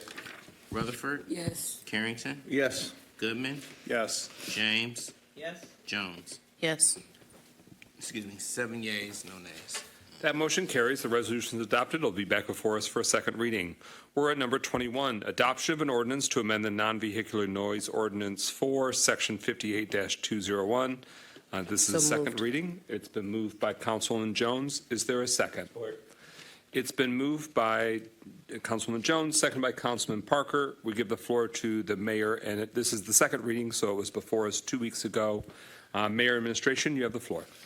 Well, this was introduced along with a detailed explanation by the attorney, Jake Mertes, last city council meeting 2 weeks ago. I want to turn it over to him again to summarize it and answer any questions the council members may have. Good evening again, Council. So just to summarize quickly, as this was already before you for a first reading and there have been no changes, what this ordinance tries to do is clarify definitions for the purposes of enforcement of the noise ordinance. Currently, there was some a little bit of ambiguity as to what sits where. The zoning ordinance, as it's written, given the preamble, generally is more for the preliminary establishment of a property and doesn't so much address individual violations of the noise levels in the future or after the property has already been up and running. It is not as clear with its definitions of certain aspects of the noise ordinance, or as the noise ordinance is. The strongest point of this new noise ordinance would give the city the power to address individual properties that have reoccurring noise issues. So properties that maybe on the onset when they were going for approval, there was an unanticipated amount of noise coming from them, or the way that the noise was coming from the property was not something that the city had in mind, nor the property owner. So what this does is it gives the city the right to require the individual property owners to enter agreements with the city that can modify all of the terms of the ordinance and give them specific timeframes, decibel levels, or other requirements as the city deems fit to keep that, to make sure that these properties are in peace with the people around them and any other complaints regarding noise coming from those properties. One other change is that it better defines how to measure these violations. Currently, there is just one blip that pops up and that can trigger a violation. This current, the revision allows for, or provides for 3 individual readings over an hour period. This is more in line with the general standards as seen in other municipalities, other state procedures, and more importantly, it really shows to a court, as these would normally come in the form of tickets, that there's a definite issue here, while if it is just one blip, then the defense counsel for whatever property owner, whoever is causing that noise, could very easily be like, that was just an anomaly. That is not what actually happened here. One other thing that was not mentioned at the first reading that's worth pointing out is that for the, give me one second, the noise ordinance, that is the one found under the code, not the zoning ordinance, it does allow for enforcement, not just against the property owner, but any individual who is to make that noise. Which is useful where, say, a property owner is not aware of the noise going on their property, but you can also enforce against individuals who are making excessive noise beyond what is allowed by that property. And I'd leave it to council if they have any questions. Questions, discussion from council members? It's really just a thought. I mean, on my phone, I receive notifications more often than I would like to admit, informing me that I am now in an environment where the noise could be detrimental to my hearing. And this is solely because I'm a parent. So, for context there. So, could you clarify that the ordinance does take into account the type of the residential areas versus commercial areas? There's a certain decibel level that is taken into account in this ordinance that was not present in the previous ordinance. So this ordinance does not change the decibel level from the prior ordinance. The numbers are kept the same in regards to the amounts for the residential, commercial, industrial, commercial, including mixed use from the property lines. All it does is it firmly establishes, or better establishes, which classification of noises applies to the ordinance. So particularly here, the one change that I think was mentioned during public comment is that there is a section that certain equipment can operate during certain business hours up to a certain level. I'm actually familiar, I believe, with those notifications that pop up. I think it stems a lot from a watch or a phone. And that is actually at that limit that would right below where that would actually trigger. I'm only knowing this because I'm familiar with my watch. It goes off all the time. And that is above 90. So that's when that kicks in. Thank you for that clarification, because I thought I was going to get a lot of tickets going forward. That makes sense. And just for the purpose that if your mobile device is picking up a noise that's right next to you, it is up to the property line, not what is immediately next to you. So it would have to carry that sound quite far. Hopefully we'll never need to find that out, but thank you. Of course. Councilwoman James? Yes, I'd like to ask, who asked for this ordinance to be amended? I actually could not answer that. I'm not the one that, I'm just speaking to the ordinance. I didn't make these amendments. That would be someone else. Second question would be based on the new guidelines, the changes in how the data is collected, that you're going to be doing 3 separate tests in order to get a reading. You do 3, would M1 still violate the city's noise ordinance under this new guideline? Theoretically, any property could still violate under this guideline. It depends on the sound level that is coming from it. So specifically to M1, if there is a car going around a racetrack, and if it comes by more than 3 times an hour, then yes, it would violate. Well, it wouldn't if you, like you said, you've redefined what that car is, and it wouldn't if you are going by the guidelines in this ordinance? Because it seems to me like all of the changes here basically address a certain business's, obstacles. I understand. And don't really address the issue for the city, which is really disturbing. That points to who asked for this to be amended? What was the purpose behind amending this ordinance? Because it obviously was not the purpose to resolve the public issues that have come to the attention of this council. I'd like for somebody, maybe someone in the administration, can address that. Because I know that we just didn't haphazardly pay the Kelly firm to come up with a very specific set of guidelines. So how did this all come about? Who requested this and why? She's yielding to the administration. Well, she asked an open question. Do you want to yield? I yield to whoever can answer, because I'm dumbfounded.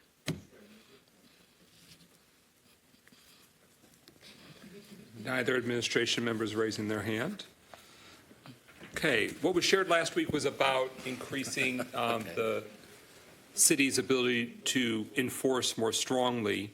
Was it crafted in a way that you believe would put the city in a stronger position for enforcement? We talked about a facility that does late night, heavy machinery operating in violation of the ordinance, but that it's got less teeth right now. Is that the idea about adding more teeth, more solid ground to stand on, that it could be enforceable in a court of law? That was the idea. The teeth, a lot of it comes from the ability to go after individual locations with individual agreements when there are reoccurring issues with the sound. So right now, the main thing that this ordinance addresses is that if there is some facility, for example, that trucks were delivering at weird hours and it was causing reoccurring noise issues, we could enter into an agreement with them that limits their hours of operations so it is not creating issues. I believe this was at 4 or 5 in the morning and it was waking up residents who live directly next to it. It would allow the city to be, no, you can no longer operate during those hours. It has to be during a later time period, those deliveries can only be maybe during certain days of the week. Those deliveries have to have these specific prescribed sound levels based on the fact that, say, this location is right adjacent to a residential property. So, for example, if a residential property owner that has these commercial properties that's right next door and then these loud noises are occurring, the city could address that more directly and more specifically than a general ordinance could ever handle, as noise is kind of in flux and is not something that's so easily addressed by a general ordinance. So that's where the teeth is coming from. And on top of that, these individual agreements allow for specific penalties that can occur immediately to that violator instead of having going through a litigation process. Also, these penalties, as municipal civil infractions by the state of Michigan, are limited to $500 in fines per infraction. That is the maximum amount that a city can do. In this case, it can have it so violators pay well above and beyond that $500 for a first offense. It can set up a different schedule for them. It could possibly have it so that further down the line, if these violations occur so many times and they're entering into this agreement, then they could theoretically be more than just penalties. I don't know what else that would look like, but there could be further ramifications. Thank you. And there's general exemptions in 58-207. The following activities are exempted from the sound level limitations. One of them is activities or operations of governmental units or agencies. Is that currently already prescribed in the ordinance? Yes. So, and that could mean the city itself if they were being the bad actor. But would that mean, like, if the Bureau of Alcohol, Tobacco, and Firearms, like a federal agency, like if they were doing something noisy, that they would be not governed by that? Is it like county, state, federal? Yes, so as it's written right now, it does just say government units or agencies, and that would encompass not just city as it's written. It's a pretty blanket exception. That's not changing in the ordinance, while it is listed in the amendment that is already what's on the books. Okay. And then it shows parades, concerts, festivals, fairs, or similar activities subject to any sound limits in the approval by the city. So is that administratively like when a permit is issued for a parade or a festival, it would speak to what other limitations? Because obviously if there's, we had Ice Cube come in August of last year to Lot 9. Obviously an outdoor concert's got some sound that comes with it. It would not be governed by this ordinance. It would be governed by whatever the permit for the concert or the large event. That is correct. Or it would still technically be governed by this ordinance, but whatever it says in there for the exception. So it's a play between both of them.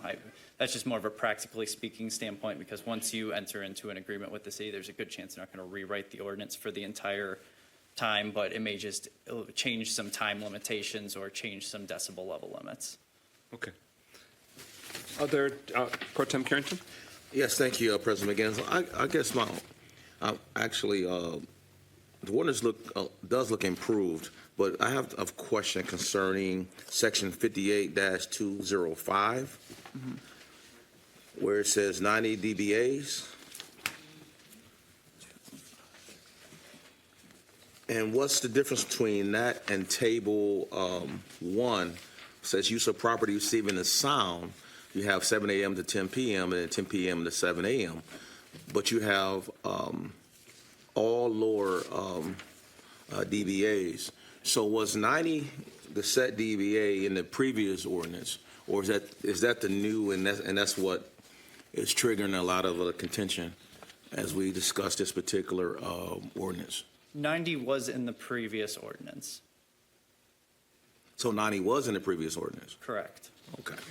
And so if it's okay to follow up. Yes. So table 1, use of property receiving the sound, there's categories for residential, commercial, and industrial, and it delineates between time. So 7 a.m. to 10 p.m., AKA not nighttime. And then there's a 10 p.m. to 7 a.m., AKA at night, a quieter. When it's saying use of property receiving the sound, would that be like detecting the decibels from a site versus where it is originating from or emanating from? Is that the difference? And it's okay if you don't know that, if it's more of a code enforcement manager kind of question. But so obviously it shows that between 10 p.m. and 7 a.m. it's got to be quieter. And the ordinance spells out during that basically blackout period, there can't be drums, there can't be, different playing of drums, different music, mechanical loudspeakers, or that might be an exemption. Yeah, that might be a quite outdated exemption now that I'm looking at it. A mechanical loudspeaker from a motor vehicle only if a specific permit has been granted by the Department of Community Development. When did we last issue a loudspeaker permit? But yeah, can you help us understand that table? So the table is showing, yes, that there are two different sound levels. There's the one from, again, this isn't changing from the original ordinance. This is just me explaining what's currently there. So during the night hours, there is a lower amount. So the use of the property receiving the sound, so if the use of the property is residential, their receiving sound can only be 55 decibels. Then going down, so commercial 61, industrial 65, and then during the day that gets bumped up. Does that answer your question? I think so. Okay. Is there anything, Manager McIntyre, based on the line of questioning from Pro Tem or I, that you wanted to expound on? But so the table in terms of what it's speaking to? Microphone. Unless you got nothing. Not to the question that you asked. Okay. Pro Tem, follow up. So tell me more about the 90 decibels. So I'm just trying to understand it better, and I want this community to understand it because that was brought to the podium. So just explain, power equipment is 90 dBAs. Are you just saying that power equipment is 90 dBAs, which doesn't have any connection to the table? Correct. During those hours, so outside of those hours, the table would be in effect for residential, commercial, industrial, so that would be from 10 p.m. till 7 a.m. The table is in effect. Okay. During the hours of 7 a.m. to 10 p.m., the table exemption is in effect for power equipment. I have a question. Hold up. There's an existing speakers list. Yes. So you said 7 a.m. to 10 p.m. 7 a.m. to 10 p.m. I'm seeing residential 61, commercial 71, industrial 75. So where does the 90 dBA come in, and when is that allowed? If you, that's what I'm trying to understand. When the use is that of the classification of power equipment, during those hours, it would be allowed. That level comes from the exemption as it's already written. Goodman, order. Goodman, Grimo, Parker, James. Goodman. So I have two separate questions. The first one being, I'll do the one that we're actually currently talking about. So I want to dig in a little bit into your definition of the word power equipment, right? Because there's a definition in the ordinance. That's how ordinances work, right? So here it says power equipment means any machine, machinery, tool, device, vehicle, or other category of equipment that is operated by an individual or team of individuals and which is powered by any type of fuel, electricity, air, hydraulic press, including without limitation of solar panels, solar inverters, wind towers, wind turbines, so on and so forth, internet connection of such facilities, blah, blah, blah, blah, blah. I think the question that a very specific group of people in the city and people who are in the audience are asking is, does a race car, count as power equipment? So under this definition, a vehicle would be considered power equipment. The definition is similar in line to that of the MCL, which defines vehicular noise. Comes from that same 90, or it's 85 decibels per the, so technically any motor vehicle on the road cannot exceed 85 decibels. That's where that fits into that definition. This actually, as the ordinance is currently written, power equipment is not defined. So an issue that we've run into is that we don't have control over these items. Right now we have no control over specific properties where, say, as I had mentioned, there's a reoccurring sound level. So with what this one's adding is that with these individual agreements with these property owners, we can control that, and that 90 decibel limitation can actually be thrown out if it's a property that the city deems is necessary for reoccurring noises to control them and to have specific penalties attributed to them. But right now, there is no definition for power equipment. So again, what has happened is attorneys have come in and argued that no matter what it is, it's power equipment, because they can just say, oh, it's a machine, it's power equipment. And my follow-up question, which is unrelated to that, but I think goes back to something that we kind of mentioned earlier. So I see that we obviously have the table that includes from 7 to 10 and then from 10 to 7. During the nighttime hours in which, the average employee is not here at City Hall, how are we measuring and keeping track of potential nighttime violations? And I say that as someone who has just to be upfront, I have a number of veterans who are in my district, and when it's not holiday time and there are fireworks going off for, an hour or so, I feel like that kind of falls into the circumstance. But even with that, are there people who are at night on a regular basis patrolling to even be able to enforce this ordinance? I would believe that would be more of a question for Mr. McIntyre from Code.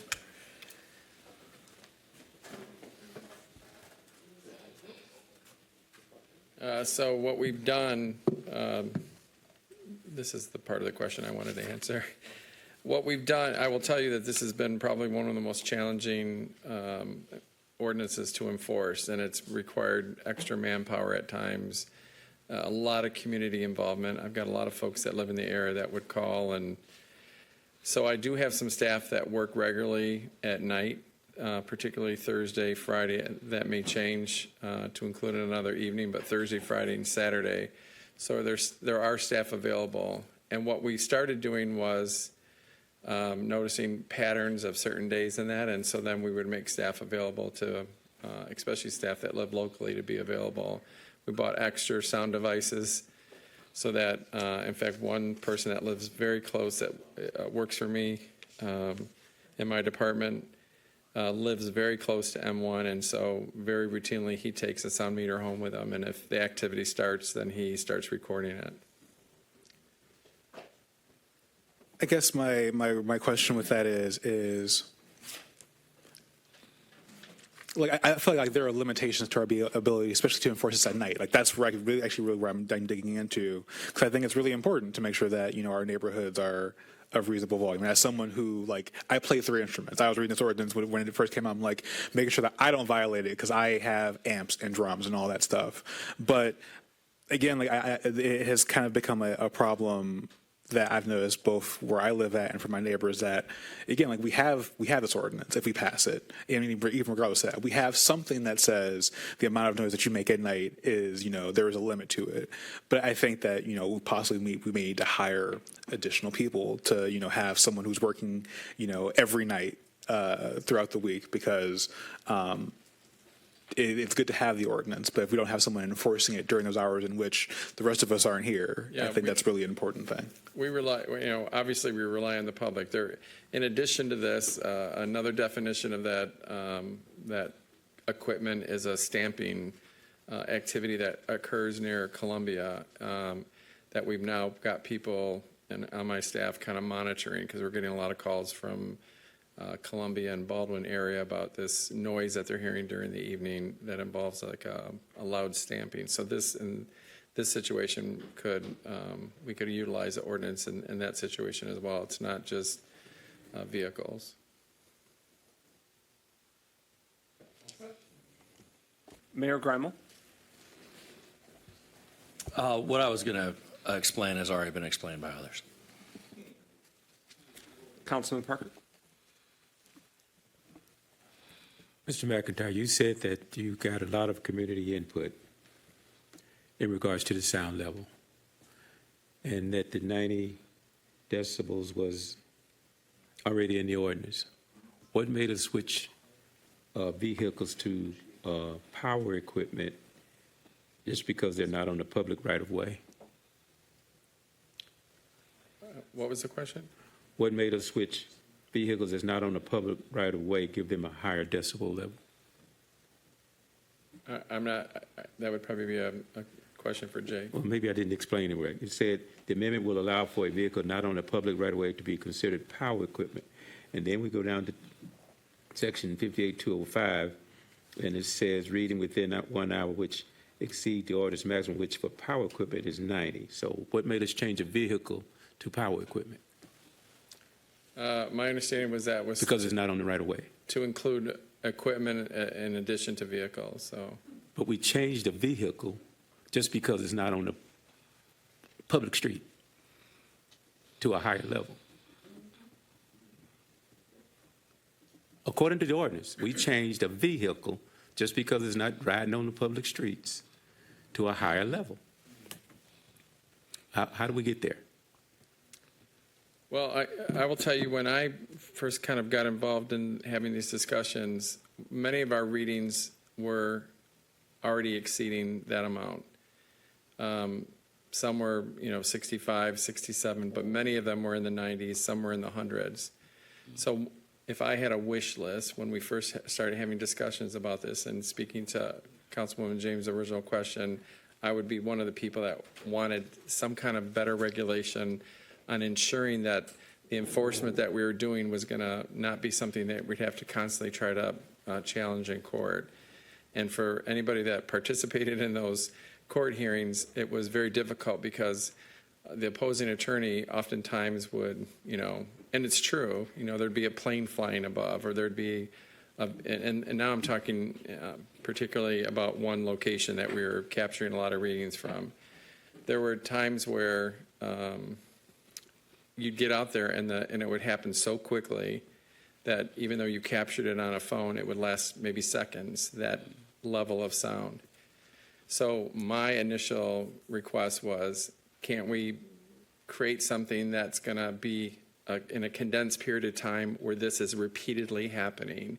Because to me, that just from my experience of going to court and trying to prosecute this, it made more sense, and it was, I think, a stronger argument to say this is a continuous thing during a period of time, and that's how we came up with that. I don't have any more questions. Councilman James? Geez, I don't even remember what my question was now. Oh, I know. When you do readings, when your folks do the readings, what are you calling out of tolerance, or what is it the 90 dBA or is it the 75? I mean, what are you using as the? Well, you mean currently? Yes. Anything over 65.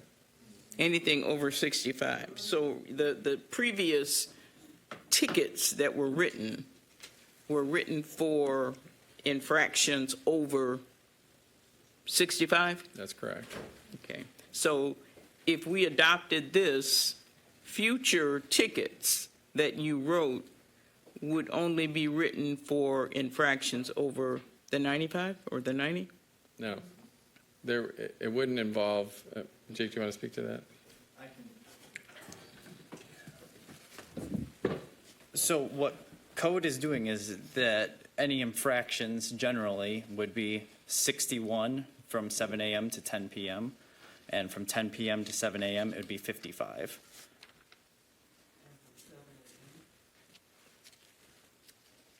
Per the table under section 58.205-205. Well, see, that again is confusing, going back to Councilman Carrington's question, is the numbers that you're talking about in the first page, you know, the numbers that you are attributing to power equipment Yes. is not on your table. So I guess I'm confused as to. Power equipment has an exemption during daytime hours from 7 to 10. It has it has a lower requirement of the 55 from 10 p.m. to 7 a.m. And like I have said, all properties are subject to any further enforcement by the city if the city deems necessary to enter into an agreement with them to lower or modify those numbers or hours. So that includes power equipment or any other activity taking place in the city where there is as the definition says, bear with me one second. Under section 58.203, if the time, location, in circumstances deemed necessary by the city anticipates and reserves the right to require individual agreements with property owners for purposes of setting forth the specific terms and restrictions on prolonged or permanent uses permitted as a temporary use under this ordinance, and to provide for specialized enforcement, including increased fines and penalties, when the city and individual property owners enter into an agreement for that prolonged use. All set? Okay. So 58.201, applicability. The provisions of this article apply to all sources of sound except motor vehicles as defined in the state motor vehicle code in operation on a public right-of-way.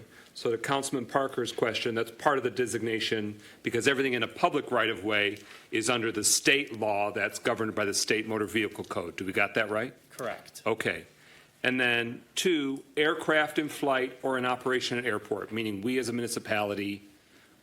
We are not the FAA. Yeah, No, so we that's a cannot. federal matter. And then 3, the mysterious magical world of railroads when it comes to law. 3, railroad equipment in operation or on railroad rights-of-way. So those 3 items, they are considered vehicular noise because they are handled vehicularly by the state or federal statutes. Correct. Okay, so when it comes to us as a city, we can govern noise that isn't in those buckets. Correct. All right, so we have to, if we don't define vehicle not in a right-of-way, it's in a purgatory, or it needs to be defined some way, or else it undermines the city's ability to enforce because it's not in the public right-of-way, meaning it's street legal vehicles, or, for lack of a better word, and that would more so be the sheriff department on behalf of the city, right? Code enforcement does not do anything when it comes to overweight trucks or anything like that. That's all handled through the sheriff department contract. That's correct. Okay. So this is a matter of, if we don't spell out power equipment, you've run into this buzzsaw where you're not able to enforce it effectively in many different respects. That One- is- go yeah, ahead. yes. What about generators? A generator, Yeah, like let's say a gas-powered generator that's keeping a place powered, whether it's weather emergency or not, but like operating a food truck. Sometimes a generator is powering their kitchen, their mobile kitchen or something. If that's at a very high decibel, depending on where you're at, would that be something that potentially would run afoul of the non-vehicular noise ordinance? Well, that would also have to be permitted. Okay. So for a food truck or even on a temporary use, if even, I guess with the exception of if we had a all-city power outage, then, in that situation, no, but. And I think that is spoken to in terms of like, if there is a state of emergency, so I guess that's part of the issue. If it's a few streets, lights are out, and someone wants to have a generator to keep their stuff legit. So that looks like it's under general exemptions. Yeah, okay. All right, thank you. That answers some of my questions, but I just wanted to spell that out in terms of what the right-of-way or non-right-of-way situation was. Did you have a hand, Pro Tem? Just quick, and I don't want to keep belaboring this part because I know it's late and this is only the first, no, actually, this is the second. Oh, this is second, so I guess I have to belabor a little bit.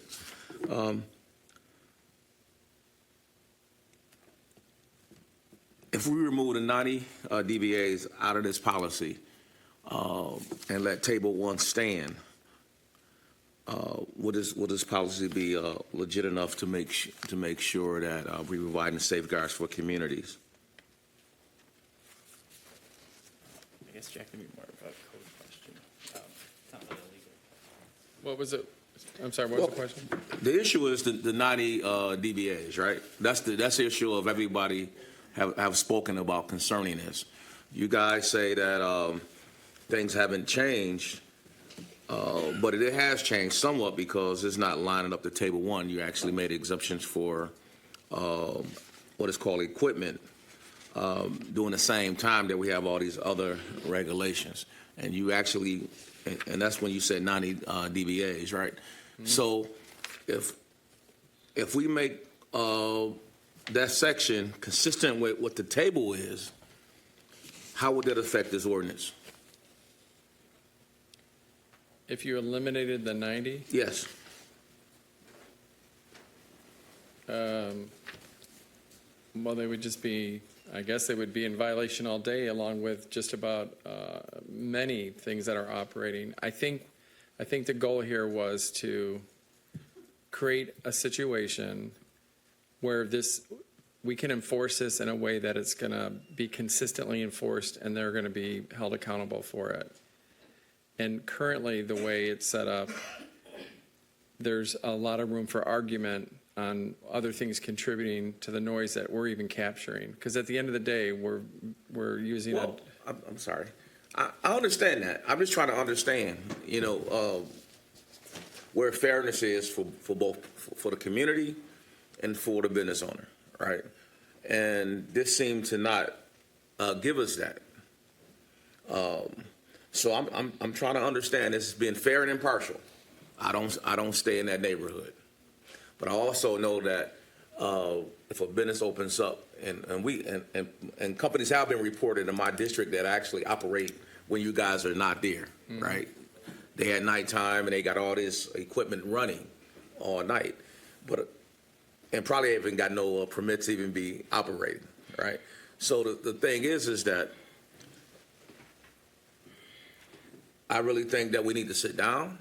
I think we need to talk this out and come to some kind of agreement collectively. so we can serve both parties. To maybe answer the question, again, the individual agreements could address that particular issue for a business where they are consistently, say, hitting above that 90 power level limit, but that are decibel limit, and you're hitting that, and then when you have an individual agreement with, say, someone that is not necessarily next to a resident, or that the city seems necessary that that place needs to operate at some controlled amount, then that individual agreement with that property owner could address that point without necessarily paying much attention to the 90 decibel limit itself. So But, can I follow? My follow-up, because basically you guys said that businesses are already operating above the 90 anyway, right? So it doesn't make a difference when we put it at 75, they operate above that. We're still in the same position whether it's 75 or 90. So that's what I'm trying to understand, why you're so stuck on 90. The 90 is already what's in the ordinance. We just copied that over from what was originally there. So that's already, okay, so. That was already something that was in existence before any of these changes. So the 90 decibel limit isn't something that's stuck in stone. It is just something that exists in this ordinance. It could theoretically be changed or amended, either as the amendment currently stands with an individual agreement, or universally just as a general matter. So just for, well, I would like to table this I'd like to table this into our next meeting, just so we can have a red line copy of this, so we can understand what's been pulled and what's not. Can I second? There was one more council person on the speakers list, but a motion to table, technically it can't come at the end of you speaking. Okay. So, but you could be after the, Yes. I'll recognize you next. Councilman Rutherford. I just got two questions. First, to the administration, who put this on the agenda? Did you guys write this, or was it wrote, and what was the purpose of you writing it? That's the first question. I yield to the administration for clarity. Question was posed before. Yeah, it was put on the agenda in collaboration with City Council President and myself.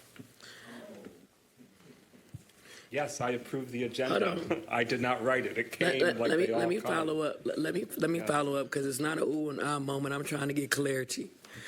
To the gentleman up there at the top, I forgot your name, sir. I'm sorry, I'm not feeling well. What's your name, sir? Jake the groom. Jake the grill.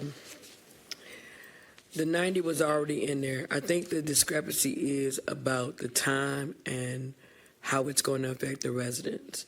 And so I just want to get clarity so that at the end of the day, one organization is not being picked on. The residents don't feel like they're not getting heard. So if you could clarify point blank period, what was in, what isn't. Because here's the thing, we can keep pushing it down the road, but we're eventually going to have to vote on this.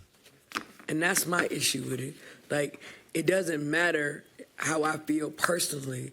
It matters to the context of, we have to put more stock in making sure this ordinance goes well. So my question, not goes well, let me use the right words because it'll be used against me, that the ordinance is fair and that it has more teeth. So my question to you is, sir, you changed it, put the 90 over here. By putting these things in place, does it give more teeth to the for us to go after individuals, or does it not give more teeth, and is it catering, or in your legal opinion? And remember, you work for citizens, so I just need clarity. The ordinance as a whole gives more teeth by allowing the city to use these agreements with heightened penalties. That will always be stronger where you have an agreement where someone agrees to pay penalties every time they violate versus having to go through the full scope of litigation every time one of these violations comes up. Particularly, I know that M1 has been a major concern here. They have never actually been found are admitted are found responsible by a court. They admitted responsibility short of challenging the entire ordinance. That is still on the table for them to challenge the ordinance as written. With this, it gives us the teeth to engage with them or other property owners directly to make sure that they have limitations that the city sees fit as deemed completely within the city's control. The 90 decibel limit aside, again, the 90 decibel limit carries over from the prior ordinance or the ordinance as currently written.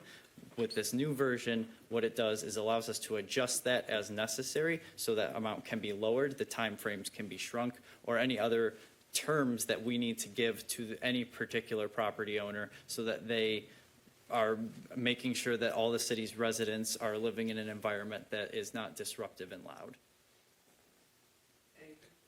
Next on the speakers list was Pro Tem Carrington. He wanted to make a motion. I'd like to make a motion to postpone this to our next council meeting, just so we can get I would like to get a red line copy for the council concerning the ads and the extraction and how this policy actually changed. So, and we should be given that anyway. So I'm not asking anything that we should have, just so we can understand that the total difference. Because I really want to read the old policy, the old ordinance, so I can understand this a little better before I make a decision on my vote. There was a motion to postpone for 1 week. Did you still want to second that, Councilwoman James? Yes. Okay. Clerk's office, do you have the easy capacity of printing in color? Okay, because I think that we should, just as a matter of routine, if it's an ordinance amendment, let's have the red lines before us, because it's proven problematic over the years. Okay. It's moved and seconded. Any clarification or discussion on postponing for 1 week? Okay. Hearing none, roll call. Clerk Doyle on postponement to the May 6th meeting. Rutherford, No. Carrington, Yes. Goodman, Yes. James, Yes. Jones, McGinnis, Yes for postponement. Parker. Yes for postponement. 5 yeas, 2 nays. All right, that'll be back before us for further deliberation. Can I ask a question real quick, though? Is there a council meeting next week? Yes, because of the weirdness of April versus May, there is a May 6th city council meeting. All right, thank you. Pardon me? Yes. Yes, it's a regular city council meeting next week at 6 p.m. There is a special meeting at 5 p.m., but it's a closed session for lawsuits. All right, we are at number 22, discussions, and the hour grows late, of course. But city's retirees expanded benefit status update. Anything, Mayor Gramlow, you want to flag? Yes, just as you know, Mr. President, you and I believe Councilman Parker and our attorneys are having a conversation with Cypria next week. Further discussion? Councilman Rutherford? I just want to understand why the mayor voted abstain on a vote previously with the retirees, and why, just clarification, why he abstained, number one, and number two, why did the deputy mayor vote no on a last vote? So I'm yielding that. The meeting that you guys had with Linda Watson, you want me to give you clarity of the time? No, I know what you're referring to. Okay. I yield to the administration. Mayor, deputy mayor. Yeah, so I sit on both the VIBA board and on the GERS board and the REGERS board. They're often thought of as synonymous, but they're technically two different boards. And a majority of members on the VIBA board wanted to sue the GERS board. I sit on both of them, so I thought it appropriate for me to abstain. And that was a position that the VIBA board's attorney, who was present when this came up, seemed to think was the best course of action for me. The deputy mayor, in contrast, does not sit on the GERS or REGERS board. He only sits on the VIBA board. So my thing is this: now that I believe they are about to get ready to sue the city, if I'm not understanding this right, per Linda Watson. So I'm just trying to figure out what the strategy is in all this, because I thought we were going to resolve it. We haven't resolved it. You abstained. He voted no. Per Ms. Watson, they're about to enter us into a lawsuit against the city. I'm just trying to understand what the strategy is here. I'm very confused about what is happening here. And so that's my statement. It's not even a question. And I just want to publicly apologize again to all the retirees, because it seems like we're going to end up in court. And I'm very scared about the outcome of how many more retirees will die before they get their money. And so that's why I asked the question. At least you told the truth, and I respect it. I'm done. Just Mayor Grima? The VIBA board is not threatening to sue the city. The VIBA board is threatening to sue GERS. I just want to be clear about this. And they sent a notice of intent that they intend to sue GERS with a draft copy of a lawsuit. And that draft copy of the lawsuit does not name the city of Pontiac as a defendant. So they're not threatening to sue the city. They are threatening to sue GERS. A follow-up question, this is more broad. Would the General Employees Retirement System or the reestablished General Employees Retirement System fundamentally be considered the city of Pontiac? Did we not establish that through ordinance? Yes. Well, I mean, no need for interjection. I want to know legally, like, is it its own independent entity? I don't know the answer definitively. However, I believe it is its own independent entity. They have their own attorney. They are their own body corporate, as I understand it, just as the VIBA is. But was created by city ordinance to perform a function for a city benefit. That's my understanding. Okay. But you're raising a legal question that I would not bet my life on the answer to. Okay. So we'll let council members know leading up to Monday and following Monday. Councilman Parker and I will share with the full body the nature and progress of those conversations. Councilman Rutherford. So once again, to the retirees, I apologize. I feel so bad.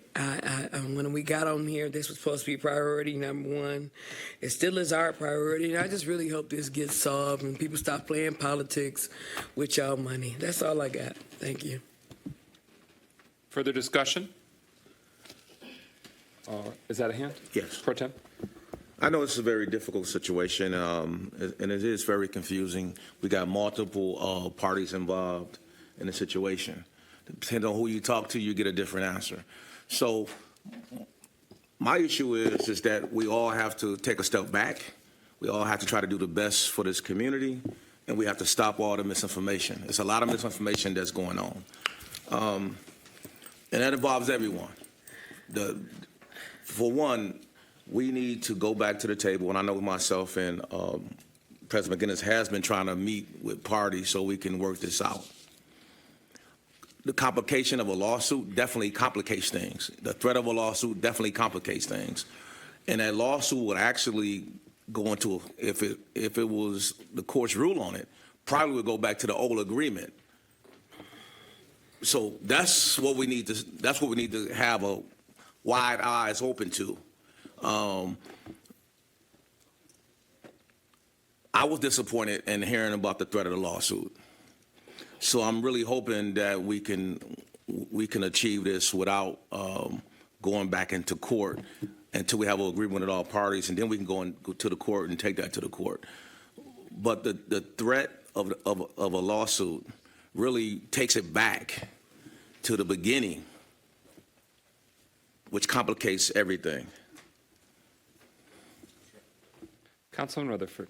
Yeah, it's not misinformation when you have people that sits on the board saying what is happening. It's not misinformation that we promised these people we were going to restore them and we have not. It's not misinformation when the mayor went to court over and over and over again. It's not misinformation. It's what happened, and we got to stop doing that. You could take a step back all you want to. At the end of the day, this could have been resolved had the administration not kept going to court over and over again, and then we as a council stepped in and tried to do something, and yet it's a year later and it's still not being done. That's not misinformation when people who are there giving first-hand information. I think it's misleading and distasteful to say things like that, and I put it on the flow.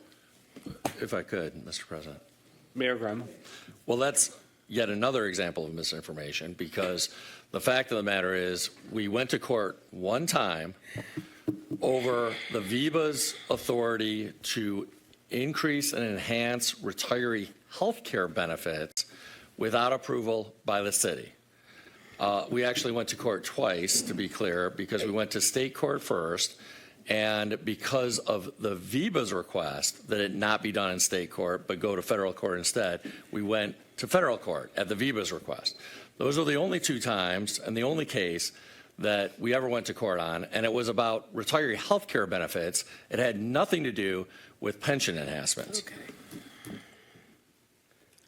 Yeah. Per Robert's Rules of Order, you were to be recognized 2 times. This would be number 3 during a discussion. So are you not going to recognize? I am, Thank but you. I'm going to point out that It's the last one. He going to try. famous last words. Absolutely. Councilman So look here. At the end of the day, decisions were made, in my opinion, that were political. Most of the things that this administration has done has been political.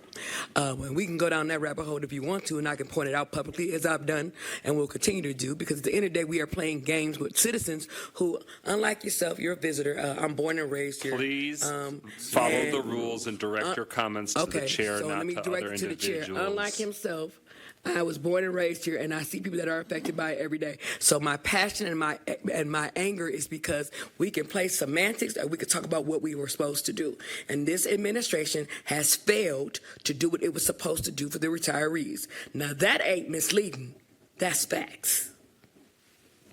Okay. For now, that's that. Quickly, number 23 on the agenda, the fiscal year budget process update. Want to make sure that the community is aware that the first budget public hearing took place April 22nd. The next will take place on May 13th, 5:30 p.m. in these chambers. So you are hereby invited and welcomed and encouraged. Following that, there's a special meeting on the 20th for public hearings on both the budget and millage rates, 5 p.m.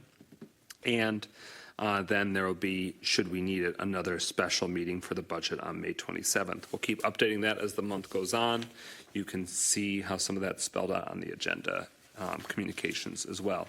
Anything else on the budget? Yes, ma'am. It is my hope that we do things that benefit the city and the people more, like we've been doing in a continuation. That's all. Further discussion on the budget? All right, we're at number 24. Mr. Carlton Jones announced this earlier, but just want to make sure it was on the community's radar about the Oakland County redevelopment project. They have an outreach event for Pontiac businesses, vendors, contractors, so that you can be in the accident, in the mix. That's happening this April 30th. You can find out more at oakgov.com/downtown Pontiac. Any further discussion on that item? All right, the next, community cleanups throughout Pontiac, dumpsters to assist residents. Just want to acknowledge city council members who went above and beyond in recent days, including with dumpsters, sponsoring them as city council district projects. Thank you for making that commitment to your neighborhoods.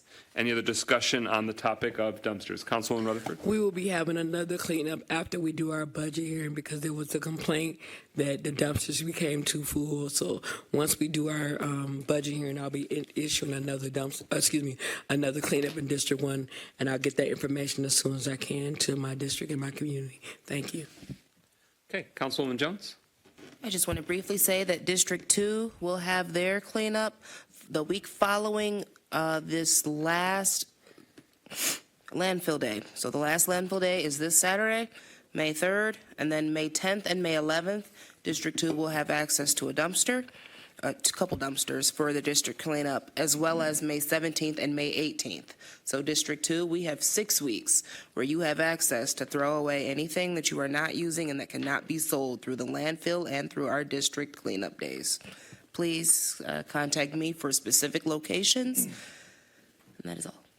Any final discussion on that topic? Hearing none, we're at number 26. Pontiac Pride and Beautification Awards season is nearly upon us. Nominations open Memorial Day weekend and close on June 30th. Also save the date for the awards ceremony for those residents who go above and beyond. That will be August 14th. This is presented by your Pontiac City Council. For more information, you can call 248-758-3023. Any further discussion, apart from the fact that Councilman Rutherford has already throwing down the gauntlet that she thinks she's going to have more than District 7? It's not a think, it's a no, number one. That's funny because you were outdone by District 6 the previous year. Yeah, I mean, that's what you guys say. I don't believe in things and semantics. Like I said, District 1's going to pop out and show you. Thanks so much. Thank you. Make sure you get those signs to the right houses. And you just make sure you show up this year. Thanks. What does that mean? Well, some houses look kind of shady. Okay. All right. And hearing no further legitimate discussion on that topic, we're now at communications. We want to make sure you know that the next city council meeting is next Tuesday, May 6th. The regular meeting starts at 6 p.m. Any further, excuse me. Now we'll go to closing comments. Mayor, you have the floor. My only comment is it's late and we've talked enough this evening. Okay. Deputy Mayor Stevens. Thank you, Council President. Also was here earlier today, and I had hoped that Susan would remind everyone that this Saturday is the Walk for Warmth. So this Saturday, 9 a.m. at Canterbury Village. If you don't want to walk, you can always go to OSA.org and donate. Thank you. Okay. Clerk Doyle. Okay. Pro Tem Carrington. Yes, thank you, President McGinnis, and thank you for allowing me to go first tonight. Just some quick announcements concerning the 6th District. Charlie Harrison Park cleanup is this Saturday, May the 3rd from 9:30 a.m. Brothers United for Change will be there, as well as the Sin Foundation. And please, if you stay in the No subdivision, please come out for this cleanup. A couple of district projects that are coming up. Pontiac STEM event from grades 2nd through 5th grade, May the 17th at Pontiac Academy of Excellence. I need you to register for that. I need you to register for that program. So please go online and register for Pontiac STEM event. Also, I have one more of the project and I can't find it. I'm so sorry. I'll talk about it next week. Okay. Councilman Parker. Thank you, Brother President. Just to remind the folks, as we've been talking about the GERS money, I do not sit on the VIVA board. I do not sit on the CPRIA board. I only sit on the GERS, the RE-GERS and GERS board. That is about your retirement money. All the other discussions are about the stipend that was approved and disapproved in council and re-council. The GERS is doing just fine. Everybody's getting their money, as I'm told, and everything is going well. What is at issue is the $400 stipend that seems to be the point of contention for the season of time that we have been in. And I would ask that people would exercise some compassion, because we know that there are people who could use the money that haven't got the money. And we need to be mindful that they are in dire need of the money and do what is right by the citizens of Pontiac. This is not something that GERS control. This is not really even something that the council controls in and of itself. This is the issues between CPRIA, FEBA, and in the city at large to make sure that we have done well and done what have been promised to the citizens that we have said we would do. So let's get on to business of making sure it happens. With that, our next meeting for the district is second Thursday of May. Please come out and join us. We've been having a good time, and we will be telling you forthcoming when Galloway Park will be clean. Thank you again. Bye-bye. Thank you, Councilman James. Yes, I just have one, and that is our district May council meeting is May the 22nd, Thursday, May 22nd. We will have Our birthday party? Well, that's secret now. Oh, That's sorry. that's also my birthday, but we will have celebration. We're going to celebrate at the meeting. Jim Nash is going to be there from Water Resource to give his presentation, and we'll be talking about district projects. So hope everyone will be able to join us. Again, that's May 22nd, Thursday evening at the New Mount Moriah International Church, 313 Walton Boulevard in Pontiac. Thank you. Thank you. Councilman Rutherford? You come back to me. I'm still writing my notes. Only if your colleagues consent to them having to do the switcheroo week after week for you. Okay. Councilman Goodman? Are you asking me? No, do you want to go? Sure. Okay. I will save my comments for next week since it's late. I will have my announcements for my district at our next regularly scheduled meeting. Councilman Jones? A quick thank you to everyone who came out to the Micah 6 Huron Corridor cleanup. And a thank you to Jim Nash and his team who did come to the community advisory meeting yesterday. And shout out to his team for reaching out to me. Glad I could put you in contact with the co-chair of that meeting. And thank you for your presentation yesterday, if they happen to see this, along with the other millions at home. Thank you. Councilman Rutherford, District All 1. right. You only live once, but if you do it right, once is enough. That was said by Mae West. In 7 days, I'll be turning 46 years old. Actually turning 46 at our next council meeting. And I've learned a couple of things in my 45 years of life. Number one, you never compromise your beliefs for nobody. Number two, never apologize if you haven't done anything wrong. But if you have done something wrong, apologize. Number three, stay suited and booted and ready to go to war for what you believe in. Number four, be authentic in yourself at all times. Number five, be fly when you are authentic. I want to say all that because on Saturday I'm having a Mother's Day brunch, masquerade, and birthday party. It's going to be at 1 Crowford Street from 11 to 2. You can register on Eventbrite. My meeting last Saturday was amazing. We had 35 people there from District 1 that are inspired, fired up, ready to go. Also, June the 14th, just to keep you abreast, District 1 will be having Our Fathers Are Superheroes luncheon at the Vogue. Our main speaker will be none other than Mr. Quincy Stewart, talking about the role of fatherhood. Last but certainly not least, I am excited because I will not be here the following week, thank God, because the love of my life is about to get her master's degree from North Carolina Central University. She's graduating with a 3.9999999, and she will be a speaker at her graduation. Big ups to all the single mothers and all the mothers around here, and especially to Mariah Taylor, because you keep me sane in a world full of thunder. And on that note, God bless you, God keep you. May he put his hands upon you and give you peace. And I'm out.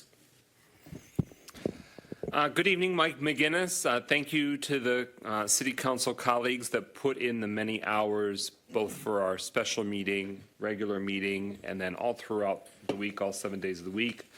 There was a sort of a surge of crazy weather that happened earlier today. I know there were some trees that were down.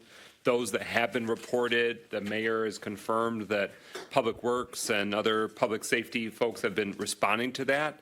If you don't see any action, it might be because it hasn't gotten reported. So if you're not seeing any movement, please report to City Hall about any storm damage. And so I just want to make that point, just because I know that it was a wild, weird surge that was very brief, but it did some damage. Trees fell.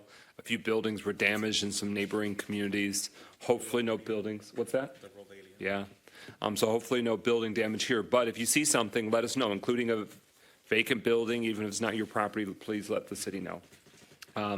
And since Councilman Rutherford made that entree, I just want to celebrate one of Pontiac's own, Mariah Taylor Rutherford. That is an amazing accomplishment. She continues to strive and achieve greatness.